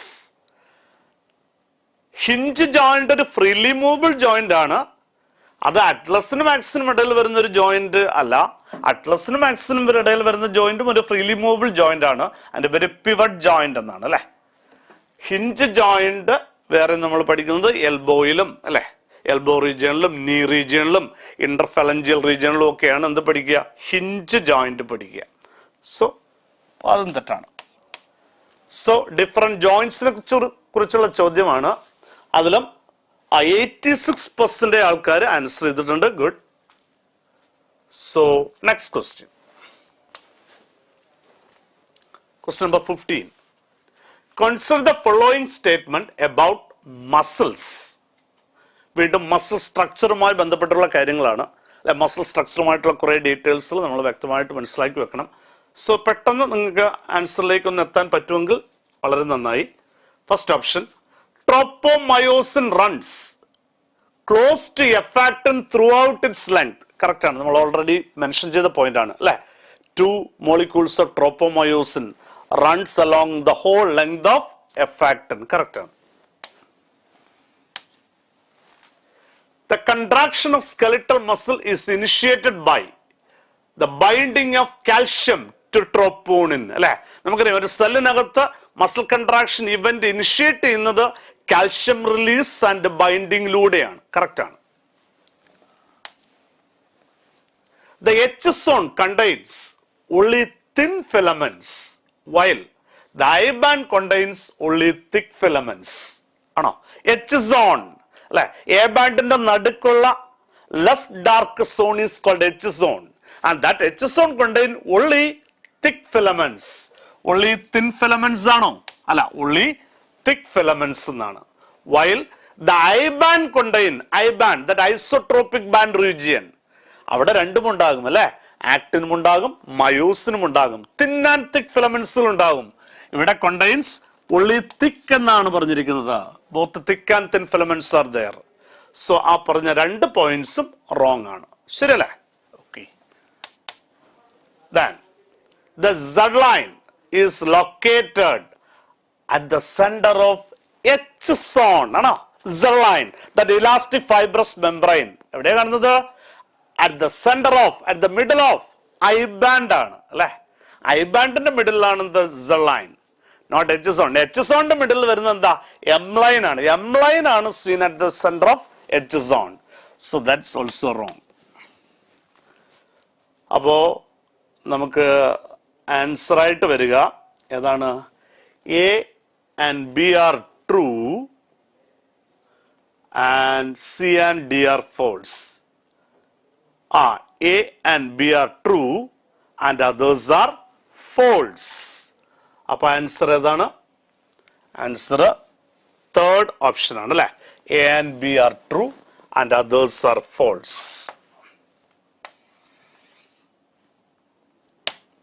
Okay. So അത് 77% ആൾക്കാർ കറക്റ്റ് ആയിട്ട് ആൻസർ ചെയ്തിട്ടുണ്ട്. Good. So next question number 16. Which one of the following items gives its correct total number? കുറച്ച് ബോൺസുകളും അതിൻ്റെ നമ്പറുമാണ്. പെട്ടെന്ന് നിങ്ങൾ നോക്കി അതിൻ്റെ ആൻസറിലേക്ക് ഈസി ആയിട്ട് എത്താൻ പറ്റും. അല്ല, നിങ്ങളുടെ അശ്രദ്ധ കൊണ്ടുവരണം പോലും തെറ്റിപ്പോകാൻ പാടില്ല. അത് നമുക്ക് വലിയ ലോസ് ആയിരിക്കും അല്ലേ. നമുക്ക് അറിഞ്ഞൂടാത്ത കാര്യം തെറ്റിയാലും കുഴപ്പമില്ല, അറിയാവുന്ന കാര്യം ഒരെണ്ണം പോലും തെറ്റാൻ പാടില്ല. അതൊക്കെ നിങ്ങൾ ശ്രദ്ധിക്കുക. സോ നമ്പർ പറയുക. Cervical vertebrae in humans 8 bonds ആണോ? Cervical vertebrae, neck region vertebrae, cervical region, cervical vertebrae. അത് നമുക്കറിയാം അല്ലെ. Almost all mammals have 7 cervical vertebrae എന്നാണ് നമ്മൾ പഠിക്കുക അല്ലെ. ചില എക്സെപ്ഷൻസ് ഉണ്ടെങ്കിലും almost all mammals have 7 cervical vertebrae. So wrong. And second, floating ribs are 4 bones ആണോ? floating ribs. Our last 2 pairs of ribs are called floating അല്ലെ. Floating last 2 pairs ആണ്. അപ്പൊ എത്ര ബോൺസ് വരും? 4 bones. സോ കറക്റ്റ് ആണ്. അപ്പൊ നമ്മുടെ correct option എന്ന് പറയുന്നത് ഏതായിരിക്കും? സെക്കൻഡ് ഓപ്ഷൻ ആണ് അല്ലെ. And our wrist bones 7 bones ആണോ? റിസ്റ്റ് ബോൺസ് എന്ന് പറഞ്ഞാൽ ആരാണ്? കാർപ്പൽസുകളാണ് നമ്മുടെ wrist bone. Carpals are 8 in number, tarsals are 7 in number. സോ അത് തെറ്റ് തന്നെയാണ്. And metatarsals അല്ലെ, metatarsals or metacarpals എന്തായാലും അത് 5 in number ആയിരിക്കും അല്ലെ. ഇവിടെ 4 എന്നാണ് തന്നിരിക്കുന്നത്. So wrong. So correct answer 2 അല്ലെ. അതും more than 50% ആൻസർ ചെയ്തിട്ടുണ്ട്. Next, mark the incorrect statement. Incorrect statement from the following. All movements leads to locomotion ആണോ? All movements are locomotion ആണോ? ഇല്ല. All locomotions are movement, but not all movements are locomotion. So wrong ആണ് ആദ്യത്തെ statement. All movements leads to locomotion എന്നുള്ളത് wrong ആണ്. ശരിയല്ലേ? Then ciliary movement helps in passage of ova through female reproductive tract. നമുക്കറിയാം അല്ലെ, ഓവിഡക്റ്റില് fallopian ട്യൂബിൽ എന്ത് movement ആണ്? Ciliary movement helps in ഓവ transport. Correct ആണ്. മൈക്രോഫിലമെന്റ്സ് are involve in amoeboid movement അല്ലെ. കറക്റ്റ് ആണ്. മൈക്രോഫിലമെന്റ്സ് നമുക്ക് പഠിക്കാണ്ട്. സൈറ്റോസ്കെലറ്റൽ elements like മൈക്രോഫിലമെന്റ്സ് are also involve in amoeboid movement or macrophage movement, WBC movement, അല്ലെങ്കിൽ amoeba movement. ഇതിനകത്തൊക്കെ എന്തുണ്ട്? Cytoskeletal elements like microfilaments. Correct ആണ്. In paramecium, the cilia helps in movement of food through cytopharynx and their locomotion as well. അല്ലേ? അതിന്റെ food മൂവ്മെന്റിന് സഹായിക്കുന്നുണ്ട്, അതിന്റെ entire locomotion. The same structure involved in both movement and locomotion in paramecium, that is cilia. അതും correct ആണ്. So, നമുക്കിവിടെ വേണ്ടത് incorrect ആണ്. So, the incorrect statement, that first statement is incorrect. Okay. Next. അത് 85% ആൾക്കാർ correct ചെയ്തിട്ടുണ്ട്, correct ആക്കിയിട്ടുണ്ട്. So, next question, question number 18. The number of cervical vertebrae in camel is cervical vertebrae, neck vertebrae. നമ്മൾ പറഞ്ഞു almost all mammals with only few exception have 7 cervical vertebrae. അപ്പോൾ നമ്മുടെ ആൻസറിലേക്ക് പോകാം. പെട്ടെന്ന് നോക്കിയാൽ തന്നെ നിങ്ങൾക്ക് ആൻസറിലേക്ക് എത്താൻ പറ്റുമായിരിക്കും അല്ലേ? So the number of cervical vertebrae in camel is more than that in man. അല്ല, same as that in man ആണ്. ശരിയല്ലേ? അപ്പോൾ തെറ്റാണ്.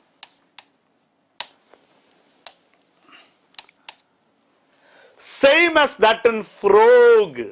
Frog ഒരു ആംഫീബിയാണ്. മമേലിയൻ നെക്ക് വെർട്ടിബ്രേ നമ്പർ ആണ് സിമിലർ ആയി വരിക. ഫ്രോഗിന് ആക്ച്വലി നെക്ക് എന്ന് പറയുന്ന ഒരു റീജിയൻ പോലും ഇല്ല അല്ലെ, ഹെഡ് ആൻഡ് ട്രങ്കേ ഉള്ളൂ. അപ്പൊ അതെന്തായാലും തെറ്റാണ്. Less than that in giraffe. നമുക്കറിയാം ജിറാഫിനാണ് ഏറ്റവും ലോങ്സ്റ്റ് നെക്ക് ഉള്ളത്. അപ്പൊ അവിടെ കൂടുതലുണ്ടോ? ഇല്ല. All mammals, almost all mammals have same number of neck vertebrae. So not less than that in giraffe. ജിറാഫിനെക്കാളും കുറവല്ല. ജിറാഫിനും ക്യാമലിനും എല്ലാം സെയിം നമ്പർ, നമുക്കും എല്ലാം same number. And same as that in rabbit. Rabbit is a mammal. So naturally റാബിറ്റിനും ക്യാമലിനും ജിറാഫിനും ഹ്യൂമൻ ബീയിങ്സിനും ഒക്കെ എന്ത് തന്നെയാണ്? 7 cervical vertebrae. അല്ലേ? So correct answer fourth option ആണ്. ഓക്കെ, അത് മോർ ദാൻ 50% ആൻസർ ചെയ്തിട്ടുണ്ട്. So next, question number 19. Read the following statement and choose the option that has both correct statement. ആ ഓപ്ഷനിൽ വരുന്ന രണ്ടും കറക്റ്റ് ആയിട്ട് വരുന്നതാണ് ആൻസർ ആയിട്ട് എഴുതേണ്ടത്. നമുക്ക് ആ സ്റ്റേറ്റ്മെന്റ് നോക്കാം. നമ്മൾ പെട്ടെന്ന് നോക്കാം. നമ്മുടെ ഡിഫറെന്റ് ടൈപ്സ് ഓഫ് മസിൽ ഫൈബേഴ്സിനെ കുറിച്ചുള്ള കമ്പാരിസൺ സ്റ്റേറ്റ്മെന്റുകളാണ്. അതിനകത്ത് ഏതൊക്കെയാണ് കറക്റ്റ് എന്ന് പെട്ടെന്ന് നോക്കാം.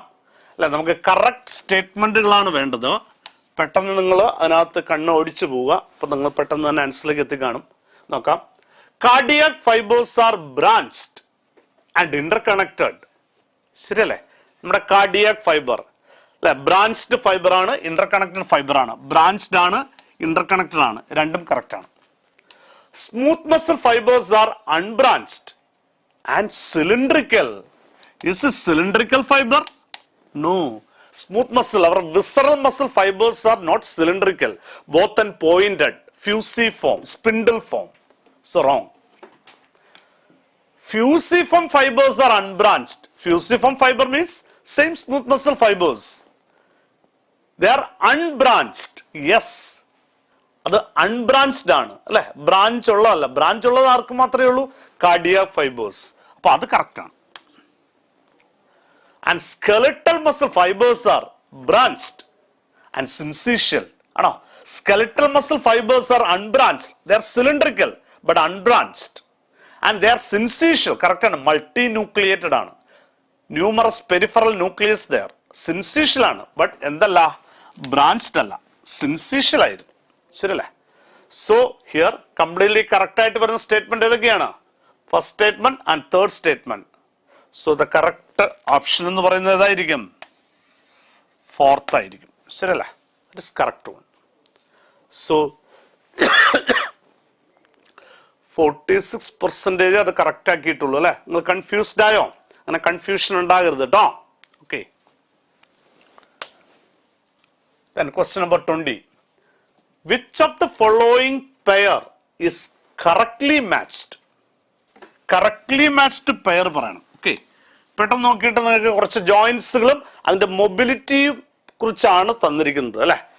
സ്പെസിഫിക് ജോയിൻസുകളും അതിൻ്റെ മൊബിലിറ്റിയുമാണ് തന്നിരിക്കുന്നത് അല്ലേ. നമ്മുടെ ബോഡിയിൽ നമുക്കറിയാം ഡിഫറെൻറ്റ് ടൈപ്സ് ഓഫ് മൊബിലിറ്റി ഉണ്ട് അല്ലേ. ഫ്രീലി മൂവബിൾ ഉണ്ട്, സെമി മൂവബിൾ, പാർഷ്യലി മൂവബിൾ ഉണ്ട്, ഇമ്മൂവബിൾ ഉണ്ട്.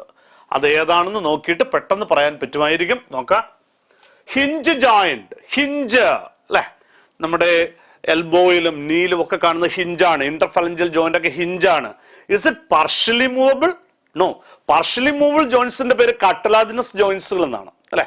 അങ്ങനെയല്ല, ഇതൊരു ഫ്രീലി മൂവബിൾ സിനോവിയൽ ജോയിന്റ് ആണ്. അപ്പോൾ അത് തെറ്റാണ്. Then cranial joint, is it a freely movable joint? No. Cranial joint is immovable joint ആണ് അല്ലെ. അത് immovable ആണ്, not freely movable. Cartilaginous joint, cartilaginous joint means partially movable joint ആ. അതെന്തല്ല, synovial അല്ല. സിനോവിയൽ ജോയിന്റ് എന്ന് പറഞ്ഞാൽ എന്താണ്? അത് ഫ്രീലി മൂവബിൾ ജോയിന്റ് ആണ്. അപ്പൊ അതുമല്ല. Then our fibrous joint, the joint which the joint അല്ലെ, നമ്മുടെ ഇപ്പൊ ഫോർ എക്സാമ്പിൾ ക്രേനിയൽ ബോൺസിൽ നമ്മൾ കണക്ട് ചെയ്യുന്ന joint, joint with help of fibrous connective tissue, അതാണ് ഫൈബ്രസ് ജോയിന്റ്. ആ ജോയിന്റ് എന്ത് ജോയിന്റ് ആണ്? ഇമ്മൂവബിൾ അല്ലെ, നോൺ മൂവബിൾ ജോയിന്റ്സുകളാണ്. അപ്പൊ അതാണ് കറക്റ്റ് ആയിട്ട് തന്നിരിക്കുന്നത്. So correct answer fourth option. Okay. So 82% ആൾക്കാർ അതൊക്കെ വളരെ ക്ലിയർ ആയിട്ട് അറിയാവുന്നതാണ്. Okay. So next question number 21. The last two pairs of ribs are named as floating ribs because the last two pairs and നമ്മൾ floating ribs എന്ന് വിളിക്കുക അല്ലേ. What is the reason? Is that sternal parts are attached to sternum directly? ആണോ? അതുകൊണ്ടാണോ? അല്ല, sternal partsലേക്ക് direct ആയിട്ട്, സ്റ്റേണത്തിലേക്ക് direct ആയിട്ട് attach ചെയ്തിരിക്കുന്നവർ നമ്മൾ എന്താ വിളിക്കുക? അവരെ ട്രൂ റിബ്സ് ആണ്. ഫസ്റ്റ് 7 pairs അതിന്റെ പേരെന്താണ്? ട്രൂ റിബ്സുകൾ എന്നാ വിളിക്കുക അല്ലെ. First 7 pairs, their sternal parts are attached to the sternum directly. അത് ട്രൂ റിബ്സ്. അല്ലെങ്കിൽ അതിന്റെ പേരാണ് vertebrosternal ribs. Next, their sternal parts are attached to 7th pair of ribs. sternal part 7th pair of ribsലേക്ക് connect ചെയ്തിരിക്കുന്നവരുടെ പേരെന്താ? അതാണ് false ribs. 8th, 9th, 10th pair of ribs, they are indirectly connected to sternum via 7th one. അവരുടെ പേരാണ് vertebrochondral ribs. അതാണ് false ribs അല്ലെ. vertebrochondral, ഇത് vertebrosternal. അപ്പോ ഇതൊന്നും അല്ല ചോദിച്ചിരിക്കുന്നത്, ഫ്ലോട്ടിംഗ് റിബ്സിനെ കുറിച്ചാണ് ചോദിച്ചിരിക്കുന്നത് അല്ലെ. ഫ്ലോട്ടിംഗ് റിബ്സ് അറിയാം, their sternal parts remain free and do not even reach to sternum അല്ലെ. സ്റ്റേണത്തിലേക്ക് വരുന്നതേ ഇല്ല അതിന്റെ ഭാഗങ്ങൾ. ശരിയല്ലേ? അതാണ് ലാസ്റ്റ് 2 pairs. കറക്റ്റ് ആണ്. അല്ലെങ്കിൽ അതിനെ നമുക്ക് വെർട്ടിബ്രൽ റിബ്സ് എന്ന് വിളിക്കാം. ഇതിനെ വെർട്ടിബ്രൽ റിബ്സ്, ഇത് വെർട്ടിബ്രോകോൺഡ്രൽ, ഇത് വെർട്ടിബ്രോസ്റ്റേണൽ. അപ്പൊ നമ്മുടെ ആൻസർ ഏത് വരും? തേർഡ് ഓപ്ഷൻ വരും അല്ലെ. And they freely float in the body cavity ആണോ? അങ്ങനെയല്ല, their sternal part, their ventral part remain free എന്നുള്ളതാണ്. സോ 70% ആൾക്കാർ അത് കറക്റ്റ് ആക്കിയിട്ടുണ്ട്. So next question, question number 22. We can cure a disease by controlling or maintaining the amount of calcium in body fluid, and this disease is called അല്ലെ. എന്താ പറഞ്ഞിരിക്കുന്നത്? Controlling a disease by maintaining proper amount of calcium. അപ്പൊ calcium കുറയുന്നത് കൊണ്ട്, ബ്ലഡിലെ calcium കുറയുന്നത് കൊണ്ട് ഉണ്ടാകുന്ന ഒരു അസുഖമാണ് അല്ലെ. ബ്ലഡിലെ കാൽഷ്യം കുറയുന്നത് കൊണ്ട് ഉണ്ടാകുന്ന ഒരു അസുഖം നമുക്കറിയാം അല്ലെ. Sustained contraction of muscle, rapid spasm of muscle അല്ലെ, wild contraction of muscle called muscular tetany എന്നാണ് അല്ലെ. അപ്പോ നമ്മുടെ ആൻസർ എന്താണ്? Muscular tetany.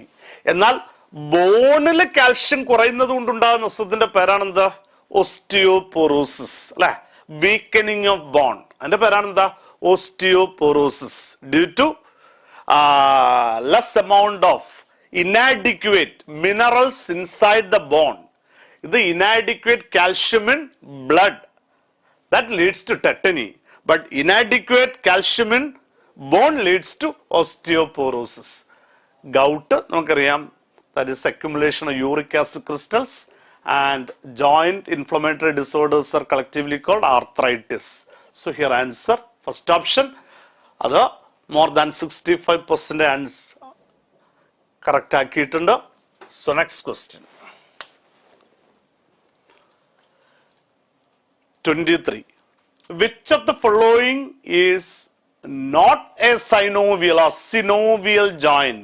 Synovial joint.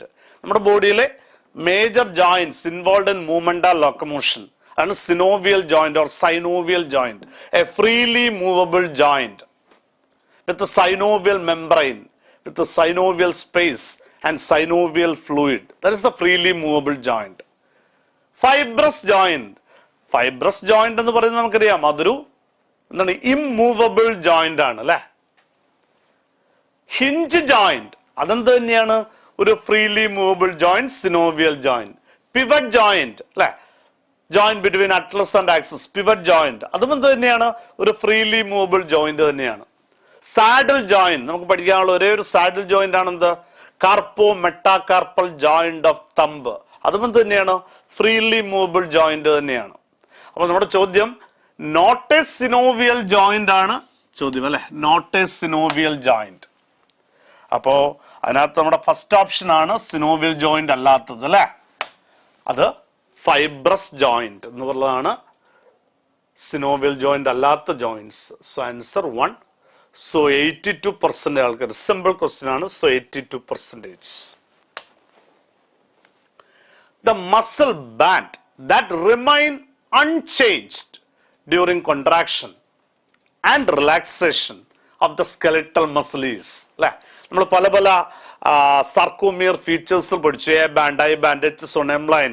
അവിടെ ഏത് ബാൻഡ് ഫീച്ചർ ആണ് remain unchanged during contraction as well as relaxation process? No doubt you know the anisotropic band ആണ്.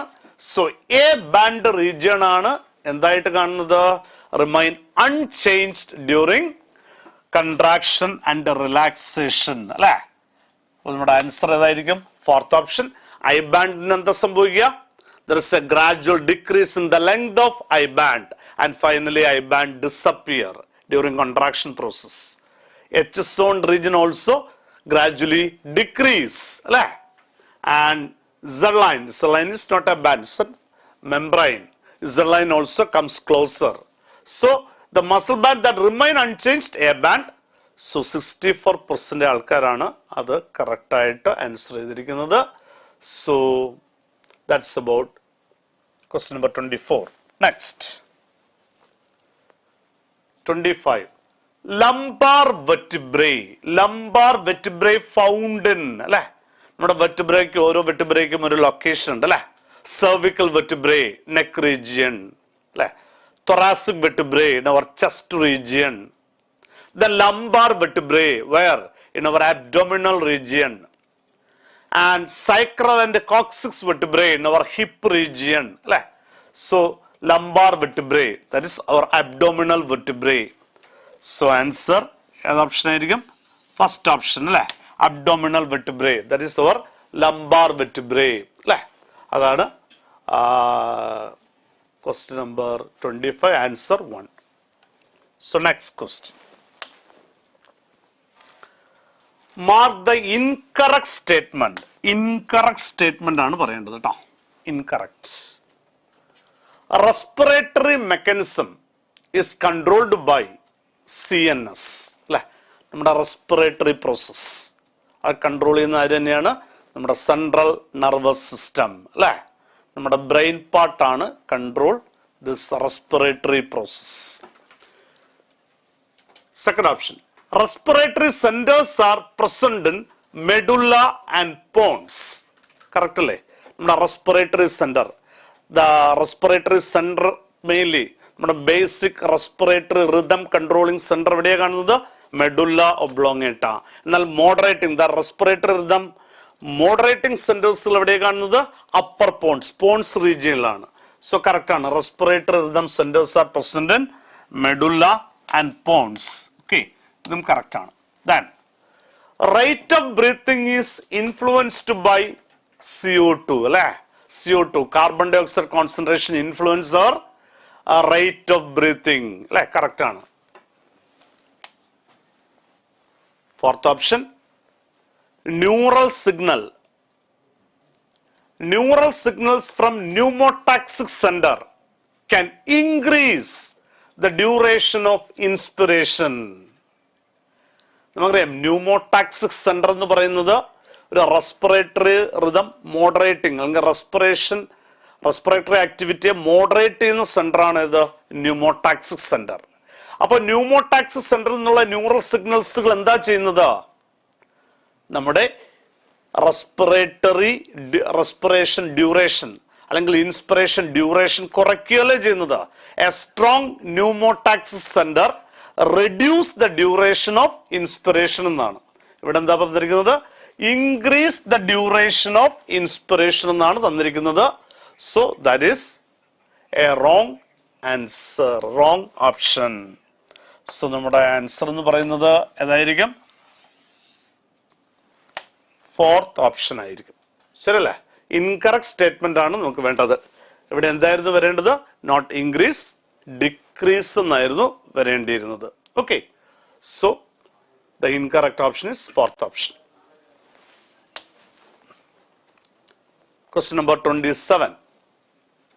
The volume of thoracic chamber in the anterior, posterior and dorsoventral axis are increased by the contraction of volume of thoracic chamber in the anterior posterior axis. Anterior posterior axis volume increase ചെയ്യണമെങ്കിൽ ആര് contract ചെയ്യണം? Diaphragm muscle. Dome ഷേപ്പിലിരിക്കുന്ന diaphragm muscles contract ചെയ്യുമ്പോഴാണ് എന്ത് നടക്കുക?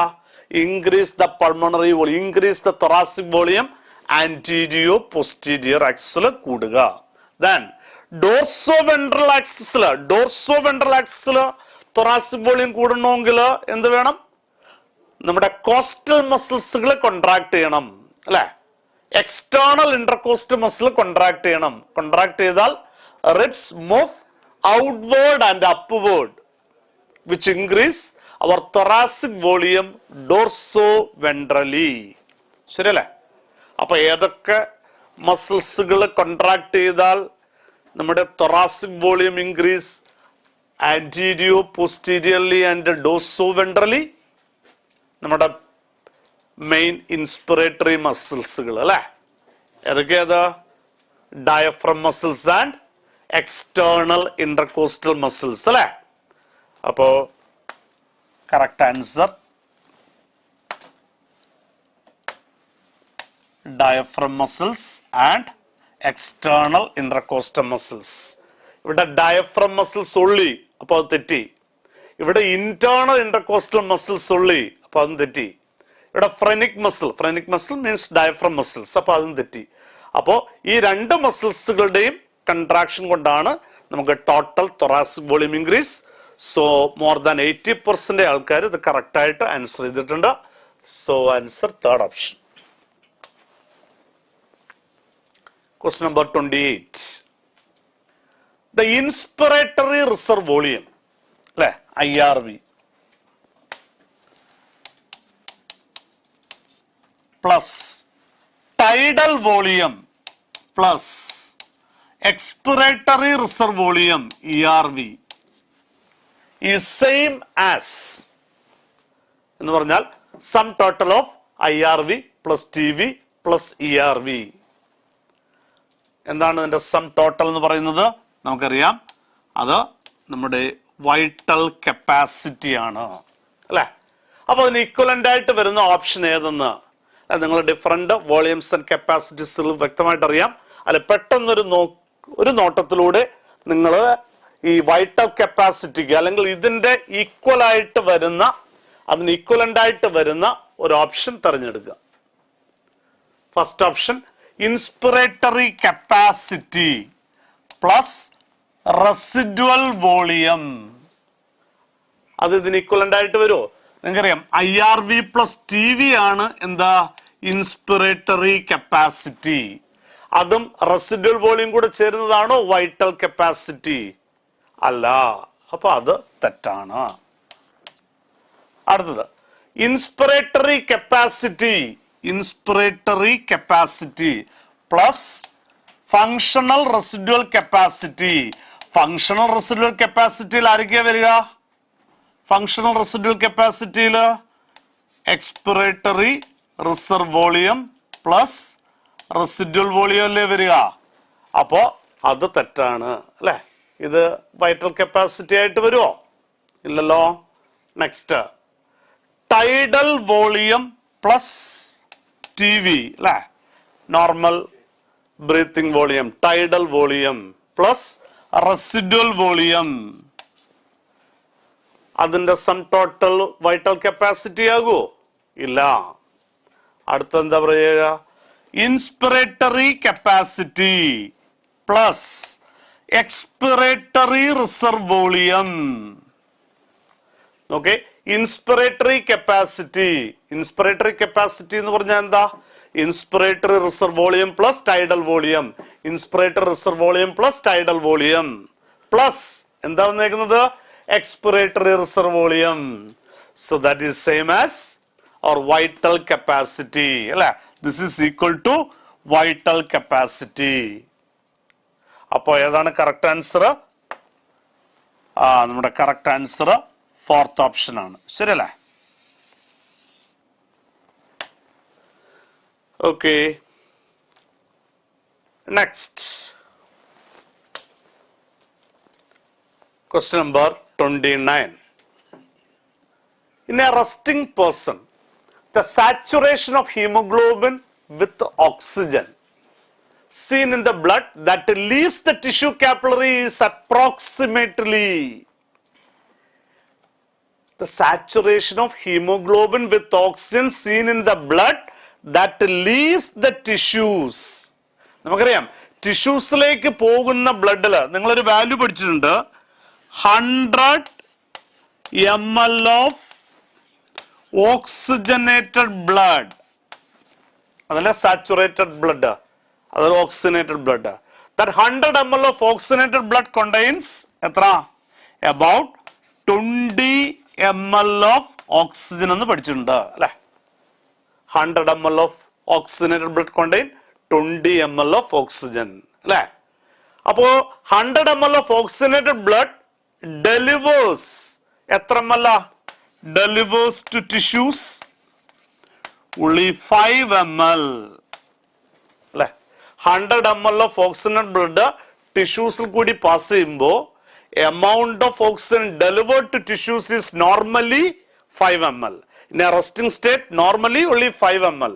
വളരെ extreme exercise അല്ലെ, സ്ട്രനുവസ് exercise ഒക്കെ ആണെങ്കിൽ കൂടുതൽ എമൗണ്ട് ഡെലിവർ ചെയ്യാം, അപ് ടു 15 ml വരെ. ബട്ട് നോർമൽ പേഴ്സണിൽ നോർമലി 5 ml ആണ് ഡെലിവർ ചെയ്യുക.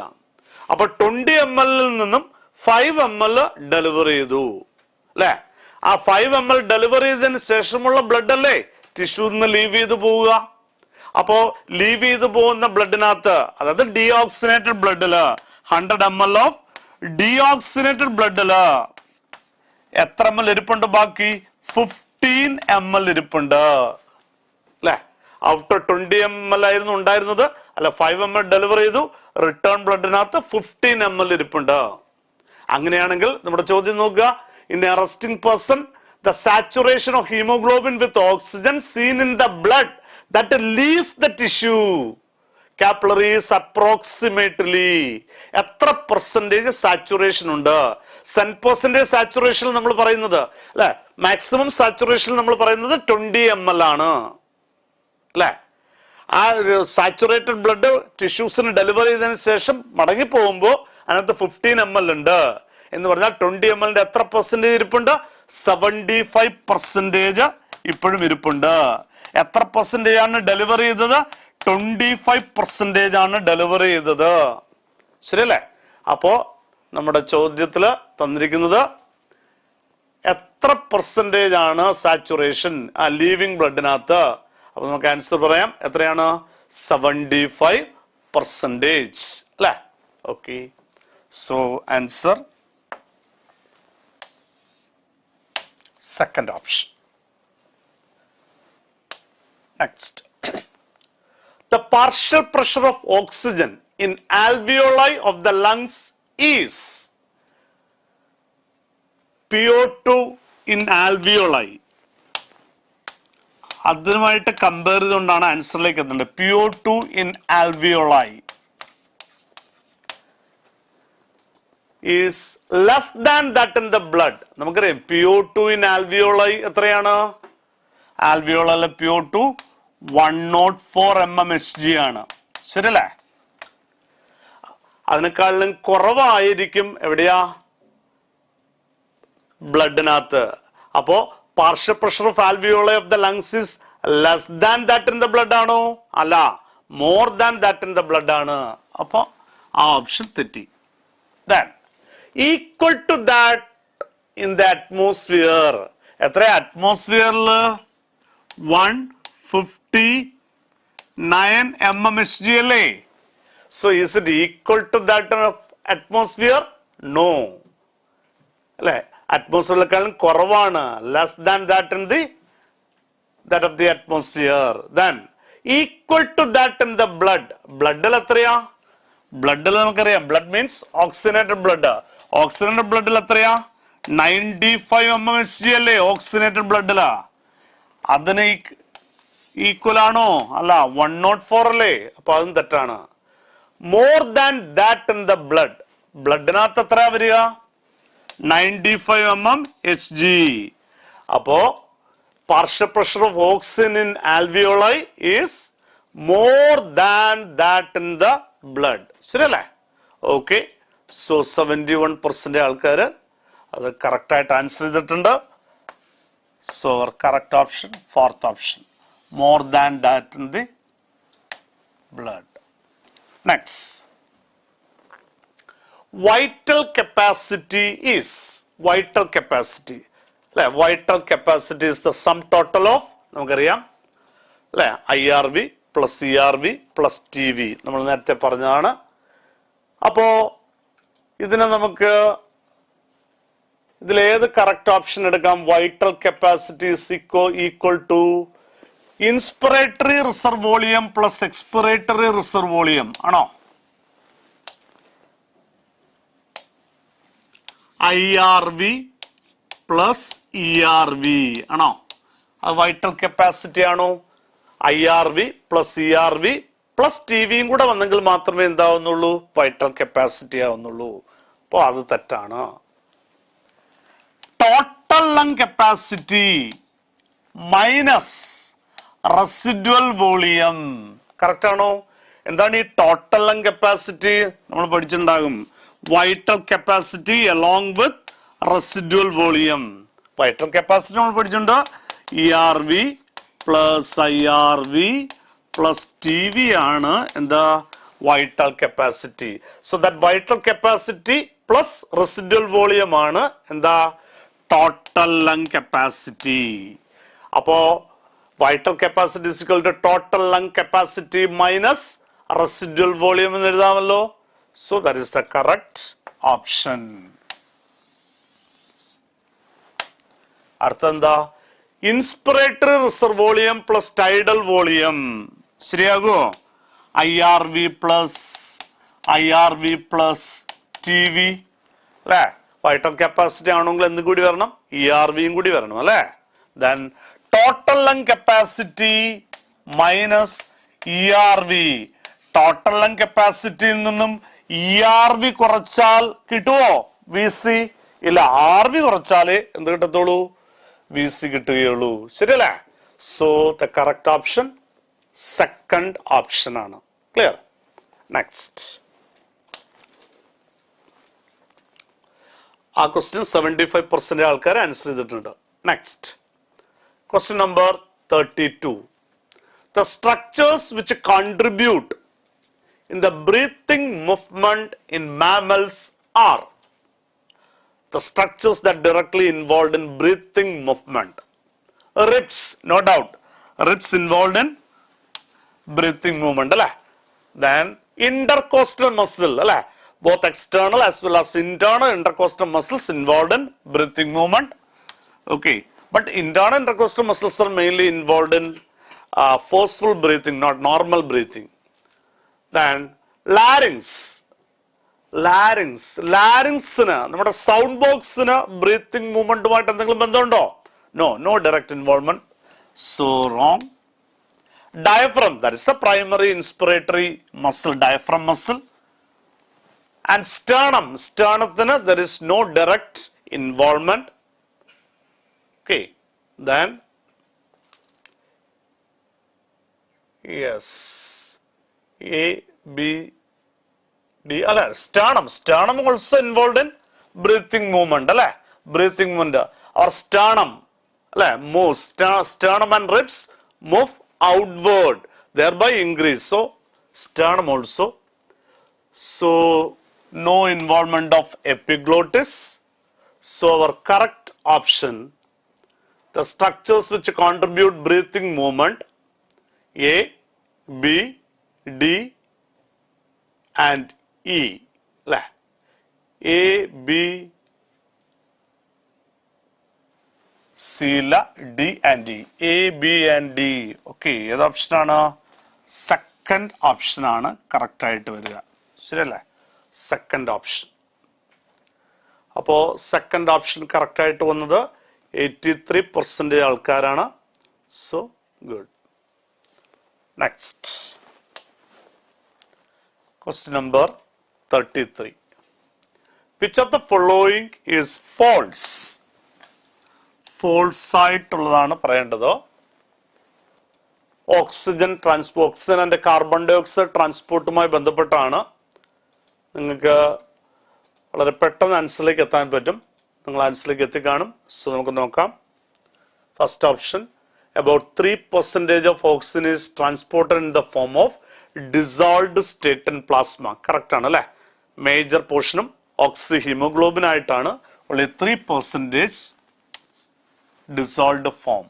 Correct ആണ്. And 97% oxygen transported by RBC in the form of oxyhemoglobin. വളരെ കറക്റ്റ് ആണ്. SbO2 ആയിട്ടാണ് പോവുക. 7% carbon dioxide is transported by plasma in the dissolved state.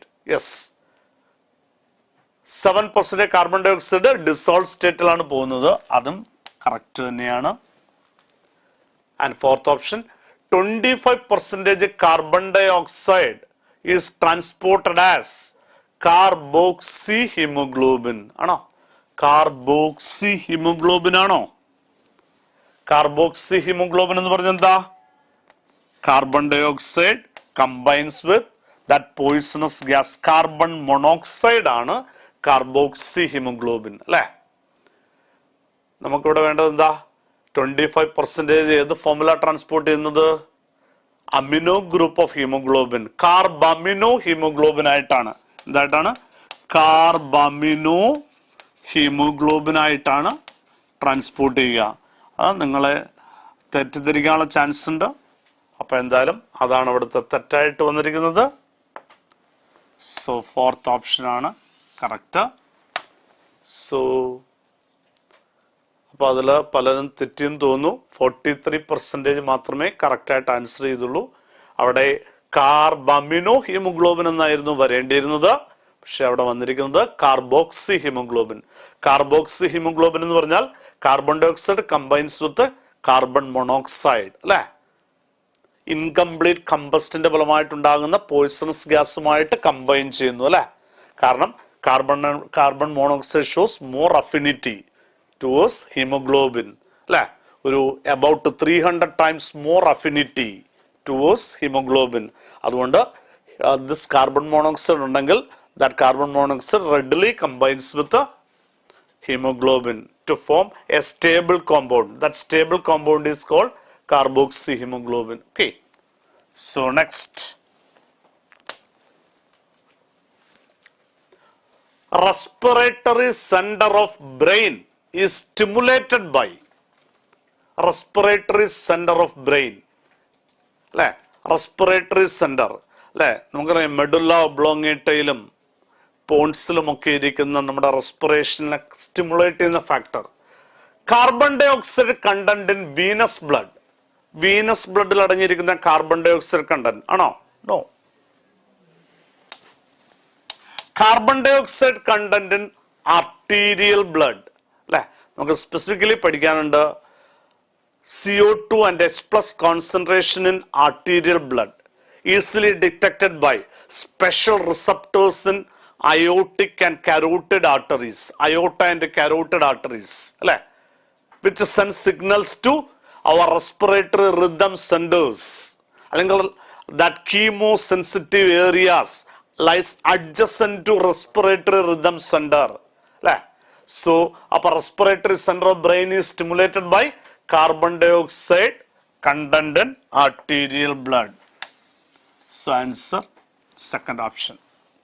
And oxygen contents in venous blood and oxygen content in arterial blood. നമ്മൾ പഠിക്കുന്നത് as per our NCERT book, oxygen content is less significant in the regulation of respiratory rhythm. ശരിയല്ലേ? Okay, so answer 2. Question number 35. Carbonic anhydrase is found in high concentration. Found in high concentration. അല്ലേ, സൂക്ഷിച്ച് answer ചെയ്യണം, തെറ്റാനുള്ള സാധ്യതയുണ്ട്. അല്ലേ, നമുക്കറിയാം carbon dioxide concentration abundantly present in our RBC ആണ്, അല്ലേ, erythrocytes, and small amount in plasma. അപ്പോൾ both plasma and RBC എന്നുള്ള ആൻസറിലേക്ക് പോരുത്.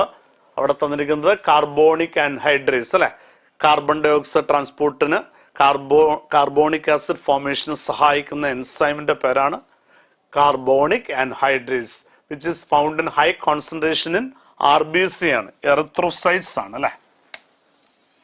സോ ആൻസർ തേർഡ് ഓപ്ഷൻ ആണ്.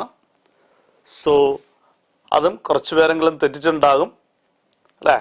45% ആണ്, 50% ആണ് കറക്റ്റായിട്ട് ആൻസർ ചെയ്തിരിക്കുന്നത്. Okay, so next.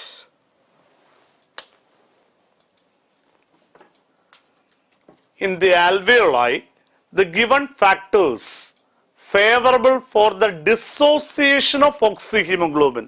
ശ്രദ്ധിക്കുക, dissociation of hemoglobin. Factors favorable for the dissociation of oxyhemoglobin. അല്ലേ, ക്വസ്റ്റ്യൻ ശ്രദ്ധിച്ചിട്ട് വേണം ആൻസറിൽ എത്താൻ. അപ്പോൾ എന്താണ് ഡിസോസിയേഷന് കാരണമായ ഫാക്ടേഴ്സുകൾ? അല്ലേ, നമ്മുടെ ടിഷ്യൂസിൽ വെച്ച് ഓക്സിഹീമോഗ്ലോബിൻ ഡിസോസിയേഷന് കാരണമാകുന്ന ഫാക്ടേഴ്സ് എന്നൊക്കെ പറഞ്ഞ് നമ്മൾ പഠിക്കുന്നതാണ്, അല്ലേ. ഏതൊക്കെയായിരിക്കും ടിഷ്യൂസിൽ വരുന്ന factors favourable for the dissociation of ഓക്സിഹീമോഗ്ലോബിൻ?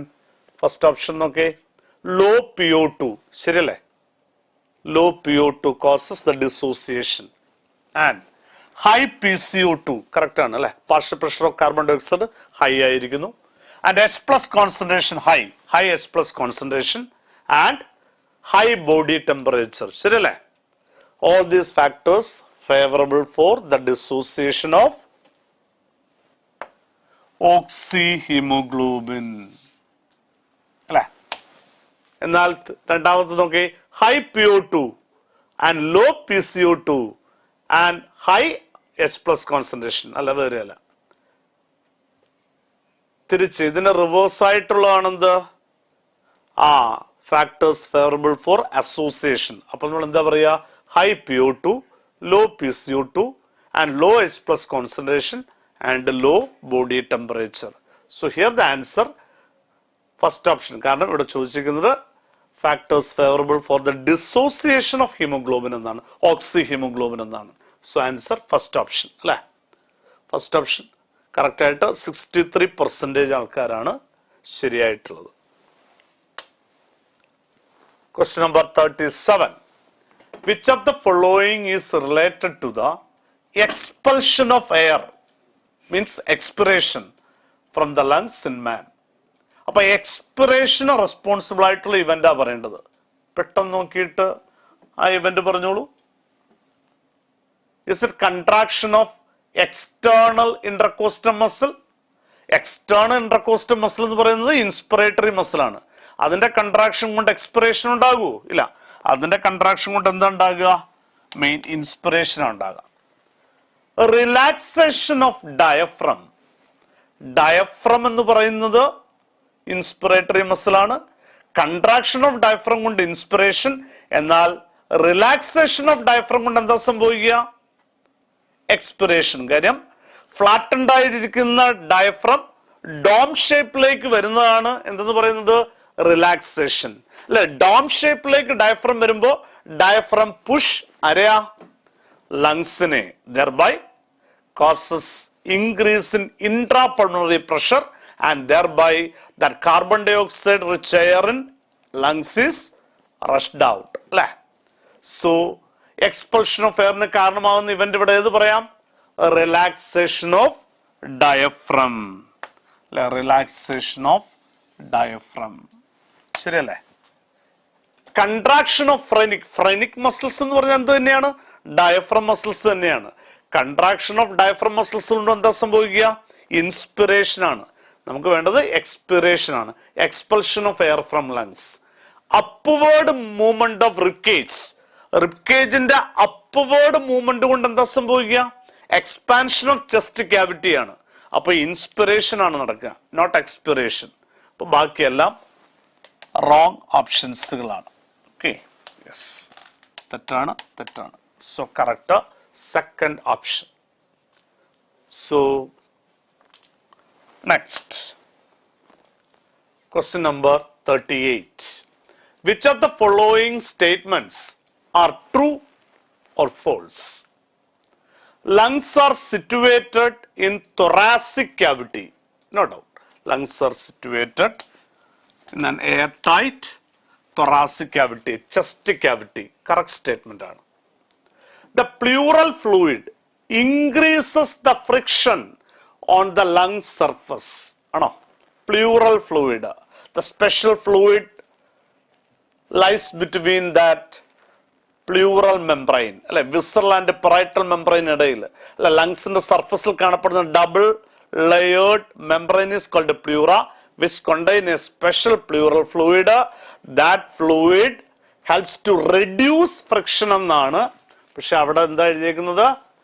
Which increases friction. That's wrong. Then hypopharynx opens through glottis of the larynx into the trachea.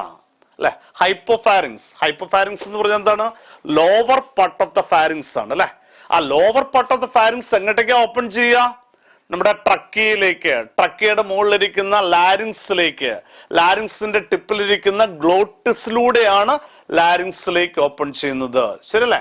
So hypopharynx opens through glottis of the larynx into the trachea. അല്ലെ, അത് correct ആണ്. Then the thoracic chamber is formed dorsally by sternum and ventrally by vertebral column. Correct ആണോ? അല്ല, thoracic chamber is formed dorsally by vertebral column, ventrally by sternum. ശരിയല്ലേ? അപ്പൊ അതിന്റെ position തെറ്റായിട്ടാണ് കൊടുത്തിരിക്കുന്നത്. Then breathing is affected by the contraction of intercostal muscles only. ആണോ? നമുക്കറിയാം നമ്മുടെ breathing muscles എന്ന് പറഞ്ഞാൽ intercostal muscles along with diaphragm muscles ആണ്. സോ ഉള്ളി എന്ന് പറഞ്ഞതുകൊണ്ട് അത് തെറ്റായി. ശരിയല്ലേ? സോ അപ്പൊ നമ്മുടെ ട്രൂ ഓർ ഫോൾസ് എന്ന് പറയുമ്പോൾ ഏതൊക്കെയാ ട്രൂ? ഫസ്റ്റ് ഓപ്ഷൻ ട്രൂ ആണ്, സി ഓപ്ഷൻ ട്രൂ ആണ്. A and C are true, but B, D and E are false ആണ്. സോ എത്ര പെർസെന്റേജ് ആൾക്കാർ ശരിയാക്കിയിട്ടുണ്ട്? A, C are true and B, D, E are false. Option 3 ആണ്. So 78% അത് ശരിയായിട്ട് ആൻസർ ചെയ്തിട്ടുണ്ട്. So next question number 39. Residual volume in man is the. എന്താണ് ഈ റെസിഡ്വൽ വോളിയം? റെസിഡ്വൽ വോളിയത്തിന്റെ കറക്റ്റ് എക്സ്പ്ലനേഷൻ പറയുക. എന്താ residual volume? The volume of air remains in our lungs even after a forceful expiration. ശരിയല്ലേ? നോക്കി അതായത് correct ആയിട്ട് പറഞ്ഞിരിക്കുന്നത് it's a total volume of air a person can inspire after a normal expiration. അതാണോ? അതിന്റെ പേരെന്താ? അതിന്റെ പേര് ഇൻസ്പിറേറ്ററി കപ്പാസിറ്റി എന്നല്ലേ? ടോട്ടൽ വോളിയം ഓഫ് എയർ എന്ന് പറഞ്ഞാൽ inspiratory reserve volume plus tidal volume അല്ലെ? Total volume of air a person can inspire after a normal expiration. അത് ഇൻസ്പിറേറ്ററി കപ്പാസിറ്റി ആണ്. Maximum volume of air a person can breathe in after a forceful expiration. എന്താണത്? Maximum volume of air a person can breathe in after a forceful expiration അല്ലെ? അതിനകത്ത് എന്തൊക്കെ വരും? IRV plus TV plus ERV കൂടെ വരും അല്ലെ? അപ്പൊ അതെന്താണ്? അത് വൈറ്റൽ കപ്പാസിറ്റി അല്ലേ? ശരിയല്ലേ?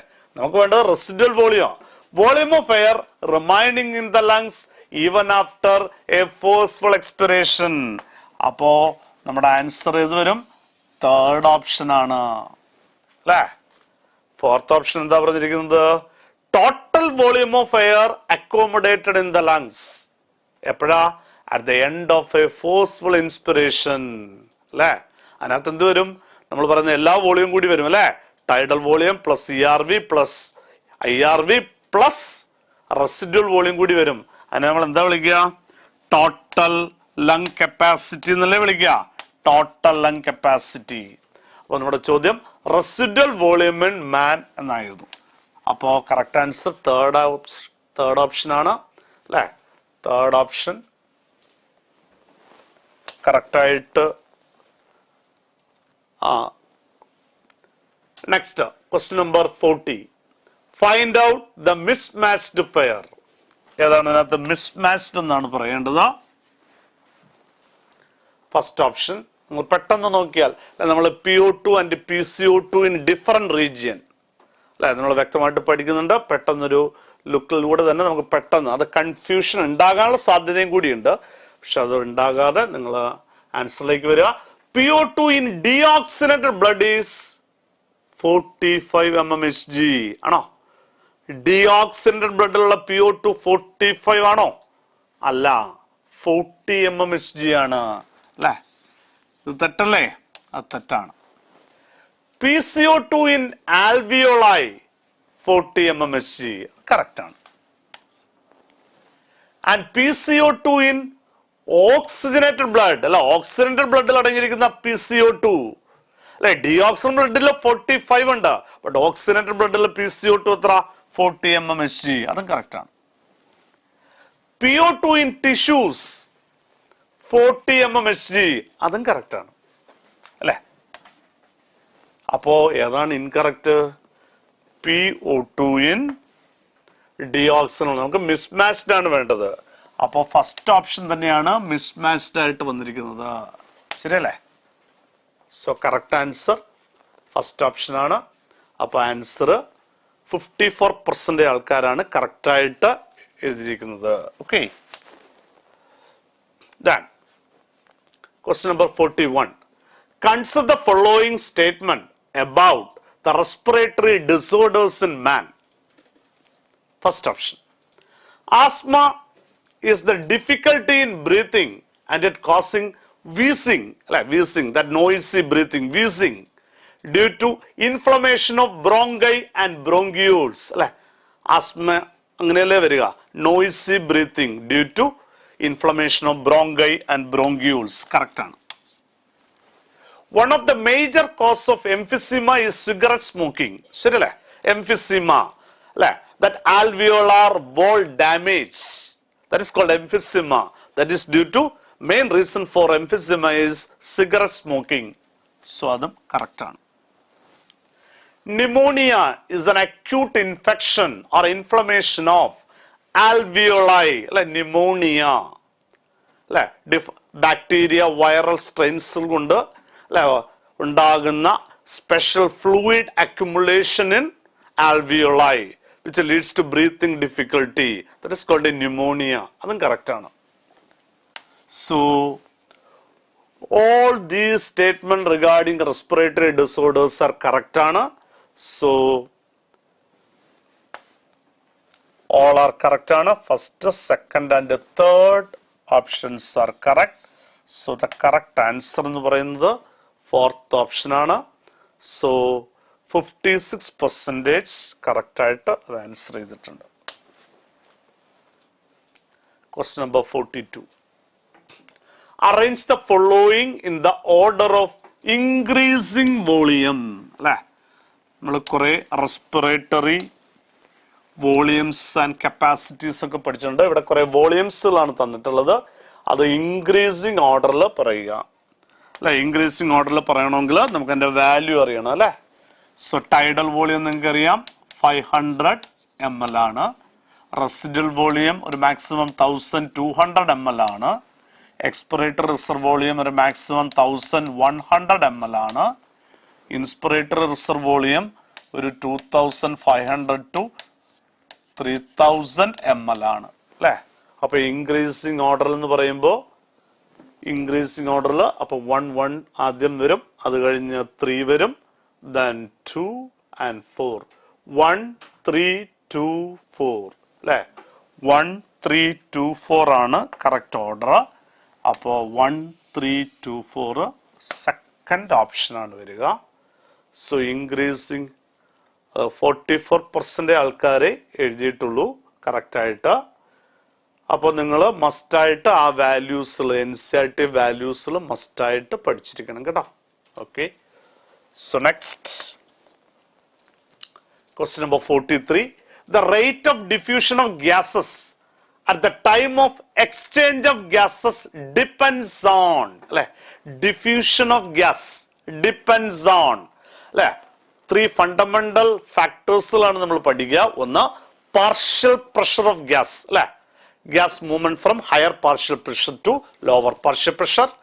ദെൻ അബൌട്ട് ദ തിക്നെസ് അല്ലെ. എത്രത്തോളം തിക്നെസ് കുറവാണോ അത്രത്തോളം മോർ ഡിഫ്യൂഷൻ നടക്കും. സോ അപ്പൊ depending factor thickness of the diffusion membrane. പിന്നൊന്ന് നമുക്കറിയാം അല്ലെ സോലബിലിറ്റി ഓഫ് ഗ്യാസസ് അല്ലെ. ഡിസോൾവിംഗ് എബിലിറ്റി ഓഫ് ഗ്യാസസ് അതാണ് മറ്റൊരു property. So partial pressure of oxygen അതാണ് കോൺസെൻട്രേഷൻ ഗ്രേഡിയന്റ് പറഞ്ഞിരിക്കുന്നത്. Thickness of the membrane that also influence and solubility of gases അല്ലെ. All these 3 factors influence diffusion. So നമ്മുടെ answer എന്ന് പറയുന്നത് അല്ലെ ഫോർത്ത് ഓപ്ഷൻ ആണ് കറക്റ്റ് ആയിട്ട് വരിക. ഇതെല്ലാം ഡിഫ്യൂഷൻ ഓഫ് ഗ്യാസിന് ഇൻഫ്ലുവൻസ് ചെയ്യുന്നതാണ്. 89% ആൾക്കാർ കറക്റ്റ് ആയിട്ട് ആൻസർ ചെയ്തിട്ടുണ്ട്. So next question. The inspiratory reserve volume is IRV.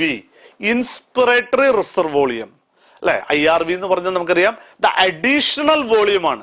Extra volume of air inspired during A forceful inspiration അല്ലെ. നോർമൽ വോളിയം അല്ല, additional volume. So volume of air inspired or expired during normal respiration ആണോ? അതിന്റെ പേരെന്താ?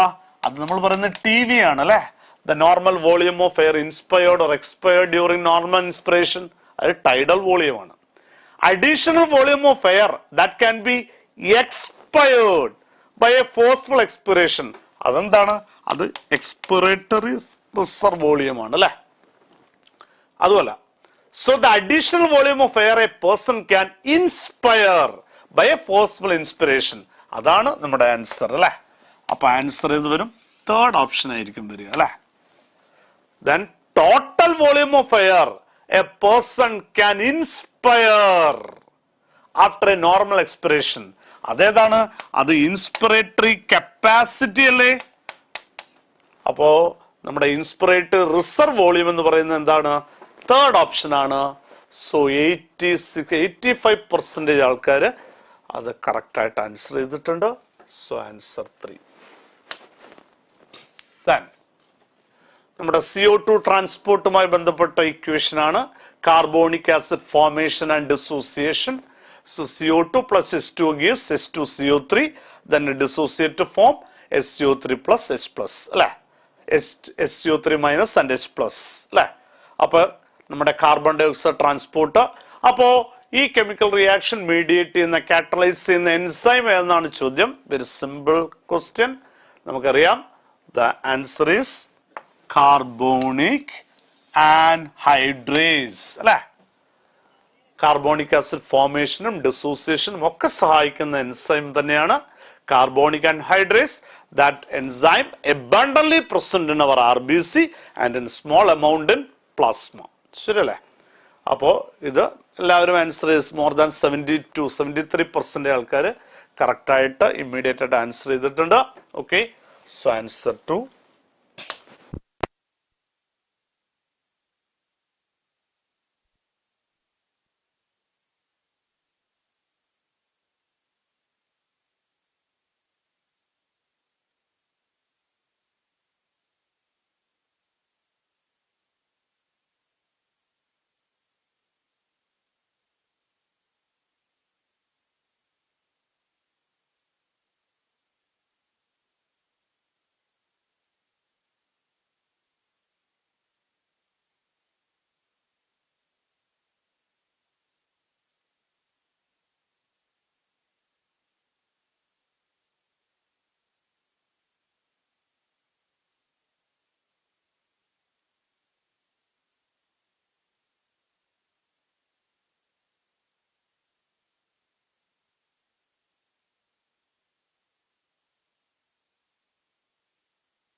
Correct ആണ്.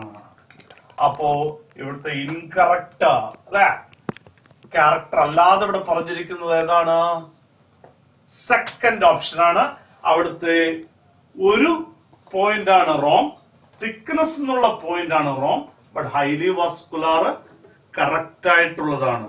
Okay, yes.